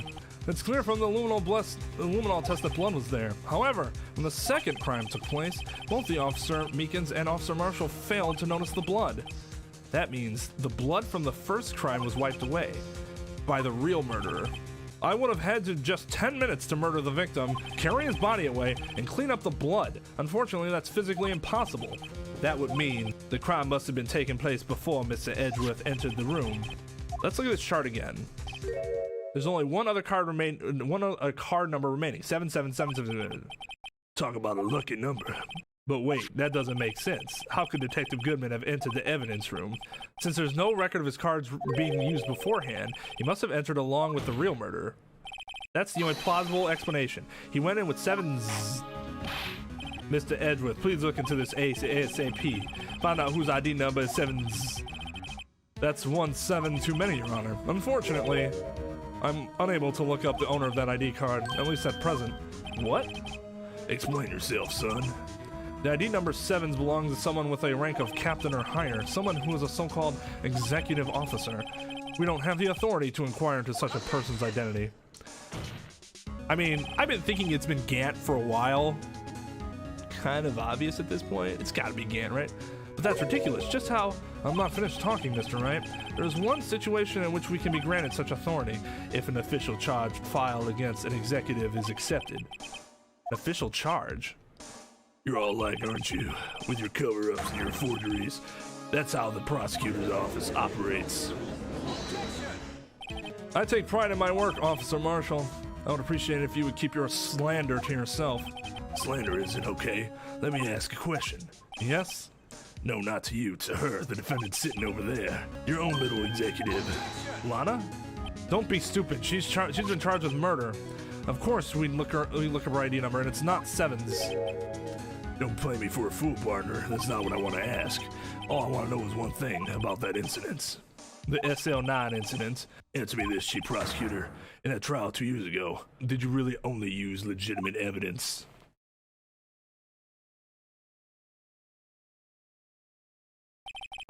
Do you need the witness to repeat his question, Chief Prosecutor? I heard him fine, Mr. Edgeworth. 2 years ago, I was in charge of the prosecution for that trial. At the time, Occasionally, we felt the powerlessness of the law. At least, I did. Lana! I became prosecutor in order to suppress crime with the law. But before I realized it, we were the ones being suppressed by the law. Defendant, just what are you saying? I'll ask you again, Chief Prosecutor. During that trial 2 years ago, did you really present all the evidence in court? Can you look me, an investigator in that crime, in the eye and say you did? Chief Prosecutor, you didn't. I don't have to, Officer Marshall. Why won't you answer him? Drastic crimes require drastic measures. That's just the way it is. We did what we had to in order for him to get the verdict he deserved. But Lana! Even if it involved forging evidence. See, that's what I'm talking about. No. No! Chaos in the courtroom could not be quelled. The conclusion would have to wait until the following day. I'm so sorry, Mr. Wright. I'm so sorry for what my sister said. I mean, she's going to jail now. Maybe not for murder, but I didn't know. I never knew that the SL9 incident was just another name for Joe Dark killings. It was like everyone heard about these killings but me. Lana wanted Dark convicted so badly. That's why she used me. That's why she used what happened to me. What do you mean, what happened to you? It's all there in the file. Joe Dark's last victim was Prosecutor Neil Marshall. When he murdered Officer Marshall's brother, he left behind an incriminating piece of evidence. What did you have to do with those killings, Emma? On the night Prosecutor Neil Marshall was murdered, Joe Dark tried to kill me. What? He tried to kill you? Officer Marshall's brother, Neil, was only trying to save me. So that means you... Yes, I was a witness in the Joe Dark trial. I didn't see that one coming. Really? Oh, if he used forged evidence without his knowledge? Like, so she forged the evidence and Edgeworth didn't realize that she forged the evidence? There's probably some plausible deniability there. I've never heard of it. I've never looked into anything like that happening, though, so I have no idea. It happened 2 years ago. It was right about this time of the year, too. There was a terrible thunderstorm that day, unusual for the season. I was alone in my sister's office. We were planning to eat dinner together once she finished her work. Then suddenly, this terrifying man comes bursting into the office. Joe Dark. It seemed like he was running from someone. He pulled out a knife and screamed at me. I didn't know what was going on. Just then, Prosecutor Marshall showed up. Jake Marshall's brother. Joe Dark tried to take me hostage, but before he could, Mr. Marshall tackled him. Then, what happened? I'll never forget it. Lightning struck and the lights went out. Suddenly, a bolt of lightning flashed outside the window, lighting up the office for an instant. What I saw there burned a permanent picture in my mind. I can still see it now. Permanent picture? I don't remember the moment when Dark stabbed Mr. Marshall, so you weren't able to testify about that. No, I was only asked about when I was attacked. That must be why she made up the crime. Made it up? You mean provided bogus evidence? The prosecutor's office wanted that guilty verdict so badly, Lana forged the evidence and Mr. Edgeworth used it. Edgeworth? Yes, but I'm sure he didn't know anything about it. He couldn't have known he was being given false evidence. Even so, that's when it all started. The rumors about Mr. Edgeworth, I mean, it's all my fault. If I could just testified properly, none of this would have happened. So it's true. Even though he may not have known it, Edgeworth really was involved in falsifying evidence. After that case ended, Lana was never the same. She became cold, like she is today. She must not have been able to face up to what she did, especially not to Emma. What did you see in the instant that crime occurred? Dark knocked down Mr. Marshall and raised his knife. Neil Marshall was stabbed right in front of this poor girl. I don't remember what happened. After that, apparently I passed out. When I came to, Lana was cradling me in her arms. Poor Emma. You've been through so much. I couldn't bring myself to testify about that instant. I tried, but the words just wouldn't come out. I drew a picture, but it wasn't any good. 2 years ago, you must have been 14. That's understandable. Once it was all over, I made up my mind. I decided that when I grew up, I'd become a scientific investigator. I want to be able to fight crime with my testimonies and find the evidence to make an airtight case. I actually like this backstory a lot, tied in with her profession. That way Lana would never have to forge any. That's so sweet. I see. I think I'm finally starting to understand what makes Emma tick. But there's still something that bothers me about that crime. There's something that's puzzling me, Emma. What is it? You said you were in Lana's office at the time, right? That's right. Why then would a serial killer come running in there? Not only that, but he's being chased by a prosecutor. Oh, that's no mystery there. Joe Dark had been taken in for questioning that day. Taken in for questioning? You mean by the police? Of course, this happened at the police department. He tried to run away halfway through the interview and fled into my sister's office. Why did he run all the way over to your sister's office? Because the detective offices and the questioning room are right across from the elevator. Across from the elevator? But Lana was the chief prosecutor, wasn't she? No, silly, didn't I tell you? 2 years ago, Lana was a detective. She was the best in the entire force. What? That is news to me. After the Joe Dark case, she was transferred to the prosecutor's office and made chief prosecutor. So they're just like, detective, we want you to be an attorney now. So there's something very different about how that operates there. I don't know what it is, so I'll just leave it at that. Apparently, you must be able to, something with a law degree there allows you to shift between the two roles. I better have another talk with her. Lana. Mr. Wright, it seems I keep causing you trouble. Falsifying evidence. I didn't think you were that type. Criminals don't mind playing foul. Why should we? But Lana, if you're wrong, an innocent person might be found guilty.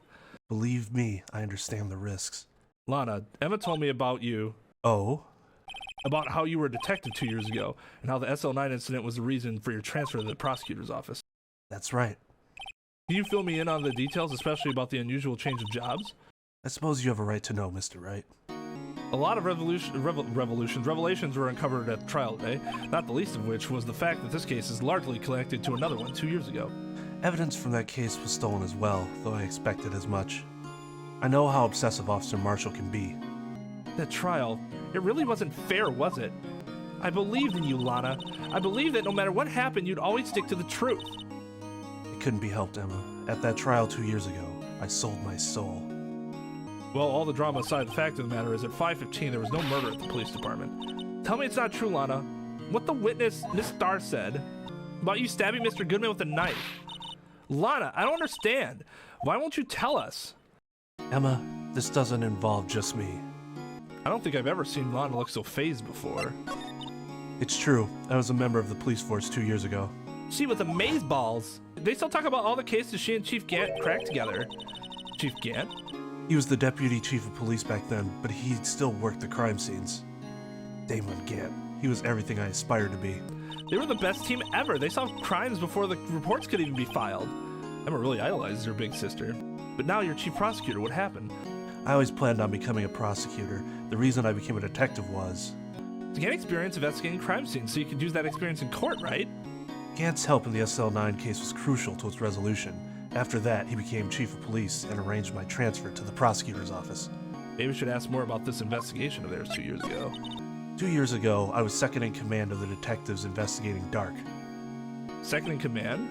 That means the investigator lead was Damon Gant, right? Yes, Deputy Chief Gant and I shared the same office and the same investigations. They even had the same office. We led a team of the best detectives on the force. Detective Goodman, whose case it was, Jake Marshall, and Angel Starr.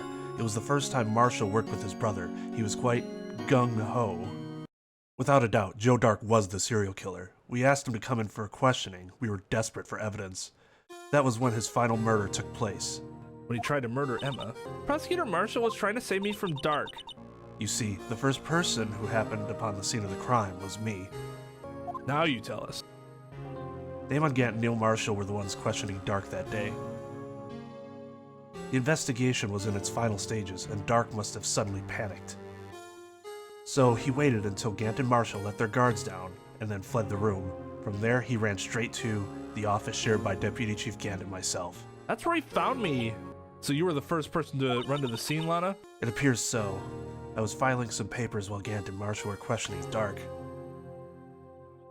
When I returned to my office, I saw the 3 bodies on the floor. 3 bodies? Prosecutor Marshall, the victim, Emma, who had passed out, and the suspect, Joe Dark. During the struggle, it seems Mr. Marshall struck a final blow before he died. Joe Dark had incurred a minor concussion and lay unconscious. What'd you do? To be honest, I panicked. I picked up Emma, carried her out of the room, and just held her. Can't blame her after all her sister must have gone through. After that, I placed Dark under immediate arrest. Let me get this straight. You were all involved in the SL9 incident. That's right. Quite a coincidence. I don't buy it. What are you saying? There's no way everyone involved in this trial were also involved in that incident, just by chance. But that case was solved 2 years ago. At least one person went to extremes because they didn't believe it was truly solved. Officer Marshall, yes, his actions came as a surprise to me as well. Ever since his brother died, he's changed completely. I guess he wasn't convinced with the ruling against Joe Dark.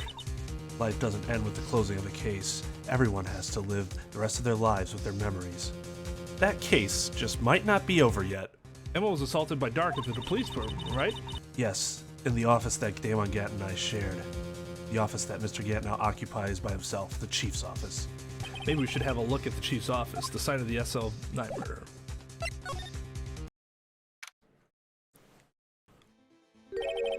How is he not in custody? Howdy, Bambina. Oh, Mr. Marshall, how are you not in jail? Never thought things would turn out this way when I woke up this morning. Que sera, sera. You never know where life will lead you, hey, Bambina? I should have known my luck had run out when old Billy dried up this morning. Billy? What's been his pet cactus? Say, where are you headed? Just over to the prosecutor's office for a little interrogation. It's a voluntary appearance, but we all know I won't be coming back. Sorry, but you can't go in the evidence room today, partner. But Mr. Marshall, why'd you do it? Why did prospectors head west? If ever there was a case I needed to know the truth about, it was that one. Before you turn yourself in, Mr. Marshall, would you mind telling us exactly what happened? Looks like I won't be getting a steak lunch today. Something was fishy about that trial from the start. It wasn't just me either. All the detectives thought so. What do you mean fishy? Some of the facts reported were inconsistent with the evidence found. For example, the murder weapon. The murder weapon? You mean the switchblade knife with the broken tip? That was Joe Dark's all right, but in the initial autopsy report, a question was raised. A question? The blade of the knife was not a perfect match with the wound the victim sustained. It means there is a good chance that knife was not the murder weapon. However, in the report that was finally submitted, that possibility had been erased. Could the facts have been concealed with forged evidence? That case left behind scars on all of us. Scars that the SL9 incident left behind. I got the looks, but he got the brains. He was one of the best prosecutors around. I had just made detective when it went down. It was our first case together. How old was he, your brother? He was 27 at the time. He was awarded the highest honor that very day. The highest honor? You mean the King of Prosecutors. I knew it. What are you looking at me like that for? That's an honor for a prosecutor. Mr. Marshall has been really close to his brother.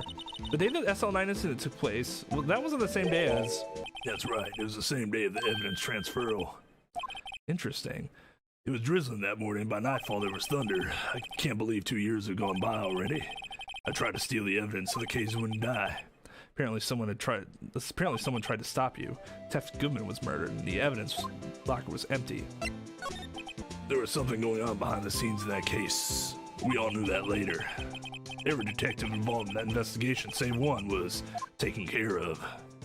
Miss Starr was fired and I was demoted and boxed away in a tiny room. What about Detective Goodman? They did something to him too. The commissioners would have gotten suspicious. No, they were careful not to be too obvious. They? Who are you talking about? Don't get upset, Bambina. I mean, Damon Gant and Lana Sky. They're the investigation lead, Damon Gant, and his second in command, Lana Sky. There wasn't a person on the force who hadn't heard of that duo.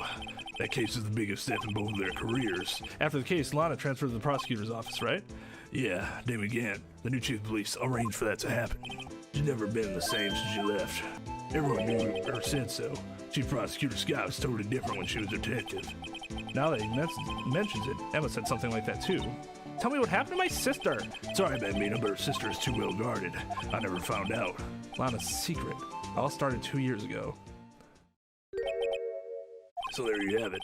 That's my story. Did you enjoy it, partner? It was certainly enlightening. There's one thing for sure I found out in court today. That boy Edgeworth isn't my enemy.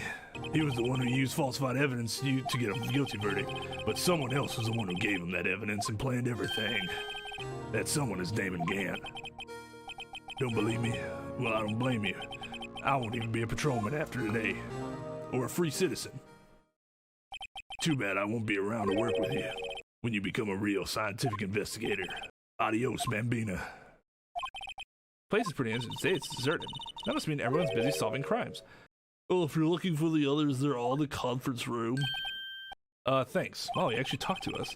With the chief prosecutor saying what she did and the decision about what to do about Mr. Edgeworth, not to mention her statement to the media in tomorrow's trial, there's no more chaos going on than Thanksgiving and Christmas put together. I think festive is the word usually used for those. Sir, we'd like to have a look around the Chief Gant's office. Just use the connecting hallway to the other building and take the elevator to top floor. Really? You mean it's okay for us to go in there? I mean, we aren't police officers or anything. Don't. What's the phrase? don't lift a gift horse in the mouth or whatever. Hey, you're right. You can't go there. It's off limits. Yeah, you fucking moron. Now I see where Detective Gumshoe gets his unique charm. Well, what are we waiting for? Let's head to the chief's office. Oh, we're just gonna do it anyways. What was the fucking point of even asking him that? God. Whoa, where am I? Why does he have a church organ? Yeah, this is an evil guy's lair. It is a fucking lair. In the chief's office, silly. At least that's what it says on the door. Check out that pipe organ. It's real, isn't it? Hey, I used to take organ lessons in kindergarten. They used to call me Little Miss Bach. Oops. I never could remember where C was. Huh? Oh, it's you two. Chief Kent. Put that paper he was reading in his desk. So, Rado, have you been swimming lately? No, I haven't. I've been kind of busy lately. I can appreciate that. I have my hands full too with Mr. Marshall's misconduct and Lana's provocative statement. Provocative statement? Oh, you mean about the forged evidence? 2 years have passed since that incident. My, how time flies. That big picture on the wall over there? That's a picture of not Lana, Neal, and me. Is that on the right? This is Mr. Marshall's brother, Prosecutor Neal Marshall. He took it to commemorate our work together. Something's not right with this picture. Can't quite seem to put my finger on it.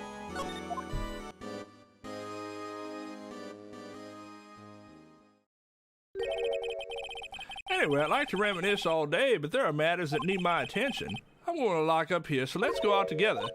Oh, but this office, it was a crime scene years ago, wasn't it? That case is long since been over. There's no need to investigate it any further. All the same, we'd still like to have a look around. Perhaps you didn't hear me. I said there's no need to investigate it anymore. Now hurry up and get out. I have a meeting to attend. Ooh, scary. It's like we aren't welcome. It seems that case isn't over with yet after all. What do you mean? Chief can't deny our request to search the crime scene. That means there must be a reason he doesn't want us looking around in there. You mean like something? I didn't see what that was. There's got to be a way we can get inside the chief's office. So the... Oh! There's that vase. Looks like there's a knife being held by that armor thing. The shield is still broken on that award. Hey, pal. Detective Gumshoe, aren't you supposed to be in a meeting? I'm just taking a breather. My feet are... I'm sitting so long? Actually, I'm serving everyone coffee. Sounds like Detective Gumshoe's still out of the loop. Say, have either of you seen Mr. Edgeworth? Edgeworth? No. Why do you ask? He's under fire from both the police department and the prosecutor's office. It's almost like battles between you two in court. That sounds serious. Is it because of what my sister said? That's basically what it all boils down to. That falsified evidence 2 years ago. Now Mr. Edgeworth has the whole world after his blood. Yikes. Omega yikes. But why would Edgeworth be blamed? It's not like he knew the evidence was forged. A lot of Sky, well, people are probably going to still inquire as to that. Oh no, he didn't know. Just take his word for it. A lot of Sky is the guilty party here, isn't she? Sorry. Regardless, the prosecutor is responsible for the evidence they present in court.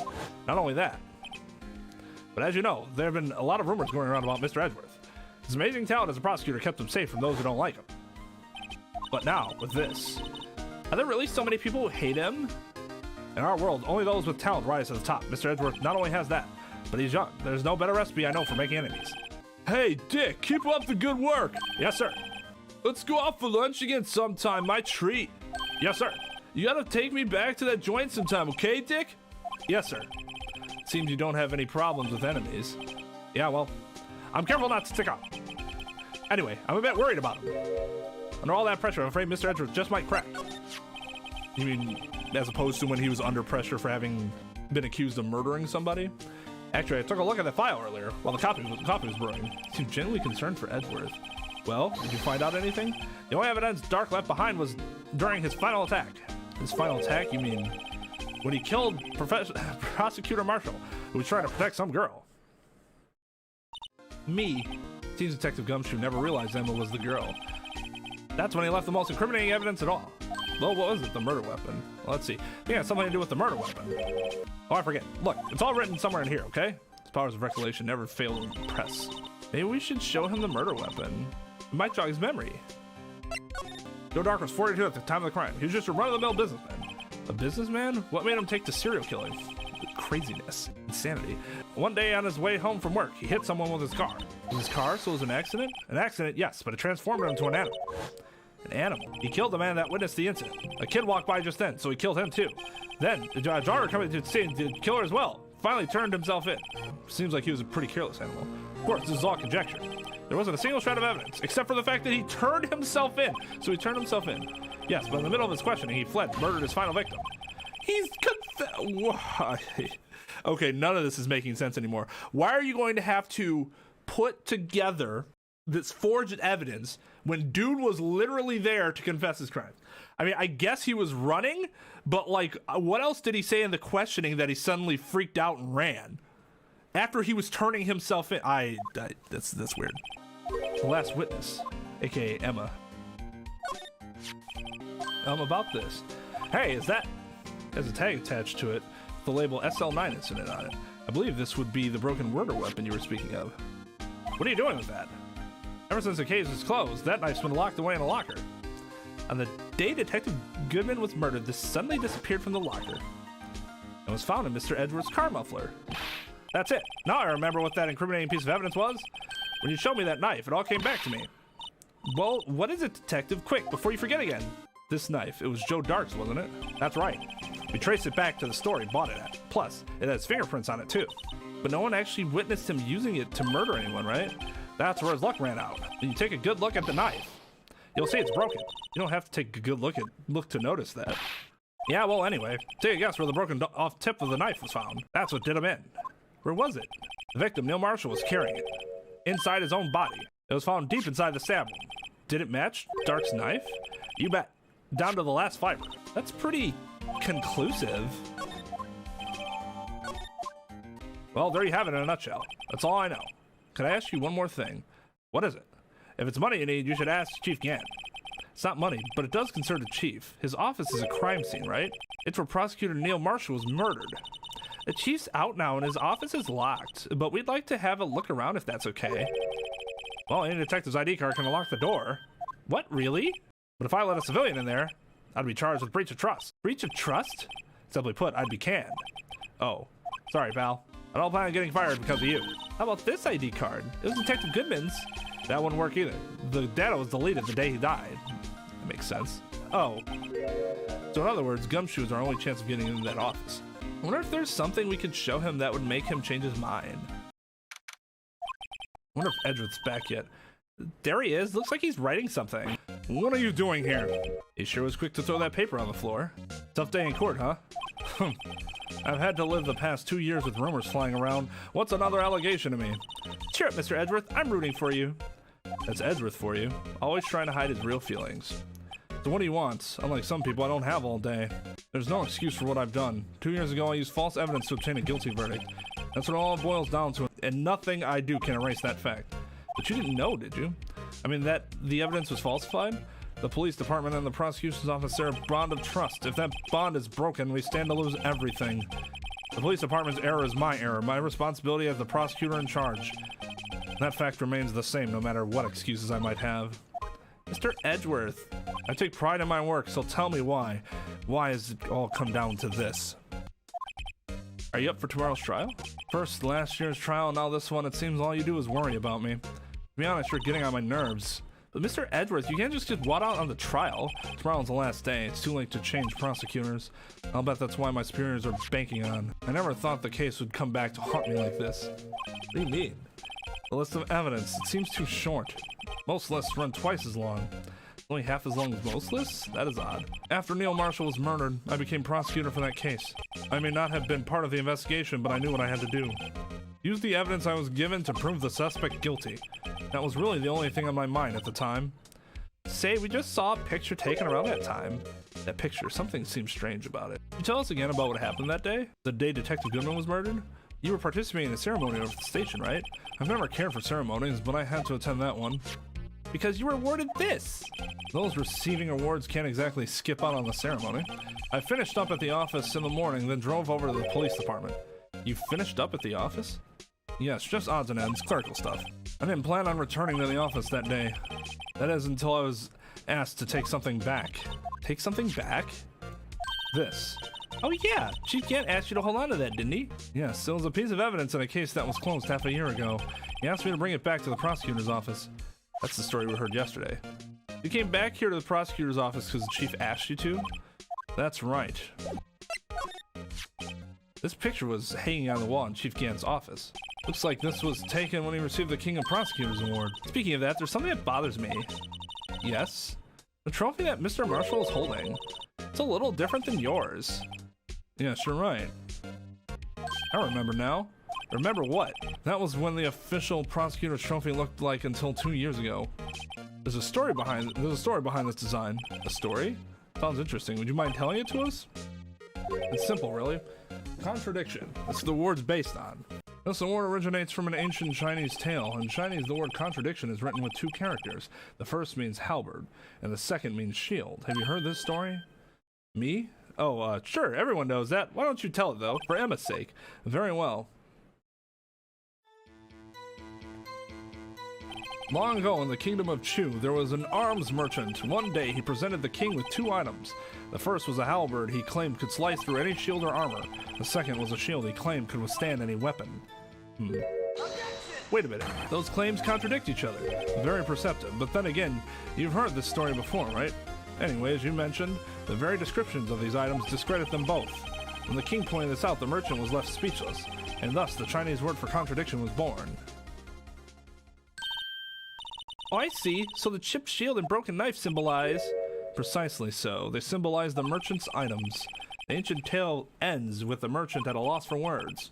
That's in our very nature to pursue matters to their conclusion, even if it results in something as ugly as this. Wow, thanks, Mr. Edgeworth. I learned something new today. That's funny. If that's so, why were you only given a shield? You'll have to ask Chief Gant. 2 years ago, we had the halberd part of the award abolished. Chief Gant? Excuse me. Oh, God. Would either of you care for a quarter pound of roast beef? Oh, God, that sounds so good right now. Miss Star, I guess she's out of lunches. You certainly are the curious sort, aren't you? Kind of like the first person who sucked a cow's nipple to discover milk. Still, I never thought you'd go digging up that case from 2 years ago. Everyone in this trial was involved in the SL9 incident. Not only that, but the murder occurred on the very day the evidence from that case was due for transferal. This can't be attributed to mere coincidence. Aren't you forgetting something? You know, that little scene I happen to witness. No matter how much of a past you dig up, it won't change what I saw. Roast beef is meant to be savored when eaten. It starts hatred towards Lana. It all dates back to 2 years ago. Joe Dark, that's a name I'll not soon forget. So I don't think I was ever more alive than I was then. Those days were steamier than a bowl of hot gravy. My poor old Jake Marshall, though, must have been going through hell. You mean because of his brother's death? They were close, those two. After Neil died, something took over Jake. He became obsessed. Seeing Jake like that made her all the more desperate. Her? Lana Skye. My sister? The best of the best were put on an SL9 case. Of course, they were led by the legendary duo. That legendary pair was the reason we were able to keep up our investigation. That's why we were so shocked over how it turned out. You mean with the forging of the evidence? Don't get me wrong, Joe Dark got what he deserved. Still, it was obvious the evidence produced in the court was being manipulated. Items our team never found would suddenly appear, while other items were kept secret. You don't have proof anything illegal was done. I'm proof enough of what happened. After that case, all of us save Goodman were relieved of our duties. Most without even so much as an explanation. Then Lana Skye transferred to the prosecutor's office and became chief prosecutor. Lana was always wanted to be a prosecutor. Nothing's quite as simple as it appears. Huh? Lana Skye was merely being used as a pawn. That's my take on the matter. She was being used? Damon Gant and Lana Skye. Gant led the investigation with Lana second in command. They were the best. They solved all kinds of cases together, didn't they? Damon Gant's magneticism was almost unreal. His magnetism? By that I mean his ability to attract evidence. He'd produced the most incredible evidence in the cases he handled. Incredible evidence, you mean? Oh yes, there were rumors about him even back then. No one dared confront him. But this is kind of... like, they're dragging this whole thing along. They could have cut a lot of this out. They're all telling us the same fucking story. Back then, everyone looked up to Lana. All the detectives wanted to be like her. Like, we don't need to talk to her right now. This could all be told by someone else. It could have been told to us by Marshall back, like, what, 40 minutes ago? Oh yes, myself included. I was a fool, really. She hated anything crooked and always watched out for the other detectives. That's why she was so concerned for Jake. Mr. Marshall. When Jake's brother was murdered, she felt as if she had lost her own brother. If it wasn't for her, I don't think Jake ever would have been recovered from his shock. That's what makes it all the more infuriating. Miss Starr. That's why I'll never be able to forgive her. Why did she have to turn so cold after that? Lana transferred to the prosecutor's office 2 years ago, didn't she? Yes, thanks to Chief Gant's powerful influence. Chief. That's right, having solved the SL9 case, his position as chief was secure. There was only one thing left for him to control, and then no one could stand in his way. The prosecutor's office. What? You mean, that's why Lana was transferred? If he could control the chief prosecutor, he could control the prosecutor's office. And that must have been his goal all along. But how could he control Lana? I don't know, but one thing's for sure. Ever since that case ended, she's never been the same. It's only logical to conclude there must have been a reason for her change. At last, I'm finally getting close to the bottom of this ugly mess. Thank you, Miss Starr. You listen to me, rookie. It takes more than just ingredients to create fine cuisine. I hope you turn out to be a better chef than I've been. Oh, you're back. You're still here? I gotta make 150 copies of these files. Brewing coffee, copying files. I'm turning into a regular DJ. You're a DJ as well? If I'm not mistaken, I think he means desk jockey.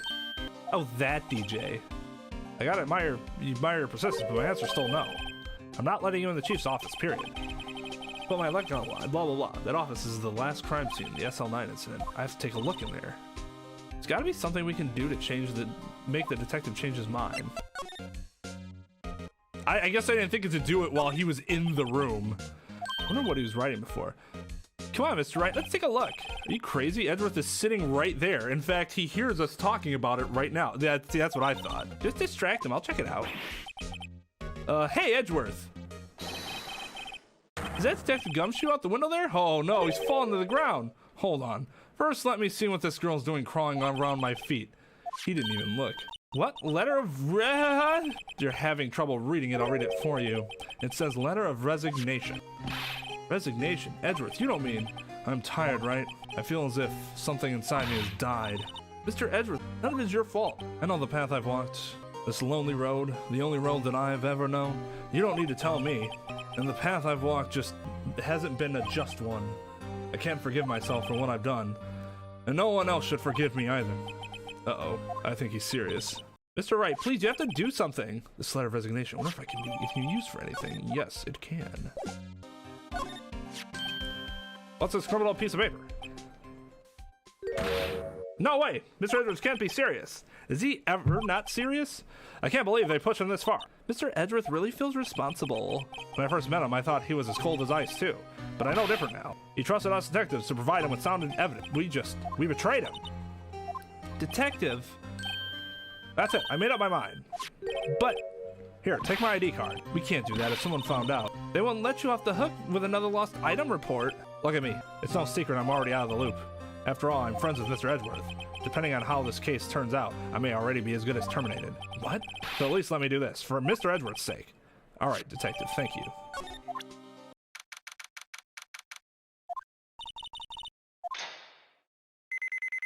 Here goes, Mr. Wright. We're in. If anyone finds us now, Detective Gumshoe's a goner. That happens, I'm counting on you to bail me out. Ah! Oh, he's there. I thought he was like, they were like imagining him. Sorry, I thought you were a ghost. Didn't even know you could slap a ghost. Detective Gumshoe, what are you doing sneaking up on us like that? I wasn't sneaking, I was just worried about something might go wrong, so I came too. You're here, then what's the point of giving us your ID card? What? Why'd he crush the card? Hardly ever get a chance to come in, so I figured I'd have a look around myself. Besides, we're all in this together now. You really want to get fired, don't you? Not if we're lucky. Now come on, let's see what we can find out. I've got a bad feeling about this. Is that your sister's? Oh, yeah. Yes, that's where I was waiting for Lana. That day 2 years ago. Is anyone using it now? No, sir. This is entirely Chief Gant's office now. He practices a strict policy of preserving the crime scene. That's a strange reason to leave it there. He leaves it as a warning to everyone else. He wants us always to be alert. He told us so himself at our New Year's party. Of course, he was pretty intoxicated at the time. I see. So ever since Lana left, no one ever touches that desk? No one except Chief Gant and the cleaning lady who was in here each morning. Still, 2 years have passed since that incident. There can't possibly be any clues remaining. Yes, we'll find out. Can I ask you something? Sure. You only came here to look around, right? Because this is one of the SL9 crime scenes. I mean, that's your only reason for coming here, isn't it? Why do you ask? You don't think... Nah. You wouldn't be. No. No, there's no way. Never mind. Don't worry about it. Okay, now then, let's look around a bit more. Hey, hold on. Not so fast, buddy. Huh? What is it? Someone tells you don't worry about it. It's supposed to start bothering you, pal. You don't just let it go at that. That's funny. Sorry, this guy's starting to get on my nerves. Okay, so what's bothering you? You two don't think Chief Gant might be a suspect, do you? What? He's right, Mr. Wright. What do we think of him? Chief Gant, so it's finally come to this. What do I think of him? Perhaps it's best I don't divulge my feelings yet. There you go, ignoring me again. Oh, there's a safe. Safe? That word is ripe with intrigue. Okay, if you say so. It looks like a code needs to be entered in this panel to open it. 7-digit number. I think I just might know what it is. Do you know what it is? I have a hunch. Oh, I know. You want to try my birth date? It's... no. I have a better idea. Here goes nothing. I thought it'd be this, but... oh, there it is. What a terrible fucking password. Bingo. What number did you enter? Whose birthday was that, pal? 77777. The final ID card number on that record. What? The number of the mysterious executive officer who entered the room that day. You mean that ID number? I think you're 17 shy this time. This can only be one thing. That's Chief Gant's ID number. Say, anyone care to look inside? Is there any money in there? How much do you have stashed away? Look, it's a shard from a broken cup. This somehow looks familiar. Where have I seen this before? I fucking wonder. There's something else in here too. Why would he leave that in there? Looks like a piece of leather cloth. This is a handprint, isn't it? Yeah, I saw someone wearing a shirt like that once. You think the chief made up the design? I don't think so. Oh, well, it's just a thought. Is that it? Is that all that was in the safe? Apparently so. It's empty now. Piece of cloth with a handprint on it and a broken shard from the cup. Look like pieces of evidence. Yeah, but unless you can prove they have something to do with the case, I'm afraid I can't just let you take them. After all, it's my neck's on the line here. Come on, there's gotta be something we can show the detective. Well, no fucking shit. Give another look at this jar. I remember when the three of us put that back together. Ah, those were the days. It's kind of early to be nostalgic. Was this jar a piece of evidence from that case? That's right, one of the shards from the SL9 incident. Doesn't this ring any bells? You know, that fragment we just found? You mean this one? That was in the safe? Yeah, that one. That was in the safe. Now that you mention it, it's ringing a lot of bells. Let's see if it fits. If the fragment fits, you must acquit. Actually, you must find guilty. Well, you must acquit my client. Here, let me see that shard. I'll take a crack at this. Go ahead, pal. Show us what the rookie can do.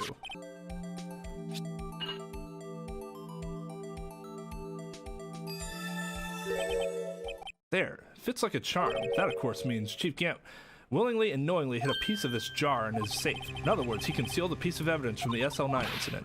But, hey guys, get a load of this. What is it? That piece you just attached. It's different from the others. There's a reddish line on it. A reddish line. That's blood. I don't get it. Why would Chief Gant hide this in a safe? Okay, so the cloth. Detective Gumshoe, I'd like you to have a look at this. I know what that's for. So you want to take some fingerprints? It's a great idea, detective. All right, go to town, geesh. Go ahead, take my fingerprints. It's not your fingerprints we want to take. Huh? Come on. This isn't the time for jokes. We're talking about that cloth that we found in the safe. Oh, huh. I knew that. The one with the handprint on it, right? Jeez, where's your sense of humor? Okay, Mr. Wright, let's check for prints. Sprinkle the powder on the cloth, and once they've been absorbed in the prints, blow the rest away. Were you my mom?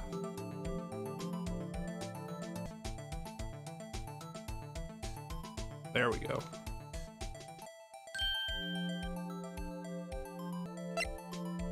Oh. Well, that's weird.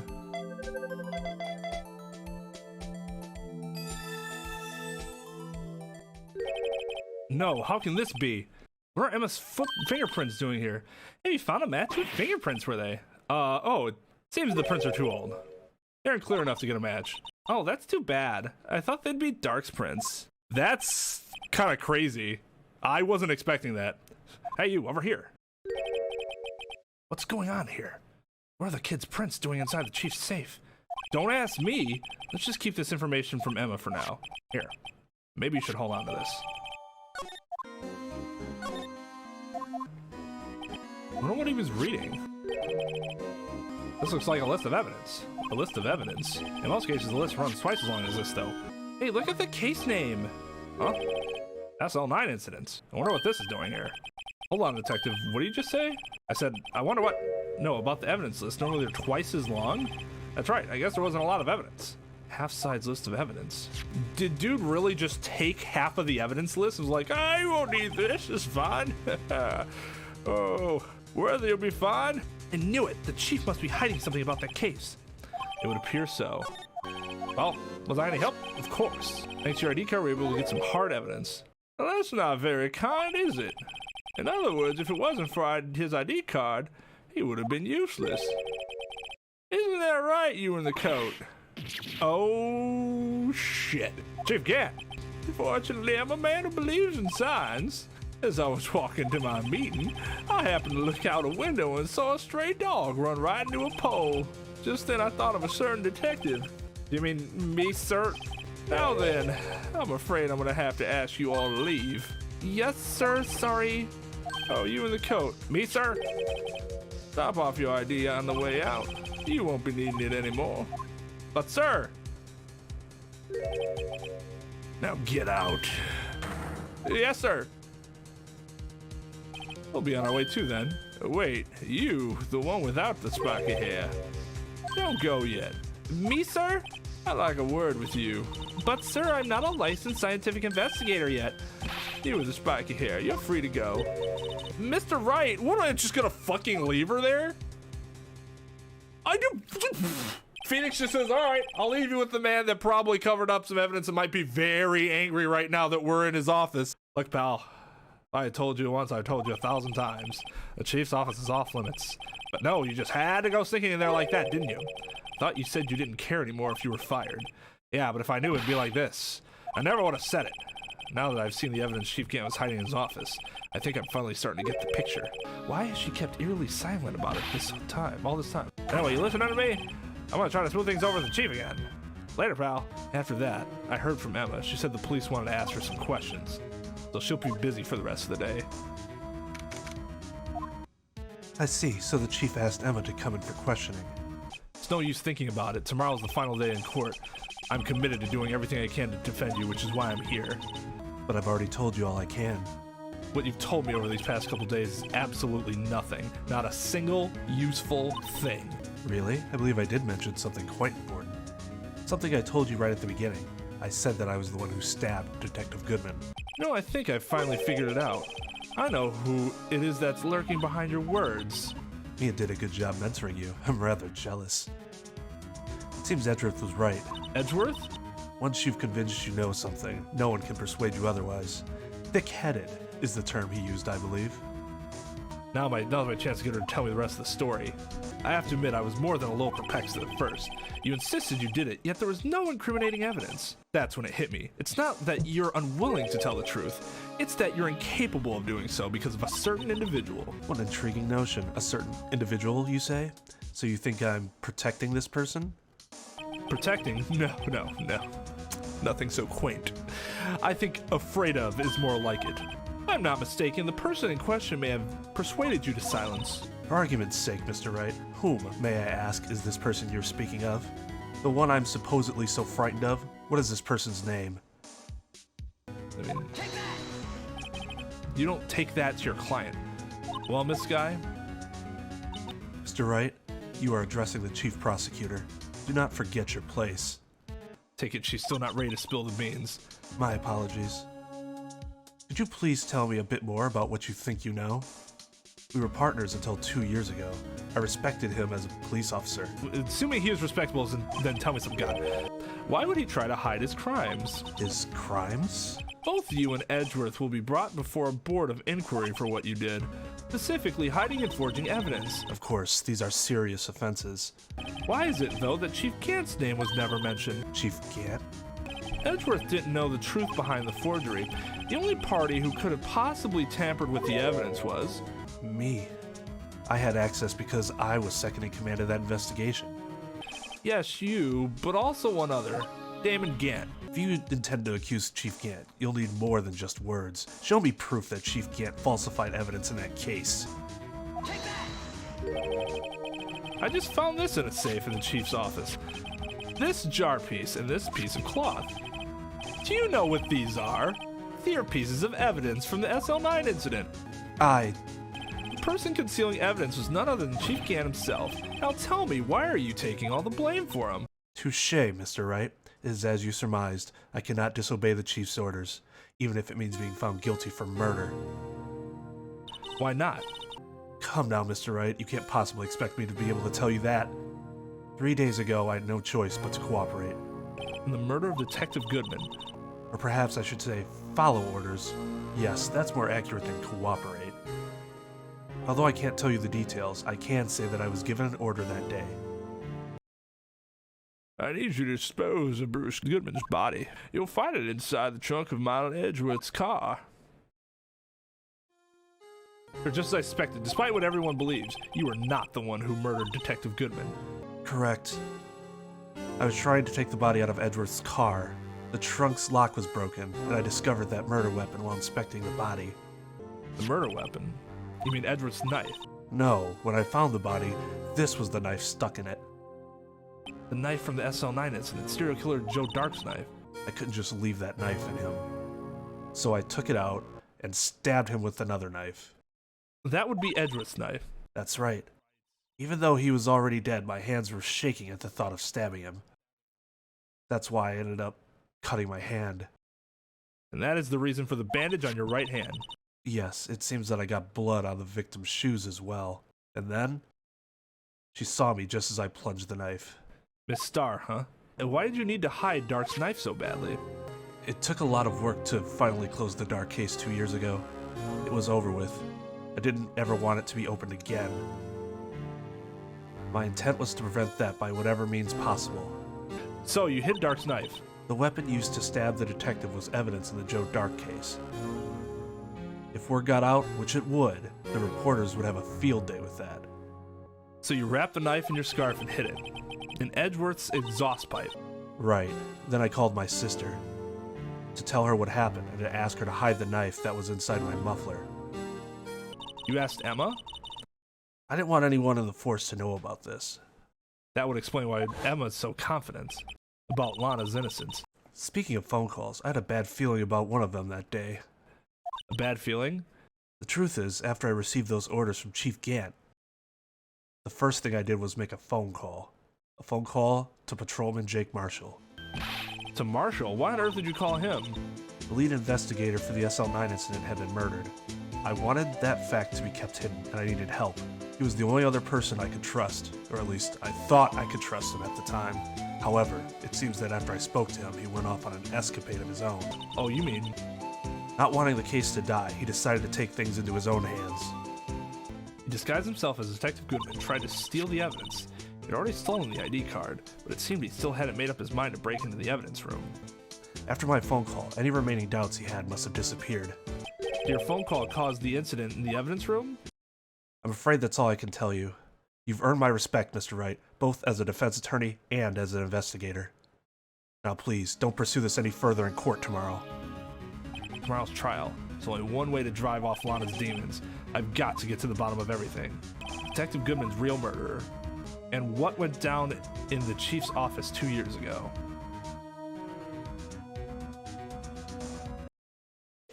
This is the defendant lobby, alright? But there's no defendant. Been trying to reach Lana all morning. Where could she be? And where's Emma, for that matter? Almost seems as if... Sense something. A presence I've not felt since... Something's been happening behind the scenes.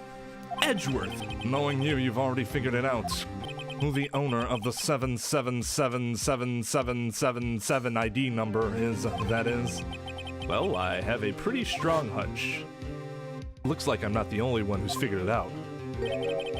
You know, the only reason this trial didn't reach a verdict yesterday is because there was still room for doubt regarding this ID record. If that number does belong to whom you suspect, then no doubt will remain. After all, he hasn't been officially charged with anything. True, not yet. In any event, once all doubt has been removed from that list, I can call for a ruling. 5 minutes, right? And Chief Prosecutor Skye will be found guilty. But she didn't do it. I figured you'd say as much. Well, no shit. She's my client. You fucking... That's why I came here, to hear what you have to say. This is the first time he's ever done something like this. Lana's hiding something, and the only way we'll ever know the truth is to draw it out of her. The truth? Everything goes back to the SL9 incident. Don't be stupid. Today's the last day of the trial. We don't have time to reminisce about the past. That depends on you. If she's found guilty, you'll lose your only chance to find out what really happened. I'll think about it. See you in court, Wright? This is it. If I'm ever going to find out what Chief Gant has on her, it's now.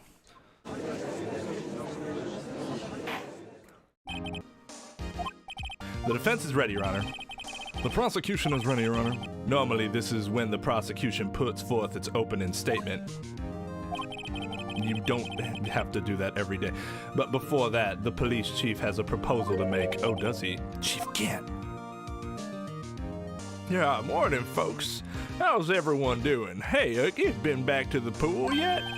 No, I've been drowning enough as it is in my work. Oh, that's a good one. Don't think I can top that. If you don't mind me asking, Chief, exactly when is this proposal of yours? Lana, that is to say the defendant, has asked me if she could speak directly to the court. She wants to do what? Haven't heard what she intends to say. I feel she should be granted her request. In the end, it should save everyone a lot of time and trouble. Oh god, he intimidated her. What's this all about, defendant? Well, it was probably him saying, if you tell anyone, I'm gonna kill your sister, or some shit like that, because he also has her sister in his custody. I'd just like to make one simple request and I'll be finished. Well then, what's your request? Your Honor, I'd like you to put an immediate end to this trial. Huh? Objection, Your Honor, I want to shut my client out! Ah! I confess to all charges against me. On February 21st of this year, I murdered Detective Bruce Goodman in the underground parking lot of the prosecutor's office. No! Lana! Objection! I asked that my client's request be stricken from the record. You can't. Your Honor, the defendant's claim does not change the defense's plea. In that case, Mr. Wright, I no longer require your services. Yeah, I mean, that's the next logical step there. But Lana! Your Honor, I hereby forfeit my right to an attorney. The prosecution may lack direct evidence against me, but it has sufficiently proven its case through testimony and circumstantial evidence. I would like you to render your verdict now, if you please. Well, the defendant certainly has the right to self-representation. Her request is legally valid, although this is an unprecedented situation. The judge doesn't actually have to do that, I think, which is really interesting. You'll see some cases where, like, I've seen cases where a defendant will waive. They'll say, I waive my right, but the judge knows that that person, like, can't possibly understand what's going on by themselves, so like the judge will force. I've seen a judge go, I'm appointing you an attorney. I don't care what you say, and I'm just like, shit. Indeed, it appears there's no further need to continue this trial, even if Mr. Wright may feel otherwise. This can't be happening. It appears the time for the verdict has arrived. The court finds the defendant. Dun, dun, dun, dun, dun. Oh, Edgeworth, yep. One moment, Your Honor. Mr. Edgeworth, the prosecution has not yet proven the defendant guilty beyond reasonable doubts. Any ruling at this stage would certainly be premature. Come now, Worthy. I understand this is a difficult time for you, but why don't you just be a good little boy and keep your mouth shut, Oh, I don't think I care for your tone, Chief Gant. Edgeworth getting some stones on him. What? Can you care to repeat yourself again? I'm not sure I heard you correctly. Creating another fabrication to cover up your past mistakes. Sorry, but I'm no longer the naive little boy you would have me be. Phoenix is like, holy shit. With this sudden confession from the defendant, it's obvious to me some kind of deal was struck behind the scenes. Some kind of deal? Not everyone operates as you do, Worthy. I thought so. Your Honor, the prosecution would like to change its first witness. Oh, to whom? As its first witness, the prosecution would like to call Miss Emma Skye. I request the court hears her testimony. Mr. Edgeworth, I am exercising my right to self-representation. I don't think we need to continue. I don't care what you think, Miss Skye. Shit! The exposure of the truth sometimes results in tragedy. However, no matter how tragic the truth may be, it would be an even greater tragedy to avert one's eyes from it. Holy shit. Very well. The court shall grant the prosecution's request. That's okay with you, right, Chief Gant? Really? You'll live to regret this. Mark my words. Dude, he just fucking threatened an open court. That's enough for contempt. No one in court will ever be able to say, you'll live to regret this. And the judge just be like, that was awkward, but whatever. Miss Emma Skye, please take the stand. Looks like Edgeworth has decided to take the horse by the reins. Now then, witness, please state your name and occupation. My name is Emma Skye. My occupation, I'm Lana's little sister, and I want to be a scientific investigator. And I'm a high school student. Yeah, those three things. 2 years ago, you encountered the serial killer Joe Dark of the Joe Dark killings. Is this correct? Yes. I'm trying my hardest to forget about that, though. I'm sorry, but I'm afraid I'm gonna have to ask you to recall those events one more time. Mr. Edgeworth, please remember this trial concerns the murder of Detective Goodman. Isn't an incident that was resolved 2 years ago really all that relevant? Yes, it most certainly is. I'm waiting for you to state your reasoning. You've stated a premise, but not reasoning. Well, okay then. I guess the judge doesn't need reasoning. He just wants to hear the premise. He sure gave in fast. Now, well, he is becoming, fucking karma. Well, yes, sir, Mr. Edgeworth, sir. please testify about what happened to you 2 years ago. The trip to yesteryear has finally become... Oh, God, Phoenix, who says yesteryear? It's bound to lead to the truth behind this trial. Phoenix is not relevant. All this is just going on with... I'm not sure if I'm technically even rehired. I guess the judge never accepted the withdrawal. The counsel still then requests withdrawal, and then the judge grants the withdrawal of counsel. I was waiting in my sister's office that day. A man came running in and took me hostage. Neil Marshall rescued me, but I'll never forget what I saw in that instant. The man raised up his knife and stabbed Mr. Marshall in the chest. She said she never saw that actually happen, but it's a good thing you weren't harmed. I passed out. I don't remember much.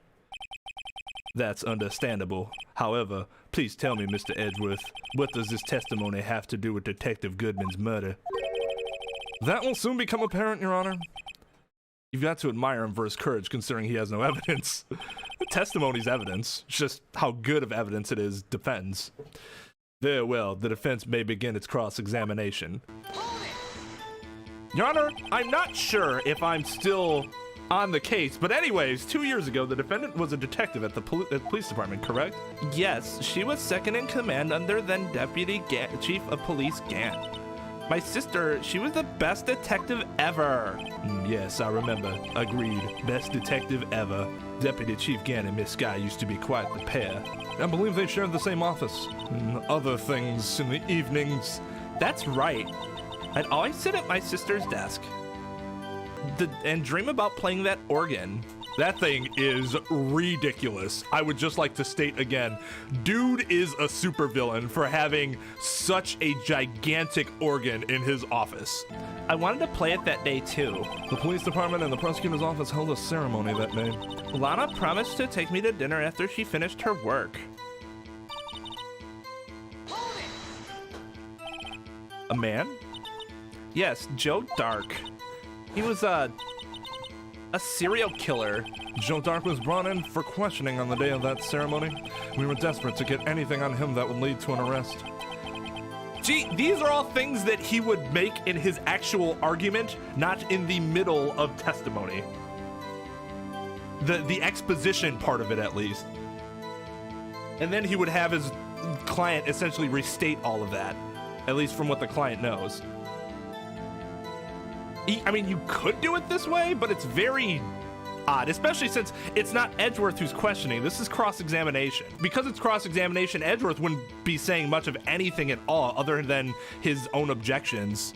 This is all stuff he, if anything, he'd be doing on direct. But all he did on direct was say, all right, tell us what happened. Okay, I'm done. Okay. When he saw his chance, he fled the room, right? Upon fleeing the room, Dark proceeded to take the elevator. He must have been in a panic because the elevator was going up. Then he ran into Sky and Gant's office. There's a lot of noise coming from outside, so I opened up the door to have a look. Okay. Mistake the first. Why would you go do that? If anything, I run up and lock the door. Why would I be like, I wonder what's going... Oh, a murderer! That sucks! That's when I saw him. Can you tell us about that? Mr. Marshall jumped on Dark. Just then the lights went out. The lights. It was just about this time of year. There was a terrible storm going on and lightning struck nearby. So the electricity went out. Wait a minute. If it was pitch dark in that room, you shouldn't have been able to see anything, right? Right, but just then, the lightning flashed against outside. That sudden flash left an unforgettable image of the scene in my mind. I see. I told the detective about what I saw then. The detective? Yes, Detective Goodman. He was in charge of the case. Detective Bruce Goodman, the victim. Tell me more. So you spoke with Detective Goodman about this 2 years ago? Yes, that's what's so scary about this trial. And you told Detective Goodman about what you saw? Yes, but at the time, the words just wouldn't come out. That's why I drew a picture. A picture. Yes, I think she mentioned that before. Well, Mr. Wright, have you heard enough? This picture the witness drew, I believe it has a very important meaning. But the list of evidence I was given 2 years ago didn't contain a picture. Witness, would you mind if we added this statement to your testimony? Yes, Your Honor. But I drew a picture of that scene once, but it seems to have been lost. You drew a picture of the scene you witnessed, right? Yes, I wanted to do everything I could to help the investigation. I can still see it now, whenever I close my eyes. That's strange. I took over the case after Prosecutor Marshall died, yet I never received any picture. Perhaps the witness is mistaken? But I did draw it, I swear. I'm just not imagining it. I'm not just imagining it. This picture that Emma drew, that reminds me. I guess I should check the evidence again. Well, anyway, let's continue. A scene that imprinted an image in your mind. Can you please describe it to us? Man. That must have been a real shock. Even now when I close my eyes, I can still see it just as clearly. Tell us, what were you doing at that moment? I believe you testified that Joe Dark was holding you hostage.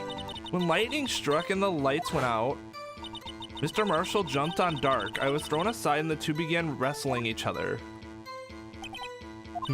I'm pretty sure I was watching them. Emma doesn't have any reason to lie, but Lana sure does. I need to get Emma to tell me as much about this as she can. Punctured heart and lung, a knife tip was found. Stabbed in the back. No, he was stabbed in the back, not the chest. Wait, what? It does. Maybe I'm not supposed to use that yet? That's bullshit. I refuse. I disagree. It's because the plot demands I not do that right now. Wait a second.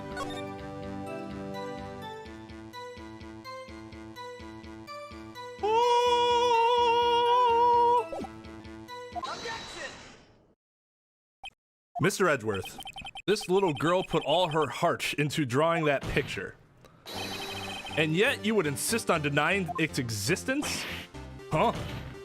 Why are they subtly adversarial? It sounds like they're, hey, I'm not the bad guy. Yeah, exactly. What the fuck, dude? Relax. All I'm saying is that as the prosecutor for that case, I wasn't handed such a picture. He's not lying. That may well be. But that doesn't mean it doesn't exist. Ooh. The classic double negative. I love them so much. Behold! This is the evidence list for the SL9 incident. Please turn it over, Your Honor. Turn it over. Wah! What's this? Why am I looking at this? It looks like a statue on the side of a building. Hey, that's it. That's the picture I drew. Indeed, two men appear to be wrestling here. What's the meaning of this? What are you doing with that list? Me? I'm the prosecutor in charge and have access to that list. Huh? Huh? The judge? If a judge drops a huh, you know there's a problem. These lists, they're different from each other. What? It would appear, Mr. Edgeworth, that the evidence list you were handed 2 years ago was incomplete. That's actually a pretty good, it's good that he recognized that, let's just put it that way. These two lists fit together to form one. You can see the marks here where they were torn apart from each other. So you see, Mr. Edgeworth, it's quite obvious what happened. 2 years ago, only half of the evidence in that case ever reached you. What? What? Order. But Miss Sky, why did you draw your picture on the back of such an important list?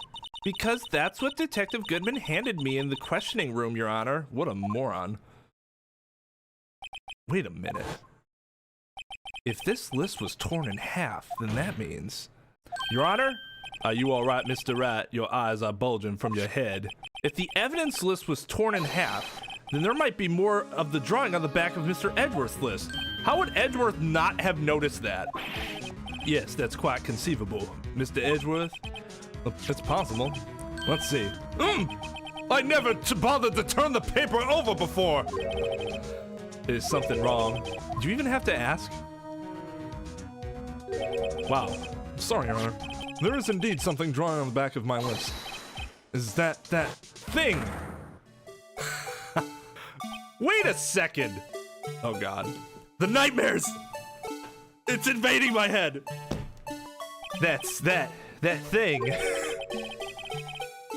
That thing that was dancing in the evidence room. Clearly this act of vandalism is the work of a certain chief of detectives. I guess he was out of scrap paper.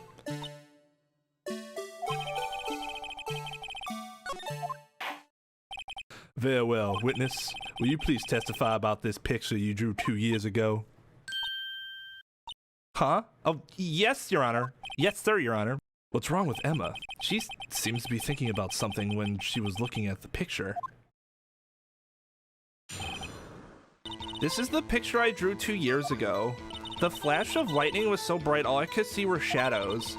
After that, I must have fainted. This picture shows exactly what I saw in that instant. Which means you didn't actually see him get stabbed in the chest.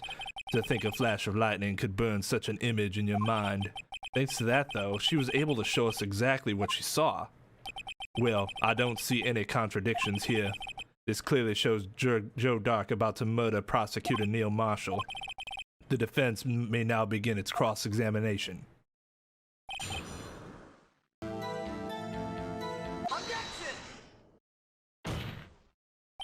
I hate to be the bearer of bad news, but this picture the witness drew contains a blatant contradiction. What? But I still remember it just like it was yesterday.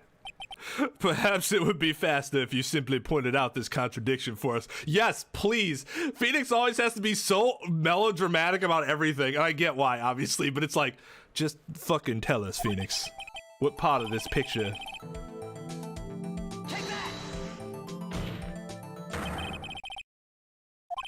Take a look at the knife the man is holding. If you look closely, you can see its tip is broken. Even I don't have to look closely to see that, Mr. Wright. But Mr. Wright, look at the evidence. See the murder weapon? Its tip is broken too. If I recall, the tip of the knife was found broken off in the victim's body. It was a conclusive piece of evidence that proved Joe Dark was the murderer. I'm afraid it's not so simple, Emma. Then where, pray tell, could you possibly see a problem? It's obvious, really. The victim suffered a single stab wound to the back. If the victim was only stabbed once, then the murder weapon should not yet be broken. Objection! What's the meaning of this? Perhaps the knife was broken beforehand. Jesus Christ, can we relax? We don't even have to keep saying objection here. We could just argue back and forth. Sorry, but I'm afraid that's not possible. The tip of the knife was found inside the victim's body. If it was broken beforehand, it couldn't possibly wind up there. That's right. But what does that mean? Motherfucker, can I please continue my sentence before you shout that again? The tip of the knife was undeniably discovered within the victim's body. The only possible explanation is the witness's memory is mistaken. Dude, relax! That's why I asked her so many times if she was sure she remembered correctly. I believe you were annoyed at the time, but she was sure she remembered correctly. Stop being a fucking anime character, counselor, and get to the point. But there's no other way to explain this inconsistency. Objection! I object to your objection, objecting to my previous objection about your objection! Why do they say objection simply when they disagree with the statement? That's not how you're supposed. No, that is not how you're right. That's why I said we don't need to keep doing this. We can just disagree back and forth. You don't have to say objection before every statement you make. In fact, you are actively discouraged from doing what they're doing here. Not so fast, Mr. Edgeworth. There's another explanation. Have you forgotten already about a little something called falsified evidence? You're treading on thin ice, Wright. All I'm saying, and hear me out, is that the broken knife tip might be the piece of evidence that was forged. You can't deny the possibility. No. Ah! Are you saying the investigation really was corrupted? Your Honor, please allow me to once again go over the events that took place the day of the murder. The police department and prosecutor's office were holding a ceremony that day. After receiving the King of Prosecutors Award at the ceremony, Neil Marshall questioned Joe Dark along with Damon Gann. During his questioning, Joe Dark fled the room. Prosecutor Marshall chased after him and was killed by Joe Dark. It's my belief that somewhere in this story, there is a lie. I'm not lying. The man really was holding up a broken knife. If that's true, then there's no other way around it.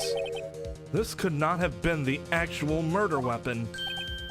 There must have been another broken knife. What are the chances of there being two broken knives? Another broken knife besides Joe Dark's? I don't think she's mistaken.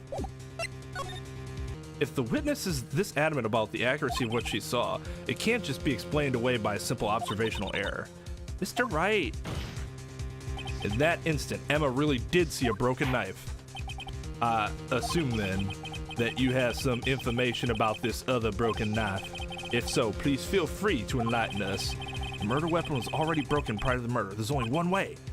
Take a look at this. Here's the real murder weapon. Oh, it's this. Nope. Oh, do I have to show him this? Because it had the jagged... Okay, so I was right, but not exactly. The answer lies in the past.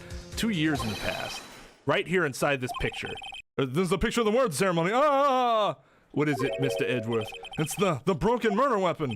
Notice the award Prosecutor Marshall is holding. That's a broken knife. As we earlier concluded, the knife in the drawing was not Joe Dark's knife. That being the case, the knife the witness saw was in all likelihood from this award. Order. Neil Marshall was awarded King of Prosecutors that day. As an award, he was given this broken shield and knife. When he chased after Joe Dark, he pulled out this knife. Being a prosecutor, he did not carry a pistol. His broken knife was the only weapon he had in this dangerous situation. But that can't be. Objection, that can't be. What a great objection there, Edgeworth. Oh, and why not, Mr. Edgeworth? Because if the King of Prosecutors Award knife was the murder weapon, then the murderer and the victim would be reversed. What do you mean? I mean, the man raising a knife would have been Prosecutor Neil Marshall. Oh.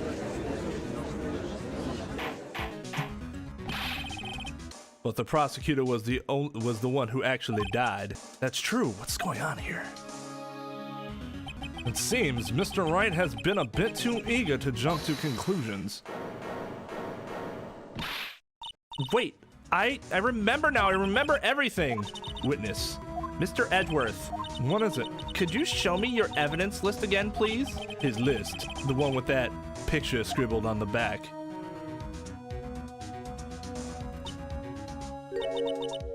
I knew it. This picture, I'm the one who drew it. Well, yeah, I thought we understood that already. Okay. You drew that? That's right. The list wasn't torn in half at the time I drew this picture. All this time I've been trying so hard to forget. That tune playing in my head over and over again, never stopping, never letting me alone, always invading my thoughts. I might be scarred. I must have locked this part away deep inside me.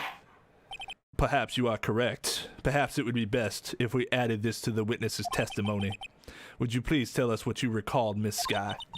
Yes, Your Honor. First the knife mix-up, and now the blue badger? This should be interesting. Is it somebody in a blue badger outfit? When I saw that man raise his knife, I panicked and rushed towards both of them. I think I knocked away the man with the knife. Just then there was another flash of lightning, and that's when I saw the blue badger. He wasn't in the room, but I'm sure I saw a shadow. What in the actual fuck is going on? This is certainly most unusual. This is too unusual, Your Honor. Try impossible. The chief of detectives hadn't even designed him until this year. Yeah, that's what I thought. That would mean he didn't even exist 2 years ago. Yes, well, the defense may now begin. Excuse me, Miss Sky, if you interrupt me one more goddamn time, I'm gonna hold you in contempt of court and get your ass out of this courtroom and allow your attorney to do the talking for you and your attorney only. God damn. Stop. Please don't pursue this any further. Lana, what's the meaning of this? Please remain seated in the defendant's chair. But you can't do this. I've already confessed to the crime. Why can't you just leave it at that? Chief Prosecutor Sky, we've already come this far. It's too late to turn back. I believe I'm falling in love. Silence. The defense will now begin its cross-examination. Damn. Bailiff, please detain the defense. Oh shit, he actually did. He actually did. It seems we're finally getting to the core of the matter. He doesn't even care that his fucking client just got taken away. Like, yeah, fuck her. His shadow? So you mean you didn't actually see his face with its winning smile and all? That's right, but I still remember it. He had 3 creepy horns. Those aren't horns, Your Honor. This is pointless. That thing couldn't have possibly existed 2 years ago, and yet she drew the fucking picture. We knew she drew. You had the witness thing, so she couldn't have got in there and then drew it after the fact. So it doesn't matter. I don't know. You have to take this seriously. The witness must be mistaken. That may well be. But what's important is what caused her to think she saw what she did. Oh, and I suppose you have an explanation? If so, then by all means, tell us what this shadow really was. What was it Emma saw when that lightning flashed? Who is the blue badger, really? The blue badger hadn't even been dreamt up when Emma drew this picture, yet she's certain she saw its shadow. Ladies and gentlemen, God. It is the defense's belief that on that fateful day 2 years ago, there indeed was something that looked similar to the blue badger, something that is now sitting in this very room. Mr. Wright! In this room. Very well, Mr. Wright. What is it that the witness saw in that instant? Please show us that mysterious blue badger look-alike. Yeah, I was thinking maybe the vase? I mean, kind of. Oh. Well, looky here. The mysterious blue badger was in fact this. But that's... what exactly is that? I believe it's some sort of jar. But Mr. Wright, that doesn't look anything like the blue badger. Indeed it doesn't. As it stands now, it's just a plain jar. However, if you turn it upside down, then there's 3 horns. What if we were to change our viewpoint? Viewpoint. Oh, God. Stop! Stop! Stop!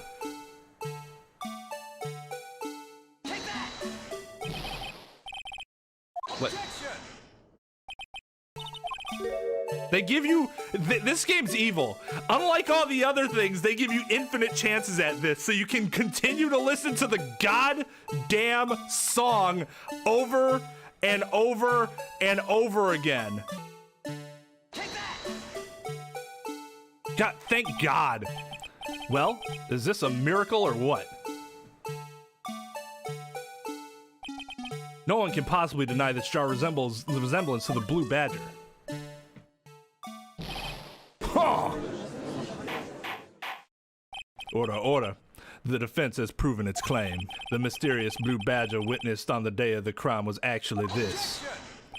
Although we have all enjoyed Mr. Wright's dramatic performance, one question remains. What's your point? What do you mean? So that badger thing was actually just a jar. It doesn't change anything. I'm afraid that's where you're wrong, Mr. Edgeworth. You see, this changes everything. Indeed? Very well then. Then please tell us. What's different now that we know the witness saw the jar? Your Honor, my attorney badge changes everything. Allow me to take these in turn. At the moment of the murder, the witness saw this jar. At a very specific angle, I might add, Mr. Wright. Yes, well, knowing this, where could she have seen this jar? Where? The location of the jar is shown in a picture taken on the day of the crime. It's on a shelf in the office of Damon Gant.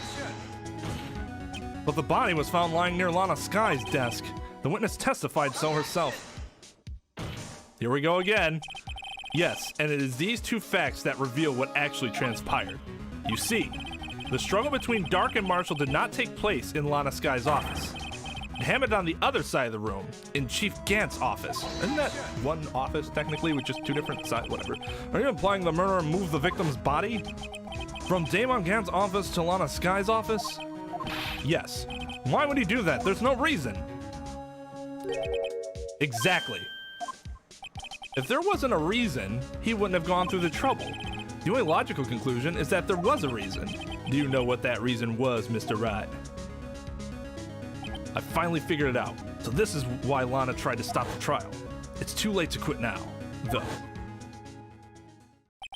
Please recall the witness testimony.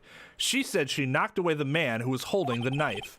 In the next instant, the jar was hit and flew through the air. Now tell me, what could have sent the jar flying? That would have to have been the impact the man made when he was knocked into the wall. Ladies and gentlemen, if I may draw your attention to this picture once more.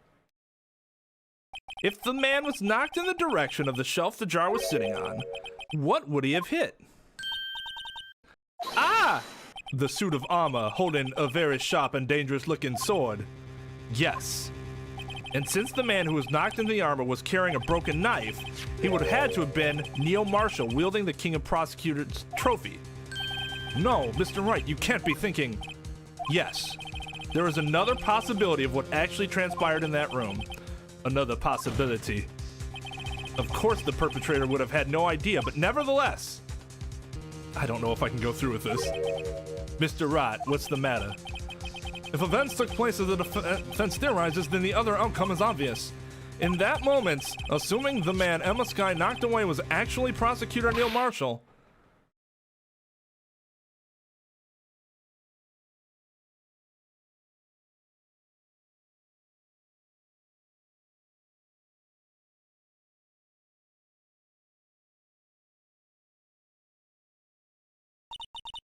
You mean Mr. Marshall died because of me?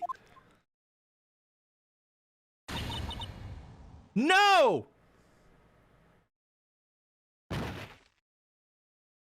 Thud. That sucks. I never imagined her testimony would lead to this. So it was the witness who took the victim's life, and then proved so with her own testimony. This is unprecedented. Where did she go? She disappeared. What are you saying? I'm sorry, Miss Sky, but given the circumstances... Joe Dark murdered Prosecutor Marshall. How can you think it was Emma? How dare you try to pin the crime on her? Imagine that coming from you. If you recall, it was you who admitted to forging evidence 2 years ago. The reason you moved Prosecutor Marshall's body was to keep anyone else from finding out about what Emma did, wasn't it? I assure you, Mr. Edgeworth, you have no idea what you're talking about. If you hope to have anyone believe your insane allegations, I'm afraid you're gonna have to have proof. Tell me, do you have any conclusive evidence that proves my sister killed Neil Marshall? Evidence? I'm willing to bet you don't. Yes, it certainly would be difficult to prove this with evidence. Wasn't he just saying...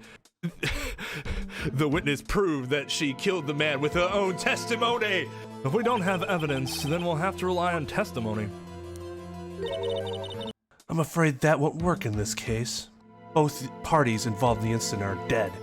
We certainly can't get dead people to testify. This has all been a wild goose chase from the beginning. Oh, there's that smirk. Touche, Miss Sky. Of course, that only leaves us with one possibility. You mean there's still another possibility? What do you mean, Mr. Edgeworth? I mean the possibility that the victim has left us a message.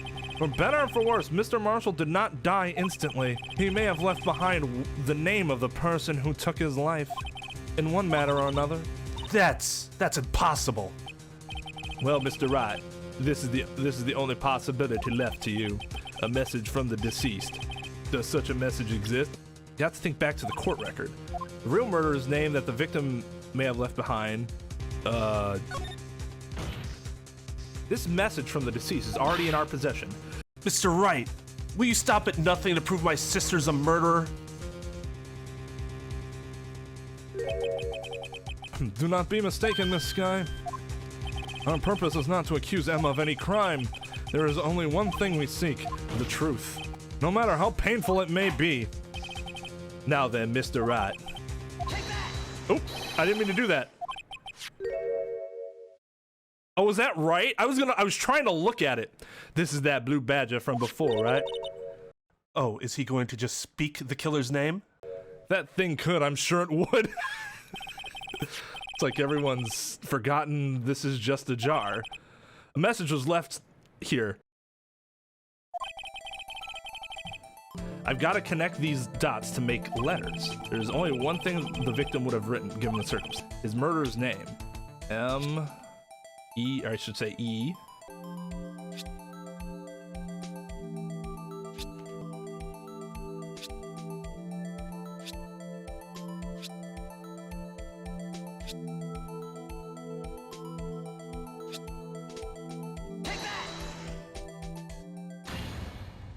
It's a defense attorney's duty to prove their client's innocent. That's why all I've been thinking about is saving Lana. After all my efforts, I never thought it would turn out like this. Emma. So this is the final message Prosecutor Marshall left behind.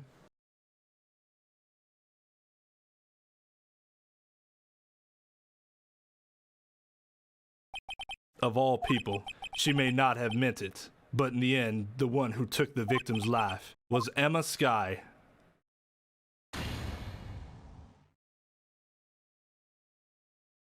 See, well, they can't say I didn't warn you.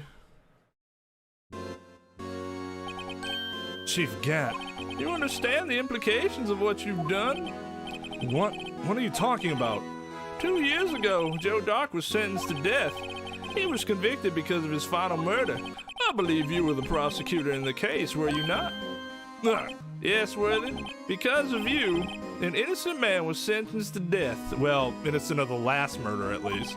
Not only that, but you used forged evidence to ensure his conviction.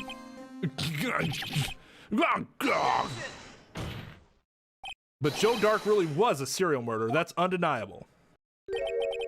I'm afraid that's not important. Didn't you know? We aren't defenders of justice. What? We're merely keepers of the law. Sentencing a man to death is no light matter, even if there wasn't any cover-up or evidence forgery. Ultimately, the responsibility falls on the prosecutor in charge. Despite what anyone may say, this fact cannot be denied. What's going on at the prosecutor's office? How could he just stand there like it wasn't his fault? Order, order, order, order! The gavel's pounding fell on deaf ears. Unable to settle the crowd, the judge declared a recess. Where this trial is headed, no one knows. Sorry, Edgeworth. I didn't mean to get you in trouble. And yet you did! Don't worry about it. This is my problem, not yours. Oh, I'm not interrupting anything, pals. Get out of my face. Oh, guess I am. I'll come back later. Wait, Detective Gumshoe, what is it? Yeah, he always has, like, amazing evidence. He's like, oh, don't worry, I'll come back later. You got a lot of nerve, pal. Making a detective run all around while on duty. And to top it off, you call me here. I've seen happier people at funerals. I take it Lana's having you run errands again. Let me tell you, this is the last time, pal. Here. She asked me to give this to you if there was a break in today's trial. Evidence law? Edgeworth was talking about this just the other day. You can at least study some evidence law, really. Like, yeah, he had to have passed evidence law in order to get out of school. Here, at least. I don't know what wacky system they have in Japan. The detective also wanted me to give you a message. A message? She said, if you're planning to take him on, you're going to need this book. Him. I guess I'll need to give this book a thorough read. How did you not read this in school already? Doesn't look like that book will do you any good now, though. All that's left now is the chief prosecutor's sentence. That's where you're wrong, detective. Huh? Haven't you figured it out yet? Why I'm still sitting in that prosecutor's seat, despite all these allegations being thrown at me? Mr. Edgeworth, the real trial today hasn't begun yet. What? What else is there left to do? Your credibility has been all but ruined with this forged evidence you are unaware of. Emma Skye found out she unwittingly caused the man's death. And now, you're telling me you want to do more? You gotta be kidding me, pal. You're missing the point, detective. Lana didn't murder Detective Goodman. She merely stuck a knife into his dead body. That means the real killer is still out there. What? And we're going to expose him. No matter what it takes. This case has hurt too many people. It's time to bring it to an end.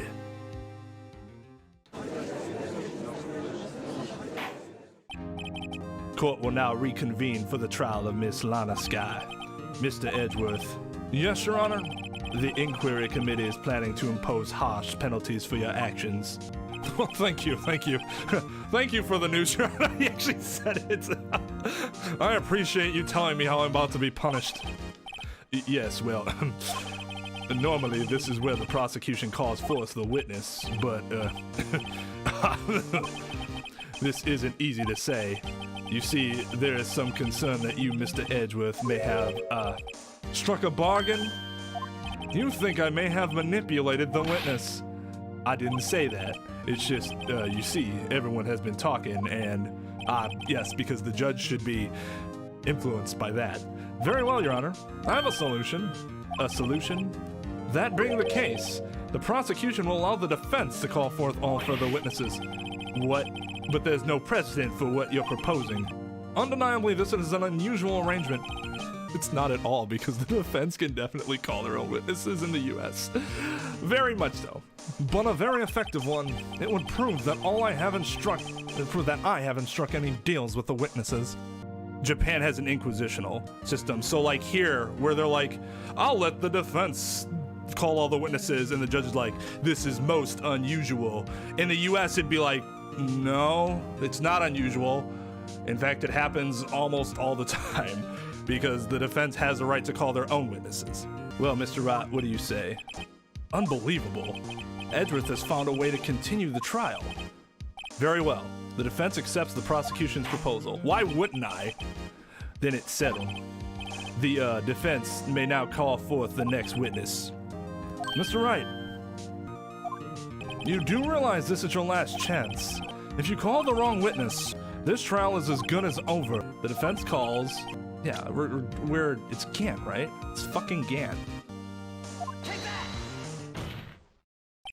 Damon Gant. The defense calls Damon Gant to the stand. Damon Gant. What does he have to do with anything? As the defendant's partner 2 years ago, Mr. Gant has first-hand knowledge of the crime. I feel we should hear what he has to say about it. As luck would have it, he should still be in the courthouse. He would also be the least likely to have been manipulated by me in any way. Wouldn't you agree, Your Honor? True. All right, bailiff, please escort Mr. Gant to the stand. Witness, please state your name and occupation. Like, they're basically saying in the plot, we're doing this so that the game doesn't take forever.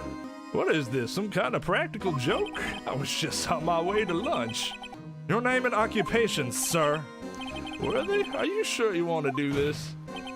Your name and occupation. So, you want to play hardball, eh? Please, Mr. Gant. Fine. My name's Damon Gant. I'm the acting chief of police. Now then, Chief Gant, the court requests to hear your testimony. Oh, righto. What's with the grim face? First, let's clear up this SL9 incident. Oh, you mean that time when Lana's sister murdered that prosecutor? Oh, now he's fine with just throwing that around before he's trying to cover it up. Personally, I think it's been made pretty clear already. There are still some things unaccounted for. Oh, like what? Like the role you played in all of this. Son, either you're very brave or very foolish. You are aware, of course, that a chief police has all kinds of weapons at his disposal. Your Honor, objection, I'm pretty sure he just threatened my life. Weapons? Sure, take my testimony, for example. I don't have to give it if I don't want to. What? Is that true? I'm afraid so. The chief of police has the right to refuse to testify. Of course, such an action carries with it certain risks. Don't worry, I'm not here to hinder your trial. Just remember, if this turns out to be a big waste of time, don't say I didn't warn you. Very well, the witness may now begin his testimony. As I recall, Neil and I were questioning him that day. To make a long story short, we slipped up. That power outage didn't help either. When I went to my office, I found Lana there. Apparently, she had already arranged the crime scene. As you can see, I had nothing to do with the forgery. Is that when Doc was arrested? He was lying on the floor unconscious.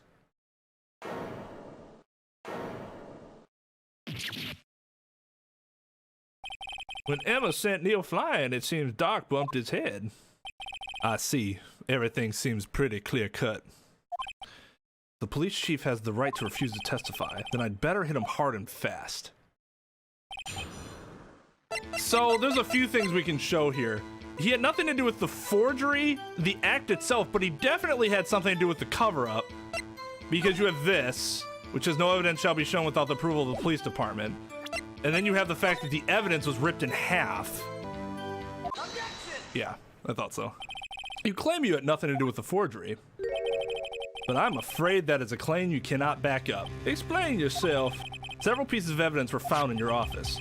Take this list, for example. That's the list Emma Sky drew her picture on. This was discovered in your desk. That they illegally obtained. That can be a problem. Not only that, but a piece of this jar that was sitting in your office was found inside your safe. It was found where? And how exactly did you see, Chief Gant? These articles of evidence uncovered in your office are both concrete proof that you also played a part in the illegal investigation. Chief Gant, what's the meaning of this? Oh, here's a defense attorney who may even rival Worthy. So you admit to it then, that you were involved in the forgery? Who, me? What do you mean you? Me? Why would I have anything to do with that? Well, you were the one who snuck in my office when you found this evidence. Prosecutors aren't the only ones capable of forging evidence, you know. Defense attorneys can do so as well. Isn't that right, Righto? However, Detective Gumshoe was present during the investigation. Were they, my boy? Not even detectives are exempt from the law. Rest assured, Dick will receive his due.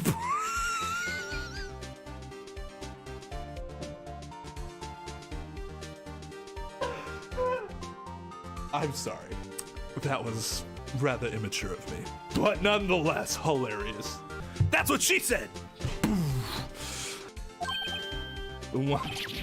What? If Detective Gumshoe's salary drops any further, he'll end up paying to work. Yes, well, in light of the detective's presence, please give us your testimony regarding these pieces of evidence you found in your office and their relation to the forgery that took place at this crime scene. My, kids these days no longer know how to put two and two together. Let's see, what was it now? A jar fragment and a list. For all I know, you could have planted them in my office. Anyway, you can't prove when those pieces of evidence were discovered. If they were found after Doc was convicted, then they're worthless. There's no reason I'd participate in the forgery. Rearranging the crime scene wouldn't help me out in any way. Mr. Wright. Yes, Your Honor? When investigating the crime scene. No, I'm sorry. I mean, illegally breaking into the crime scene. You should have been more careful to observe protocol. You do understand that I am the chief of police, right? There will be consequences. Oh, indeed, I believe I will press charges so you won't make the same mistake again. My apologies, Chief, but would you mind waiting until tomorrow for that? Today is, well, you know. All right, Uggy. In return, though, I know, that place, right? Huh? What are these guys, telepathic?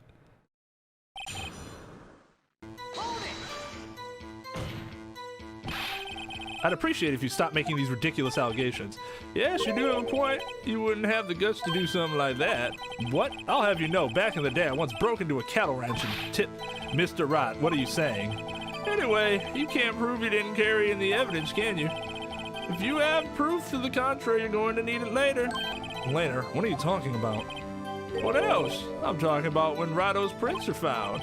Yes, if they're found inside my safe, that would prove his investigation was illegal. Ugh. I never faced anyone as slimy as this guy. Really, Chief Gant? At the very least, there is one very large benefit you've reaped from all this. Oh, I wasn't aware. What is this benefit? That would, of course, be the position you have, Chief of Police. Oh, the resolution of the SL9 incident secured your promotion to Chief. That in itself is sufficient motive. Oh, ho, ho! Oh, that's a good one. Huh? Do you really think I'm that incompetent? What do you mean? Even without that case, I was already in line to become the next chief. The resolution of SL9 really sped up the inevitable a little bit. Is that true, Edgeworth? Yes. It was going to be made chief anyway. Ugh. Be careful when pointing that finger, or you might wind up being the one pointed at. So that means there's only one possible motivation for you to commit forgery. If you didn't do it for yourself, then you did it for someone else. Don't be silly, Worthy. You know me better than that. There are only 3 people I look out for. Me, myself, and I. There, it's out in the open now. Thuggy, will you mind if I change my testimony a little? By all means, please do. I wouldn't be anyone's accomplice if there was nothing in it for me. Nothing in it for you? Sorry, but the only person I care about is yours truly. The capital Y, the capital T. That girl, Lana's little sister, was it? If you think I feel sorry for her, you better think again. You're right. You don't feel sorry for anyone. Be tough on crime and tough on people. That's how I was raised. You seem to be lax enough on yourself, though. Ho, ho, ho! Oh, that's a good one, Worthy. Could there have been something in it for him? Given his selfishness, would he have helped someone out? True, you might not help out anyone for their sake, but if it would benefit you, you might decide to assist someone.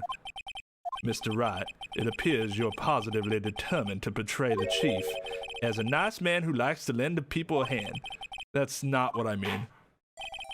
Very well then. Why does it keep banging his gavel for no reason? It's her. I don't see why it would have worked out for anyone else. Chief Prosecutor Lana Sky, the defendant? I believe it's quite obvious in light of the circumstances. Emma Sky fell victim to an unfortunate series of events. Who would want to help her more than her own sister, Lana? And as for Chief Gant, he would also have a reason to help Lana if she asked him to. That reason, of course, is self-profit. Self-profit? What do you mean? After the SL9 incident was resolved, Lana Sky was appointed chief prosecutor at the prosecutor's office. The person who arranged this job change was you, Chief Gant. But how would he profit from all this? He would be able to use the chief prosecutor as his puppets. Essentially, he would acquire unchecked authority over all investigations. Do you mean to tell me that despite the chief's formidable appearance, he plays with puppets?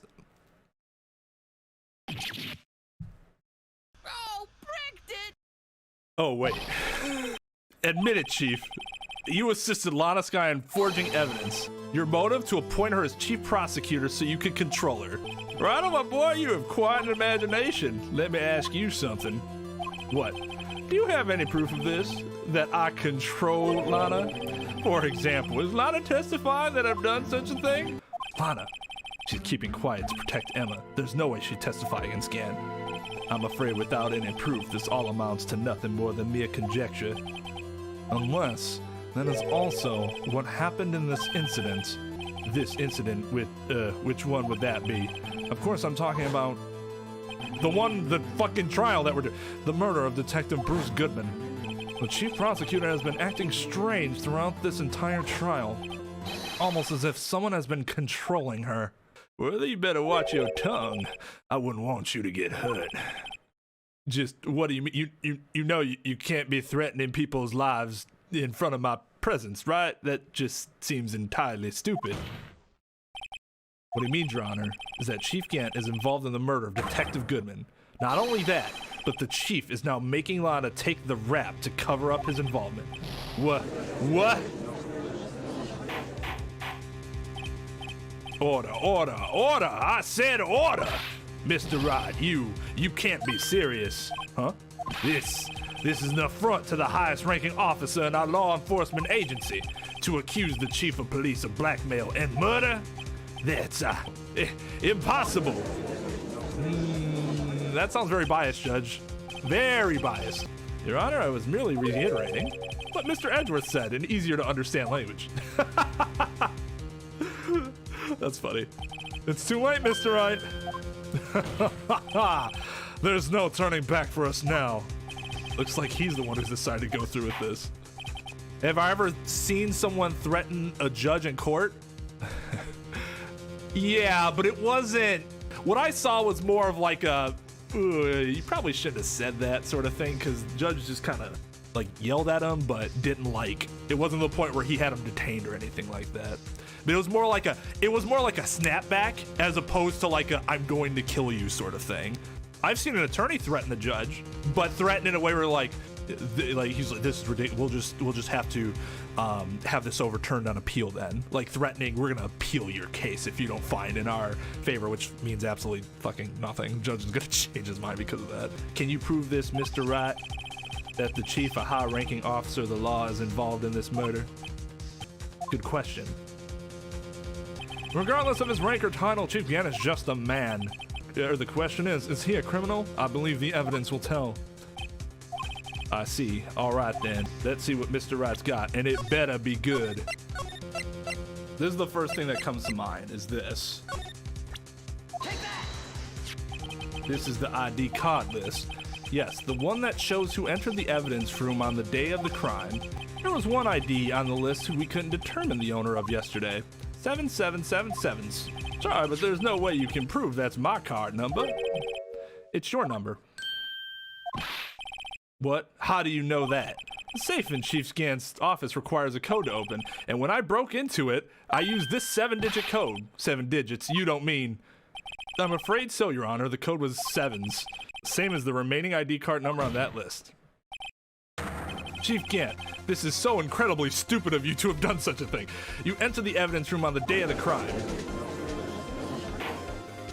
Order. Chief Gant, what do you have to say? Nothing. The defense search of my office was in violation of regulations, and I will demand Mr. Wright be punished to the maximum extent of the law. But right now, this court demands an explanation from you about the use of this ID card. Chief Gant, so you admit it. You entered the evidence room on the day of the crime? What about it? I'm chief of police, whether it's the evidence room or the bathroom. What's the difference? I can go anywhere I want. Tell me, when you entered the room, were you alone? I always go to the bathroom alone, as I do with the evidence room. Detective Goodman wouldn't have happened to be with you that day, would he? Of course not. Why would he be? I hadn't seen him in days. You hadn't seen him in days? Chief Gant, I'm afraid you just undone yourself. On that day, you had to have met with Detective Goodman. What do you mean? This trial's purpose is to determine Lana Sky's guilt. Objection to the judge? What is going on here? No, it isn't, Your Honor. This trial's purpose is to determine the truth. If Chief Gant met the victim on the day of the crime, then we need to determine one thing. What transpired during that meeting? In that case, Mr. Wright, I'm going to have to ask you for evidence. Show us the proof that the victim went to meet Chief Gant on the day of the crime. This says that he would have had to have gone to him, but he never finished it. So I don't think that... So it's like he was going to talk to him, but he didn't even finish it to submit it to him. But maybe? Detective Goodman lost his ID card on the day of the crime. Or to be more accurate, Jake Marshall stole it. So Detective Goodman filled out a lost item report.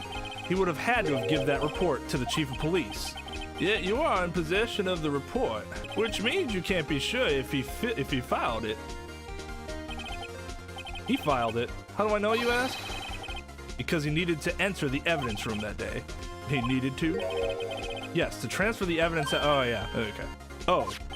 Detective Goodman took the form to you, Chief Gant. Then, you accompanied the detective to the evidence room. I accompanied him? There was no other way the murderer and Detective Goodman could have entered the room. Hold on. Let me guess what you're going to say next. The chief of police murdered poor Goodman. Exactly. But wait. The chief didn't necessarily need to accompany him to the evidence room. He could have just lent him his ID card. Yes. Now that you mention it, I believe Sorry, but that's not possible. According to the record, your card was only used once, and you showed us your ID card earlier. You had really lent it to Detective Goodman. It would have had to have been found on his body. Oh, right, Goodman's was used, but not by Goodman. Now, oh my God! Chief Gant, you did it. The murder was most likely a spur-of-the-moment crime, for no one in their right mind would choose the police department as a place to commit murder. After the murder, you contacted Lana at the prosecutor's office. Why? To dispose of Detective Goodman's body, of course. You're forgetting, Mr. Wright. The victim's body was discovered in the prosecutor's office parking lot. How did he manage to move it there? I was at the police department the entire day, you know. And everyone's aware that Lana stayed at the prosecutor's office after the ceremony. Everyone except me, it seems. Still, you're the chief of police.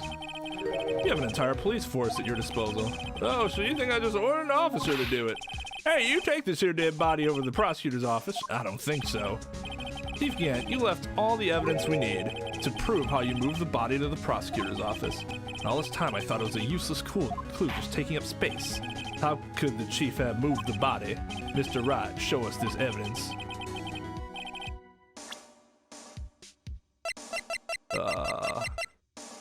This is the useless piece of evidence that has no fucking use. Or that, like, we didn't think had any...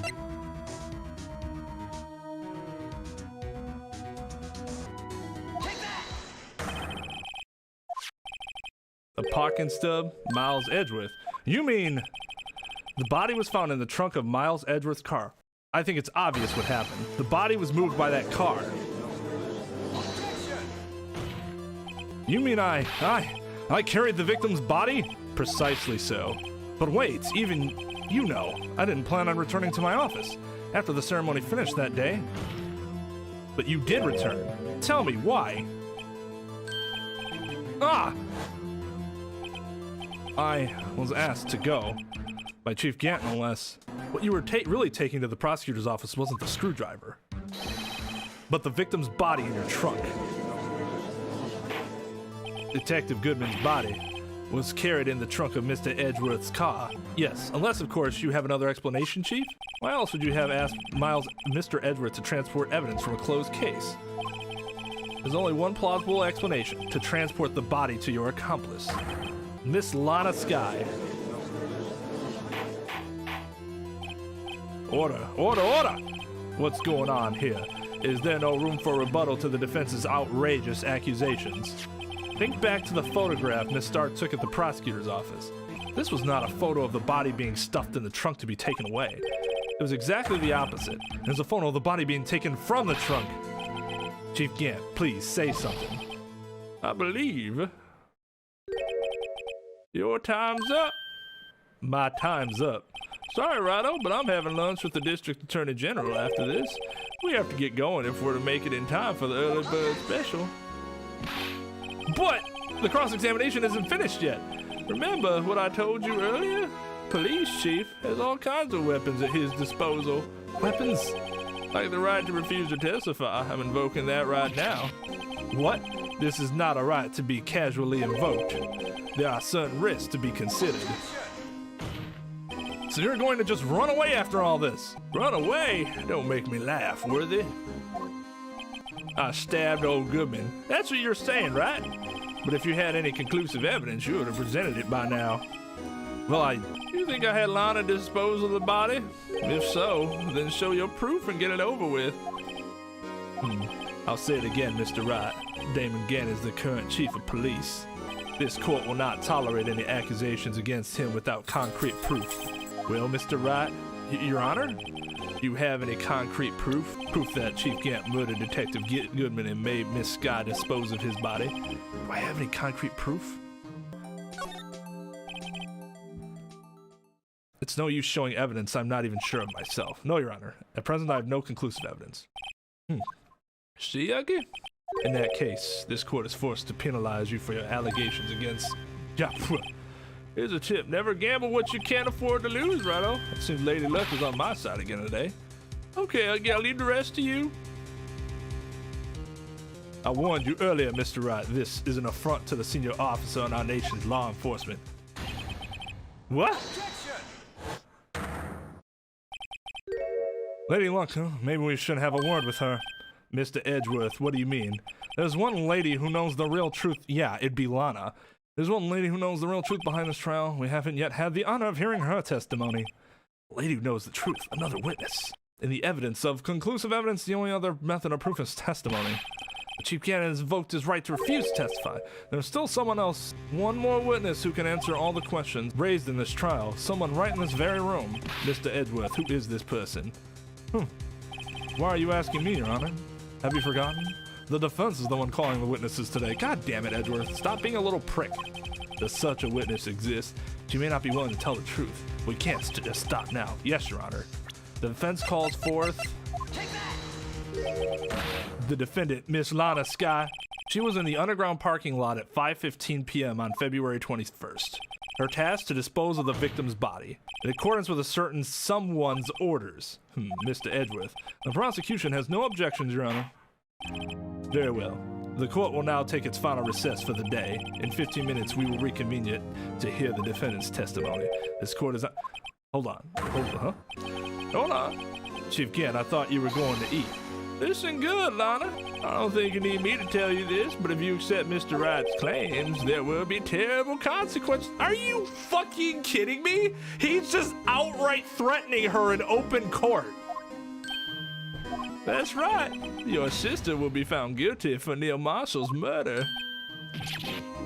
This isn't good.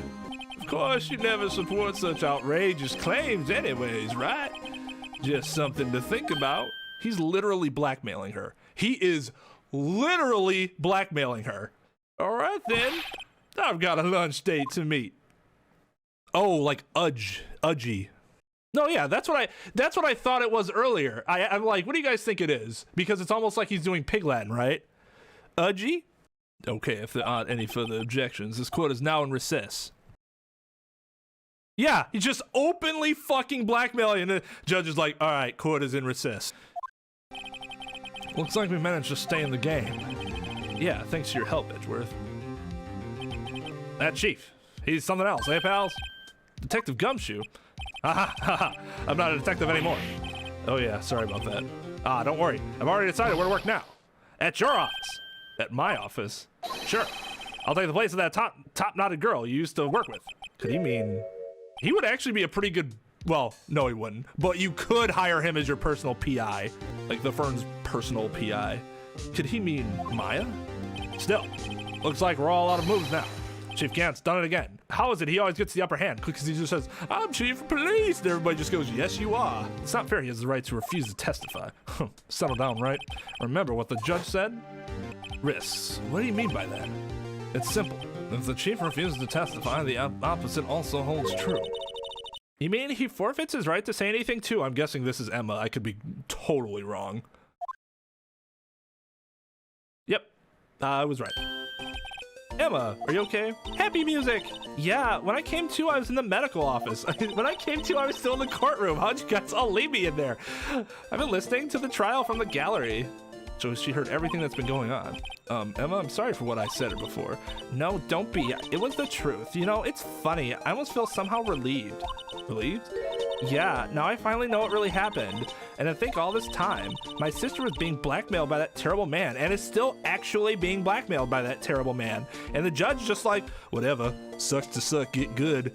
GG easy clap, 360 no scope, 1v1 fox me in FD no items. And she did it all just to protect me. Ever since her appointment as chief prosecutor, everyone who knew her said she changed. Perhaps it was easier that way for her. What do you mean? What do you think I mean? To follow Chief Gant's orders. She must have shut herself up deep inside to force herself to do anything and everything the chief told her to do. That must be why she became so cold. It was all my fault. It's all because I murdered Mr. Marshall. Hey, don't go blaming yourself now. If you want to blame anyone, blame society, pal. Chief Gant might be able to fool everyone else with his forgery, but he can't fool my memory. I remember now. I knocked Mr. Marshall into that armor. I see. Yeah, just don't get blackmailed, forehead. Oh, you better get back. It's time for the final act. Emma, why don't you wait here? No, I'm going with you. I want to be there when Lana tells the truth. Let's go, Wright. It's time to end this.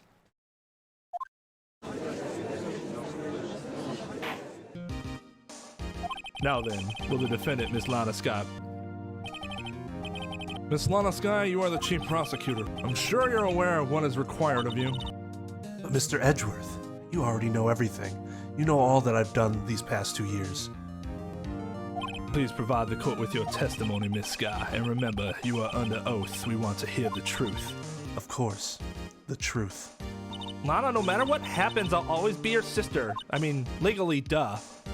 Now then, your testimony, if you will. First, tell us about your relationship with Chief Gant. Everything hinges on your testimony. You're the only chance we have to get Gant.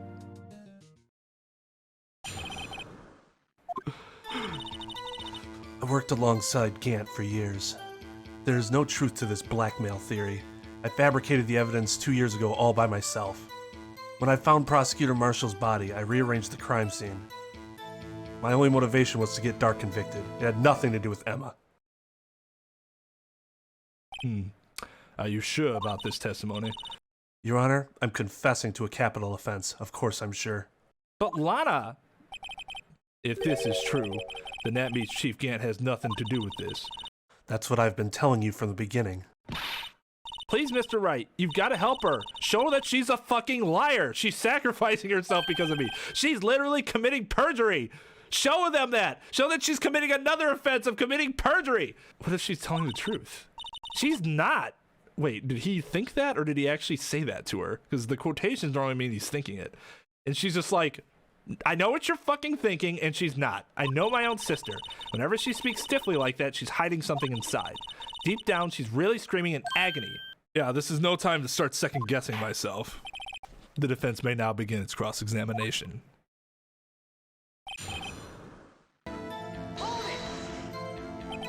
You said you did this all by yourself? Yes. Would you mind telling us what you found when you arrived at the crime scene? It seems I was the first person to discover the scene. The broken prosecutor award knife was stuck in the victim's body. What? But Prosecutor Marshall died from an unfortunate accident. That's only a situation you dreamed was possible. The reality is, it wasn't my sister who took the prosecutor's life. Fantasize all you want, Mr. Wright, but I'll never change this statement. You mean Prosecutor Marshall wound up being killed by Dark? Something like that. If that's so, what happened to the other murder weapon? Dark was carrying a switchblade knife. Oh, that was lying on the floor a little distance away. It was probably knocked away in the struggle. That's not how it went down. She's trying to cover up her lies with more lies. All just to protect me. Seriously, get out of my mind! So when you found the scene like this, what did you do? After all, this is what everything boils down to. Yes. But why? Why would you do that? You of all people should know, Mr. Edgeworth. You've always had a good head on your shoulders. My head isn't that bad, but maybe I ought to ask for the sake of others. When you showed up on the scene, where exactly was the victim's body? It was where you deduced it was, by Chief Gant's desk. But the body was found by your desk. Why did you move it there? The reason for that is simple.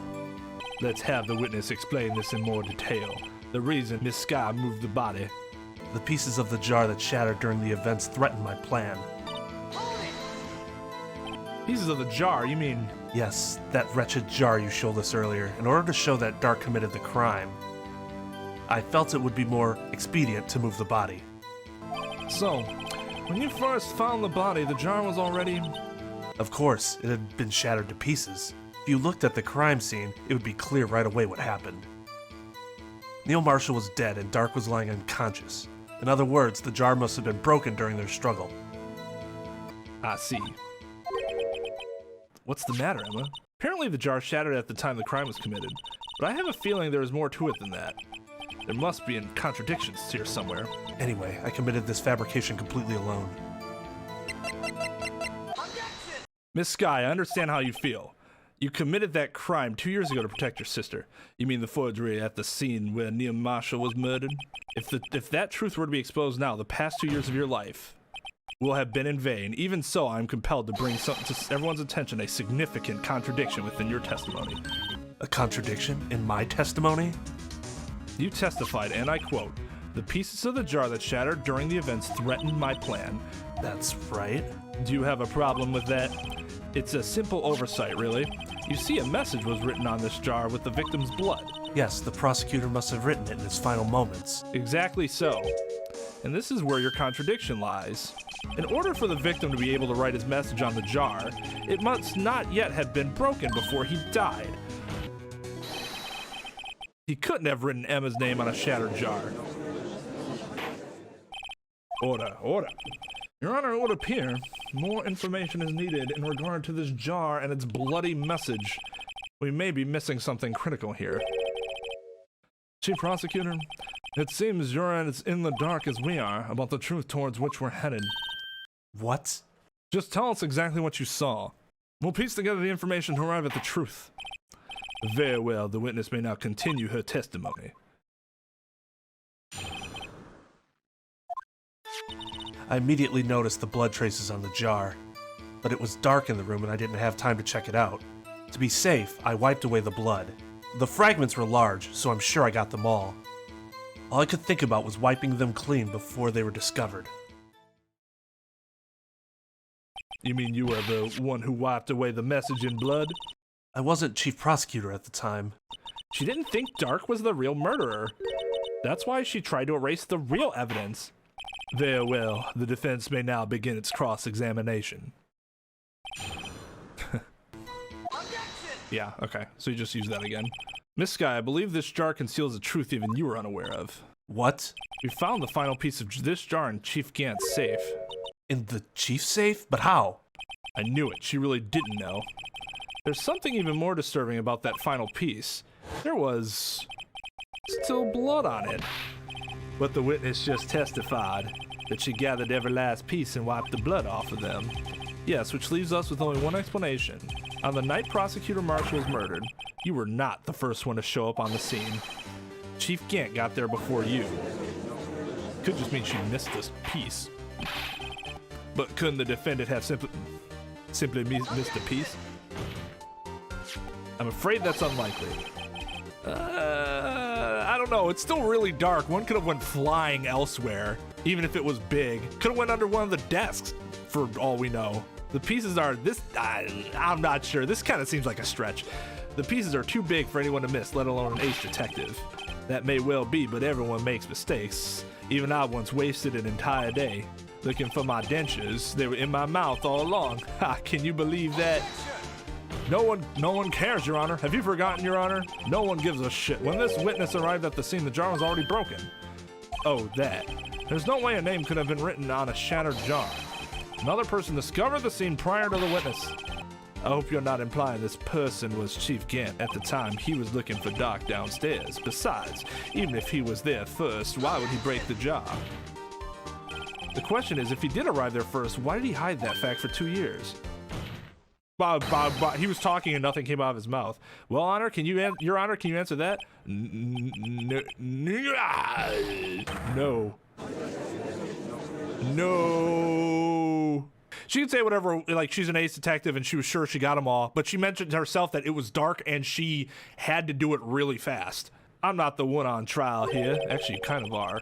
Damon Gant arrived at the crime scene prior to the witness. Every judge is on trial during every trial because their conduct can always be reviewed by the public, especially in elected positions. He proceeded to break the jar and purposefully hid one of the broken pieces. Question, what is this action called? Fabrication of evidence. Oh yeah! High five, Edgeworth. No, right. I'm in no mood to perform an elevated hand slap with you, but why would Chief Gant do that? In light of what happened afterwards, isn't it clear? What happened afterwards? Discovering the scene, Lana Skye believed her sister Emma killed the victim. Determined to help her sister, she sought Gant's aid.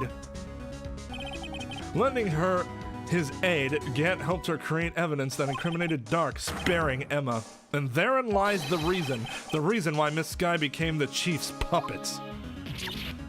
Ow! Holy shit! Did you see what she did to herself? No, I did it on my own. Please, sis, stop trying to protect the Chief. I can't watch you suffer anymore for my sake. No, you didn't. It wasn't you, Emma. You didn't kill anyone. Don't believe anything Mr. Wright says. Defense attorneys make up the most foul lies to defend their clients. Foul lies? Imagine that coming from my own client. I guess you do seem the type who likes to twist the truth. Wait a minute. What if we're still smack dab in the middle of Gant's trap? Is something wrong, Mr. Wright? Lana, maybe right after all. What do you mean, right? So you do tell foul lies then, Mr. Wright? Miss Skye, please testify once more. But if evidence was fabricated behind your back, then Emma's accidental killing of Prosecutor Marshall might also be a lie. But I do remember knocking over Mr. Marshall. Miss Skye, if you will. I can't. There's nothing to be afraid of anymore. This cross-examination may not change a thing. However, there is a possibility that it will, if you tell the truth. Very well. I'll testify about what I really saw. All right, the witness may testify once more for the final time. When I arrived, I found Mr. Marshall's body impaled on that suit of armor sword. Emma and Drake were lying unconscious on the floor. When I saw what had happened, I thought she did it.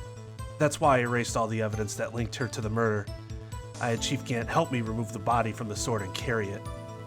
But if it all really was a fabrication, Emma might be innocent.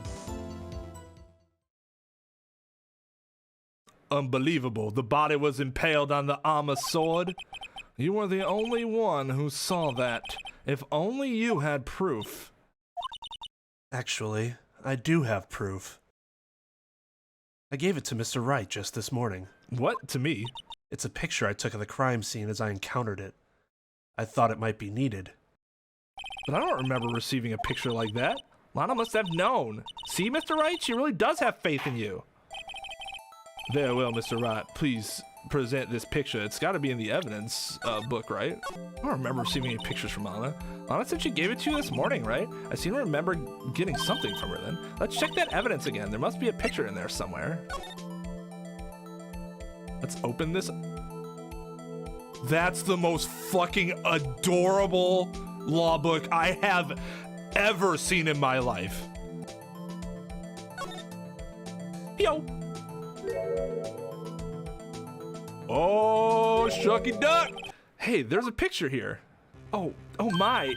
This is the actual crime scene. No other detective saw the crime scene like this, because I had contacted Criminal Affairs only after I had rearranged everything. Mr. Wright, that piece cut out from his vest, could that be the cloth we found inside Chief Gant's safe? That cloth, it had fingerprints on it. Whoever's fingerprints those are must be the real murderer. What? But those fingerprints, they're yours, Emma. Why are your lips turning all purple, Mr. Wright? Anyway, let's get on with the cross-examination. So as long as you tell the truth, we should be able to flesh out the real murderer. Very well, the defense may now begin its cross-examination.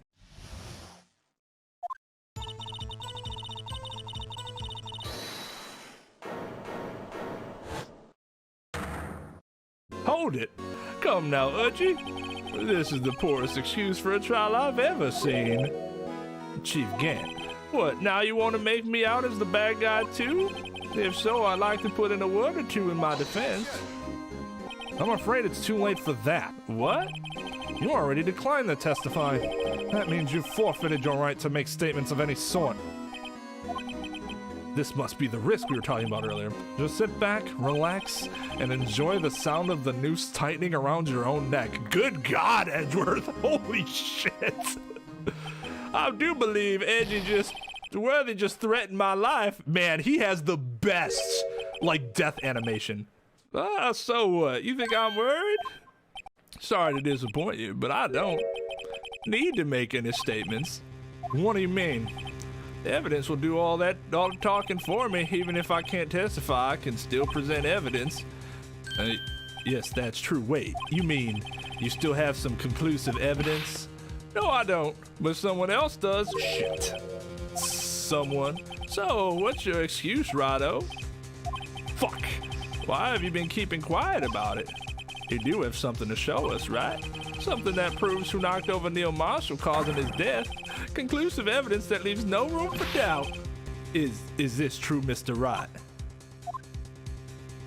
If I show that piece of evidence now, Emma's sure to be made out as the murderer. Mr. Wright, if you have any more evidence, present it now. And if you try to conceal anything, you will be the one appearing before the Board of Inquiries. What do I do now? I better think this carefully. I can't afford to make the wrong decision. Dude, you have to show this, right? Yes, Your Honor. I do have further evidence. All right, the time's finally come to show it to them. Yeah, but you won't be so happy-faced when that happens. Those prints have got to be the Chief's. I feel like I need to present one of these two things. Like, you could present this and be like, nah, bruh, can't.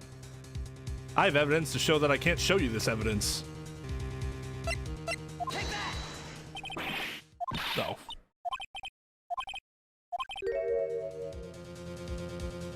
How can you use that evidence to your advantage? What do I do now? Take that! It's a piece of leather cloth? Yes. It most likely was cut from the victim's vest near his chest. What's this? There's a big handprint on it. Surely it must have been left on the cloth by whoever shoved the victim into the sword. What? Whose fingerprints are on this? I'm sure Rado has checked, haven't you?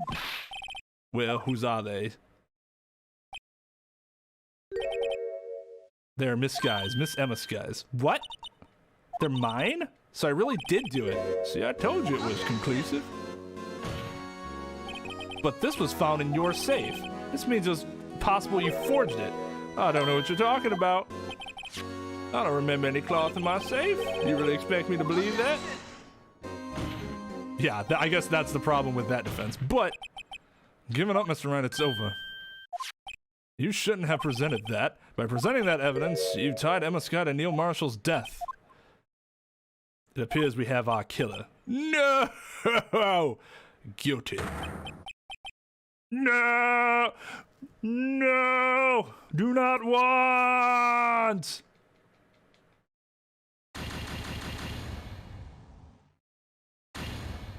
They're both guilty. I misinterpreted what Edgeworth said. I cannot show him. I cannot. It's not that I don't have the evidence, it's that I cannot show the evidence. That's a very important distinction. What? You lie. Chief Gant, you opened my safe. I know you took what was inside. The conclusive evidence. I don't know what you're talking about. Mr. Wright, why don't you show them? We found it together. Oh, I see. Because you know the truth, don't you?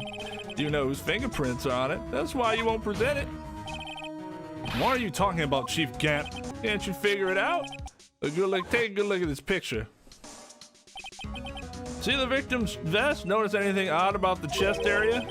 Looks like part of it's been cut out for some reason. You mean you have this in your safe?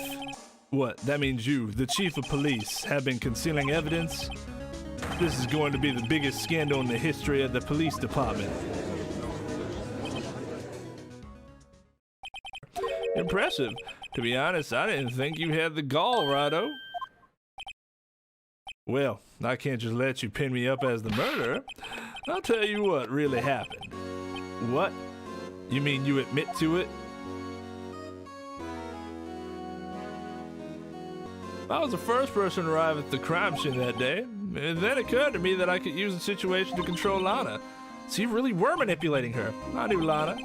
I made it look like the blame lay with her sister, that when she saw the scene, she would ask for my aid. So you assisted Miss Sky. I told her to arrange all the evidence. I had her plant the knife tip in the victim's body and move the body across the room. And I ended up using that evidence to get Joe Dark convicted. I tampered with the crime scene. I hid 2 pieces of evidence. This was before Lana arrived at the scene, mind you. 2 pieces of evidence. You mean the items in your safe? But why? For insurance, of course. Insurance?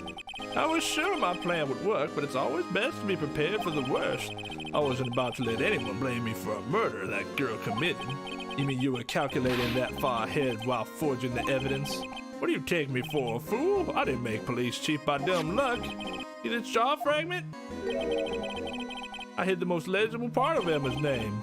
Didn't expect Lana to go ahead and wipe the blood off all the pieces. Well, if you fabricated all the evidence, who's to say you didn't fabricate the message on this jar, too? Ho, ho, ho. Some people just don't know when to quit, do they? That's why I kept one more item for insurance. You mean that piece of cloth? Come on, Righto, cough it up already. I know you have it. What are you waiting for, Mr. Wright? So you admit to it then, Chief Gant, that you were hiding the cloth you cut off the victim's vest in your safe. Yes, I admit it. I didn't want to have to do that being chief and all, but it's a lot better than being portrayed as a murderer. Well, Mr. Wright, what do you have to say for yourself? Just a moment ago, you said you didn't have any evidence you could present. Foolish move, Righto. You should have shown it then before it was too late. It's been a long battle, but the moment of truth has finally arrived. As long as I don't mess this up, the victory is mine.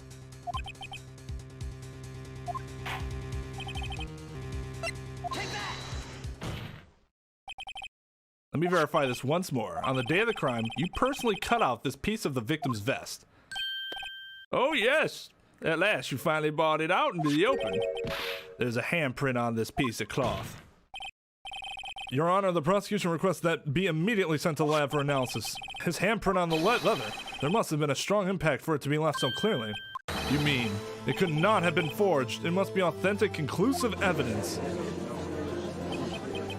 Ho ho ho, you're as slow on the uptake as ever, Worthy. What? Think about it. Righto had all this time to present this evidence, yet he was reluctant to do so. Why would that be? You mean you already know? You already know whose fingerprints are on that? Mr. Wright, do you really know? Whoever the fingerprints belong to must be the real murderer. Whose fingerprints are they? Very well, I'll tell you. Should be okay now. Everything's proceeding as predicted. Like, here you just tell the truth, because it's fine now. Yeah, I think I'm just overthinking this. Emma Sky? What? They're mine? I'm sorry, Emma. But why? Why didn't you tell me? Oh ho ho ho! You're really something, Righto. You knew this girl did it all along. You still tried to pin the murder on me. So it's true, tragic but true. This girl really did shove Prosecutor Marshall to his death. How could you? You monster! Miss Scott, You knew whose fingerprints those were all along, yet you acted like she really didn't. Miss Sky, it's not over yet. What? I said this trial isn't over yet. Ah, but I'm afraid it is over, boy. Not only this trial, your career too. You purposefully concealed this conclusive evidence. That, my friend, is a serious offense. I'm looking forward to pressing charges after defendant is convicted. I'll have your badge, boy. What's the matter, cat? Got your tongue? Aren't you going to tell us how it feels? How it feels to be the one who single-handedly turned a poor little girl into a murderer? Before I do that, there's just one little thing I have to clear up. Oh, and what's that? Who really kill Prosecutor Neil Marshall? What? Chief Gant, you are absolutely right. This piece of cloth proves who the real murderer is.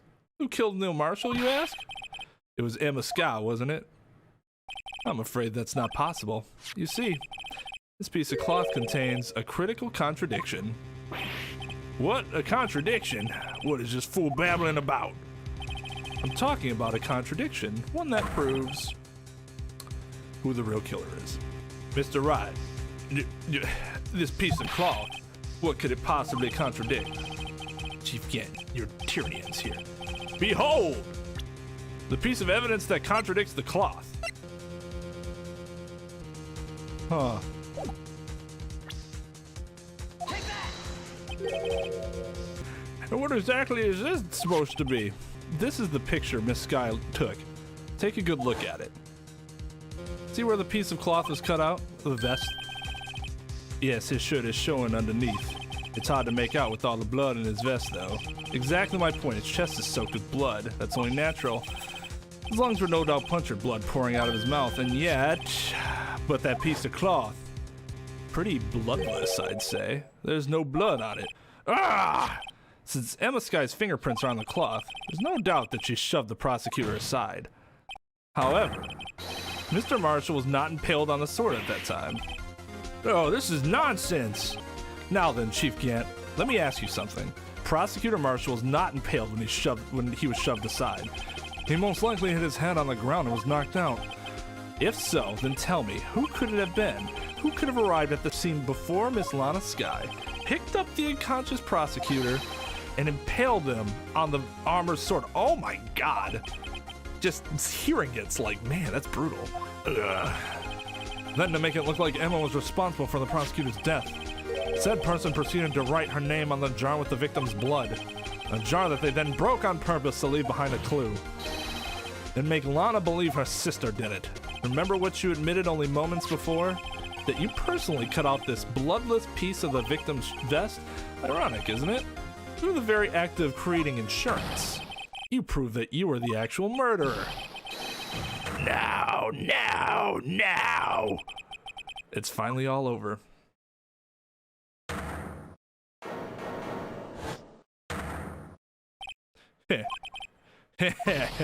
Oh, that was close, Rhino. You almost had me. Sorry, but you'll have to do better than that. I refute your allegations. What do you mean you refute his allegations?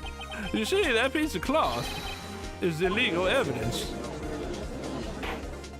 Order. What nonsense is this? Illegal evidence cannot be used to convict a suspect. Remember, Udgy? Earlier, old Rhino here concealed that piece of cloth. Well, that's true. The defense did refuse to present evidence. At that moment, that piece of cloth ceased to be legal evidence. But that's not fair. Oh ho ho! Did you actually think you could best me in court? Looks like the last laugh's on you, son. Now we use the book. I'm afraid Mr. Gant's claim is legally correct. Well, Mr. Edgeworth, true. Illegal evidence cannot be used to convict a person. Assuming, of course, that the evidence is indeed illegal. Well, Mr. Wright? Do you admit to it? That you purposely and illegally concealed this piece of cloth? I did not illegally do it. It was legal. I admit, I refused to present it at one point. Aha, so the evidence is illegal. No, it isn't, Mr. Gant. Huh?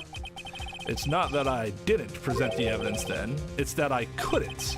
What do you mean you couldn't? There are certain procedures involved in presenting evidence. No, you don't listen to his lies. He's nothing but a coward. You can't really believe... There is only one issue left to be resolved in this trial. Is this evidence legal or not?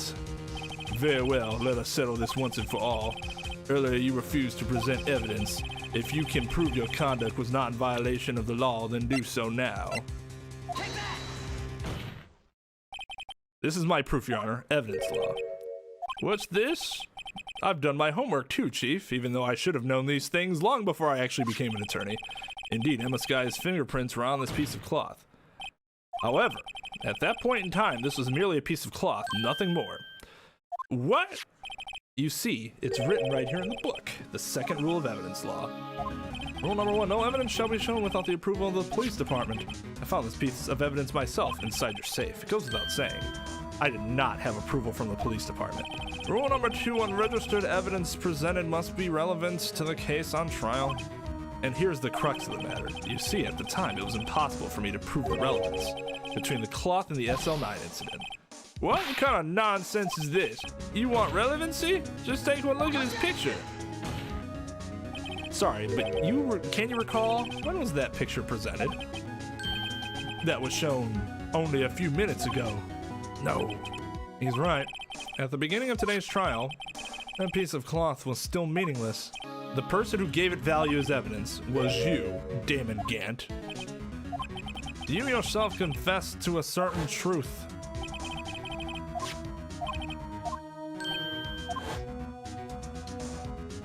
No! It was then that you approved this cloth as conclusive evidence. Yes, you, the chief of police, personally approved this cloth. The only person who could have cut this from the victim's vest is the one who stood before Prosecutor Marshall in his final moments. In other words, the real murderer. And there's only one person who that could be. Damon Gant, the killer was you. Oh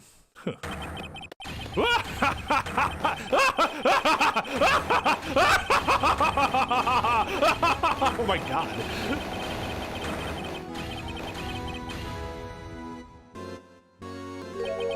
I knew I should have gotten rid of him. That good for nothing scum for 2 years been snooping around the department trying to get something on me. Crimes are being committed every day, yet he insisted on hounding me. Well, your crime wasn't exactly petty. You wanted to reinvestigate the case. He recruited Angel Star, then convinced Bruce Goodman. Detective Goodman? Yeah, that's right. If the evidence is transferred, I'll lose my only chance to find out the truth. Please, you gotta help me. Still, Jake Marshall didn't know when to quit. He stole Goodman's ID card and trying to take the evidence. Goodman came to me that day. He wanted to file a lost item report. I went with him to the evidence room, then all of a sudden he decided to speak out. What are you talking about, Goodman? Can you please reopen the investigation, Chief? You can't transfer the evidence out. There are too many questions left unanswered. He opened his evidence locker, and as he was taking out the evidence, he said, "It's not too late. I'm gonna hand all this over to Marshall." Well, to be honest, I was a bit taken aback by his words. I had a bad feeling when he came to see me, but I never thought he'd bring up SL9. That's when I saw it, the accursed knife.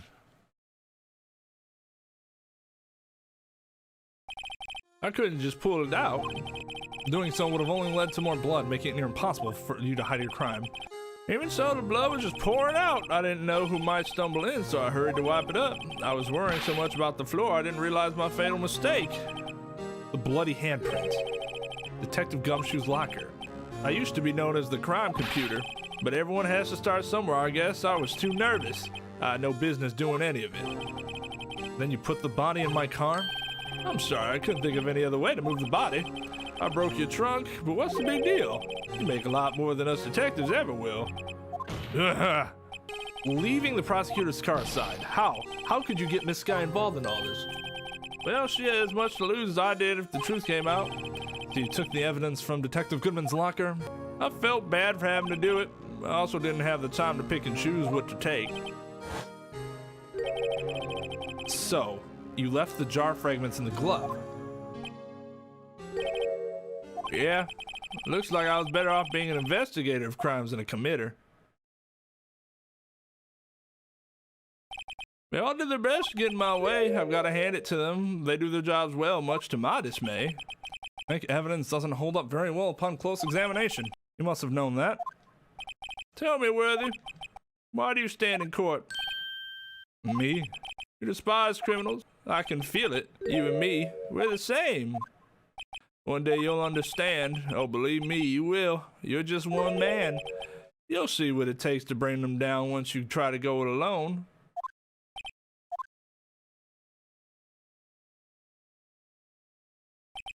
Well, looks like it's time to say goodbye. Oh, Udgy? What? Looks like we'll have to cancel that lunch date. Sorry, old friend. I'm sorry too, Damon Gant. I know you as you used to be long ago.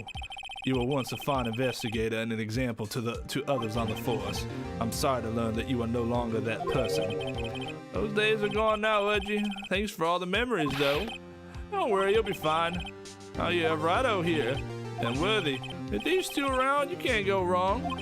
In fact, I can hear them already. The melodious sound of a new something. Let's see what that last word was.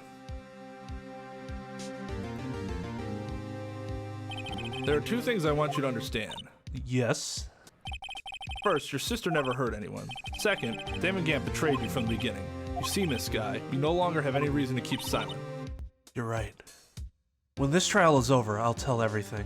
All that I've done these past 2 years, from the time I had Gant help me forge evidence up until today. So it seems all the questions raised in this trial have been answered. I'm sorry, Miss Sky. I couldn't get you out of all your trouble. My, what high standards you have for a rookie. I can see why Mia thought so highly of you. Who knows, a few years from now you might just make it to the top. Oh, she's fucking adorable. I owe you my thanks, Mr. Wright. Miss Sky. And to you too, Mr. Edgeworth. You've suffered every bit as much as I have over these past few years. Believe me, I know how much of an ordeal it's been for you. It was nothing. Liar. I was worried the pressure might break you, and yet, you rose above it all and guided Mr. Wright to victory. You've done well, Mr. Edgeworth. Stop it. I only did my job. He's like blushing and shit. Like, oh, stop it. Stop it. In light of this case, it seems a good examining it is in order for all of us. Miss Sky. Yes, Your Honor? You are innocent of murder. However, although the chief blackmailed you, the fact is you still acted as his accomplice. A trial will be scheduled for these crimes at a later date. Yes, I understand, Your Honor. Is there something amusing about all of this? Why are you smiling? It's been a long time, Your Honor. A long time since I felt free of these heavy chains. Well, this trial has gone on far too long already. Regarding the charge of murder, this court finds the defendant, Miss Lana Sky.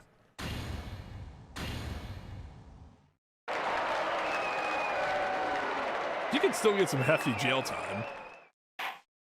That is all. This court is adjourned. At long last, it's finally over. Emma? Why the long face? I'm sorry your sister didn't get completely off the hook. But at least she wasn't convicted for a murder she didn't commit. No, that's not it. Just now, after the trial ended. You know, I did my best today too, but Lana didn't say a single word to me. Yeah, that's kind of fucked up, actually. Hope I'm not interrupting anything, pals. Oh, guess I am. I'll come back later. Bruh, do we have to do this every fucking time? What is it? You're doing this on purpose, aren't you? Making a detective run all around. Okay, God. And to top it off, you call me here. I've seen happier people at funerals, too. Hey, lighten up, pals. I'm only kidding. I'm saying the exact same words I said earlier. Oh, are you here because of my sister again? Nope, not this time. I came today because of you, pal. Me? That's right. I thought you'd like to see someone. Lana, should you be doing this? She's still under arrest, you know. Well, I won't tell if you won't. Emma, I owe you an apology. It's okay, sis. Don't worry about it. That day 2 years ago was the first time in my life I ever panicked. It was all I could do to keep myself from screaming. All I could think about was keeping you from getting wrapped up in that mess. Sis! I asked Gant to help me cover up the truth. I thought I was doing it for your sake, but now I realize I was wrong. I changed after that day. I had to. It was the only way I could make it through the past 2 years. I knew how much I was hurting you by distancing myself, but I couldn't bring myself to tell you what I did. I was scared. Scared that you'd look at me with those eyes of yours. I was scared of how you'd react if you knew. But sis, you were only doing it for me. No. Huh? I turned my back on you that day. And hiding what I believed to be the truth, I was deceiving you. Sis! I'm such a fool. It took me all this time to realize it. Emma, I'm so sorry. But sis, you don't have to apologize. I'm happy now. You're happy? Of course. You know, sis, I always knew that one day you'd come back. And now you have. Oh, Emma. Emma!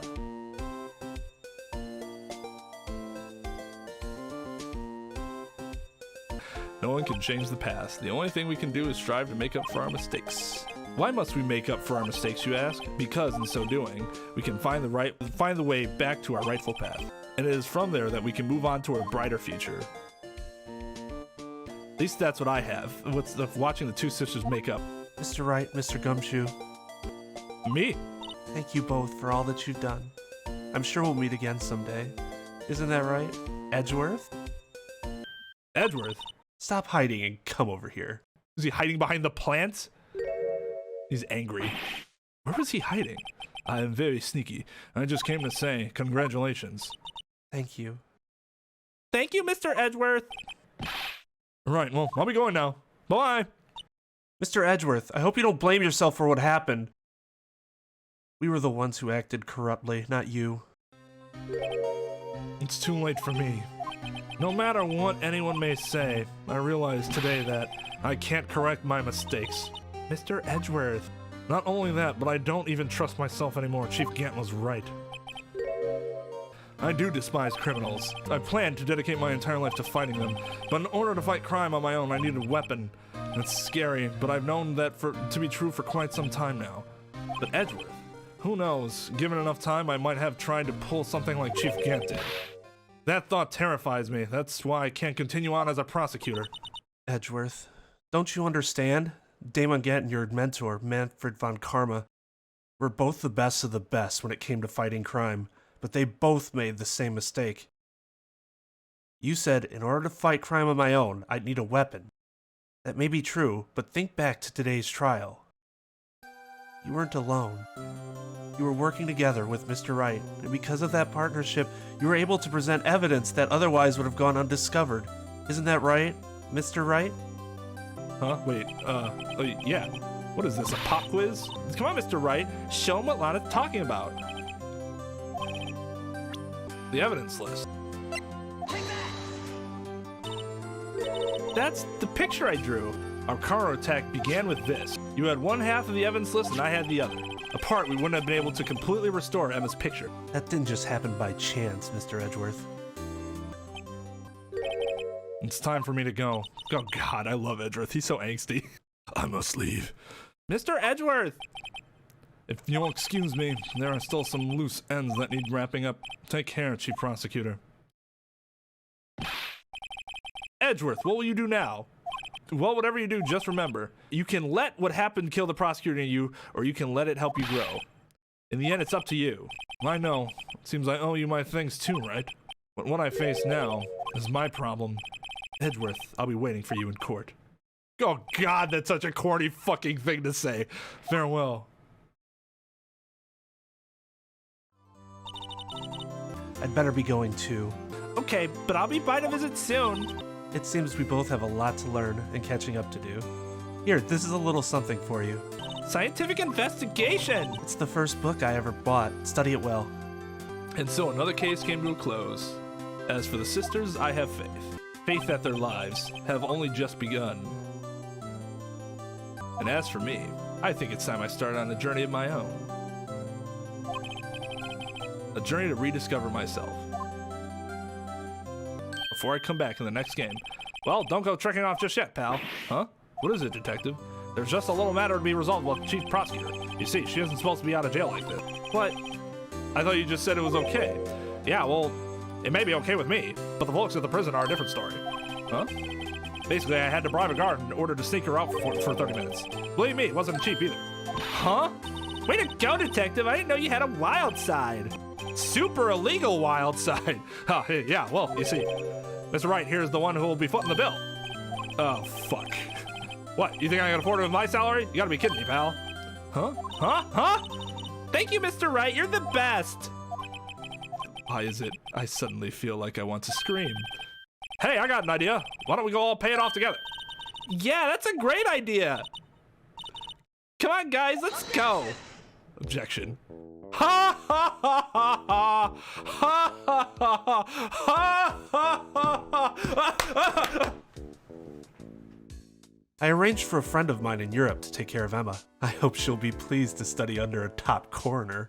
As for me, this affair has pretty much ended my days at the prosecutor's office. Still, I'll manage to find my way back to the field somehow. Then, I'll be able to investigate crimes together with Emma.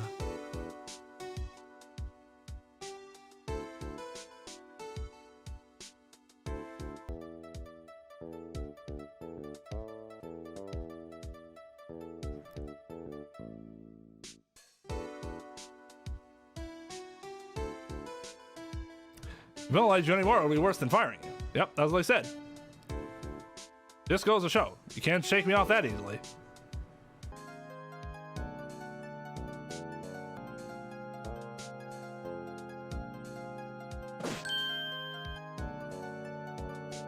My new mission is guard the main entrance. Can you believe it? I've been demoted to security guard. Yeah, I can actually. My partner's keeping an eye on the entrance for me today. I'll show them though. Someday I'm gonna make detective. Yes, sir. Oh, God, that noise.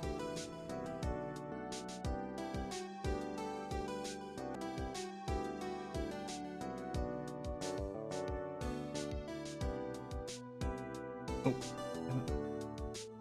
Can we just ignore that that thing was ever a thing? Please. Okay, thanks. Stop it. Stop it. We don't want to see this stupid Thank God! Kill it! Somebody shot it!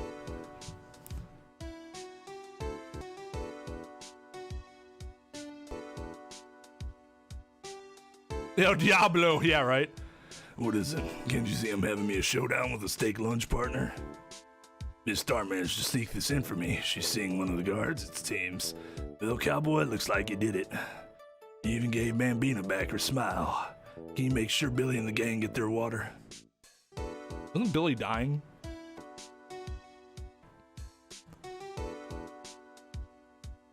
Looks like we won't be seeing hair flip each other for a while.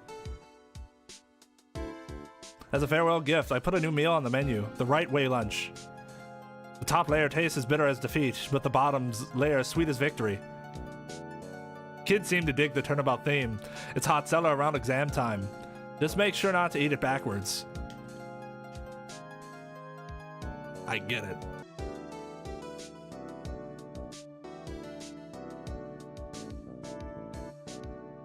I'll never forget what that young defense lawyer said after the trial. Let's see, what was his name again? Mr. Left? Anyway, he said he's been doing something or other for how many years? Well, anyway, I've got another trial to get to, so I'd better be... Huh? Oh no, I forgot my gavel. Sorry, gotta go. What a fuckhead! Oh, what was his name? Mr. Left? I'll never forget what he said. Something or other about a thing. I think.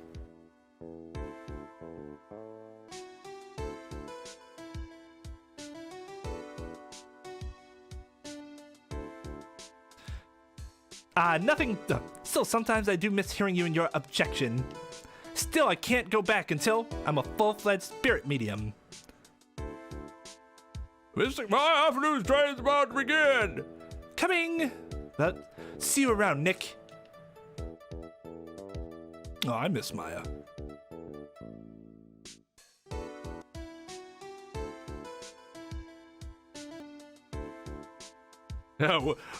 What was his name again? Harry Butts.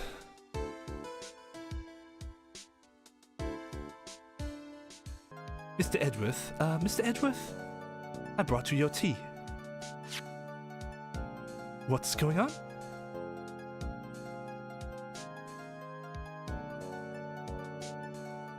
He would be Edgeworth's butler.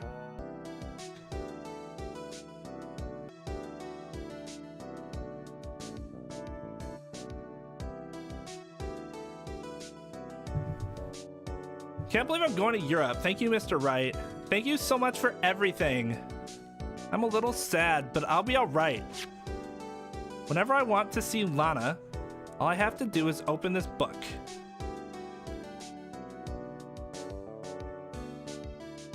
Do I have to actually open it?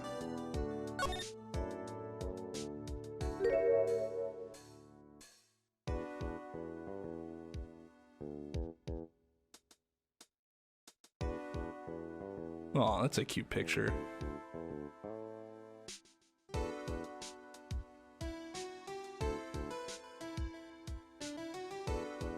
All right, that's it. The next game will be Justice for All. So yeah, that'll be it for me. Hope everybody has a good one. Yeah, I'll see you soon.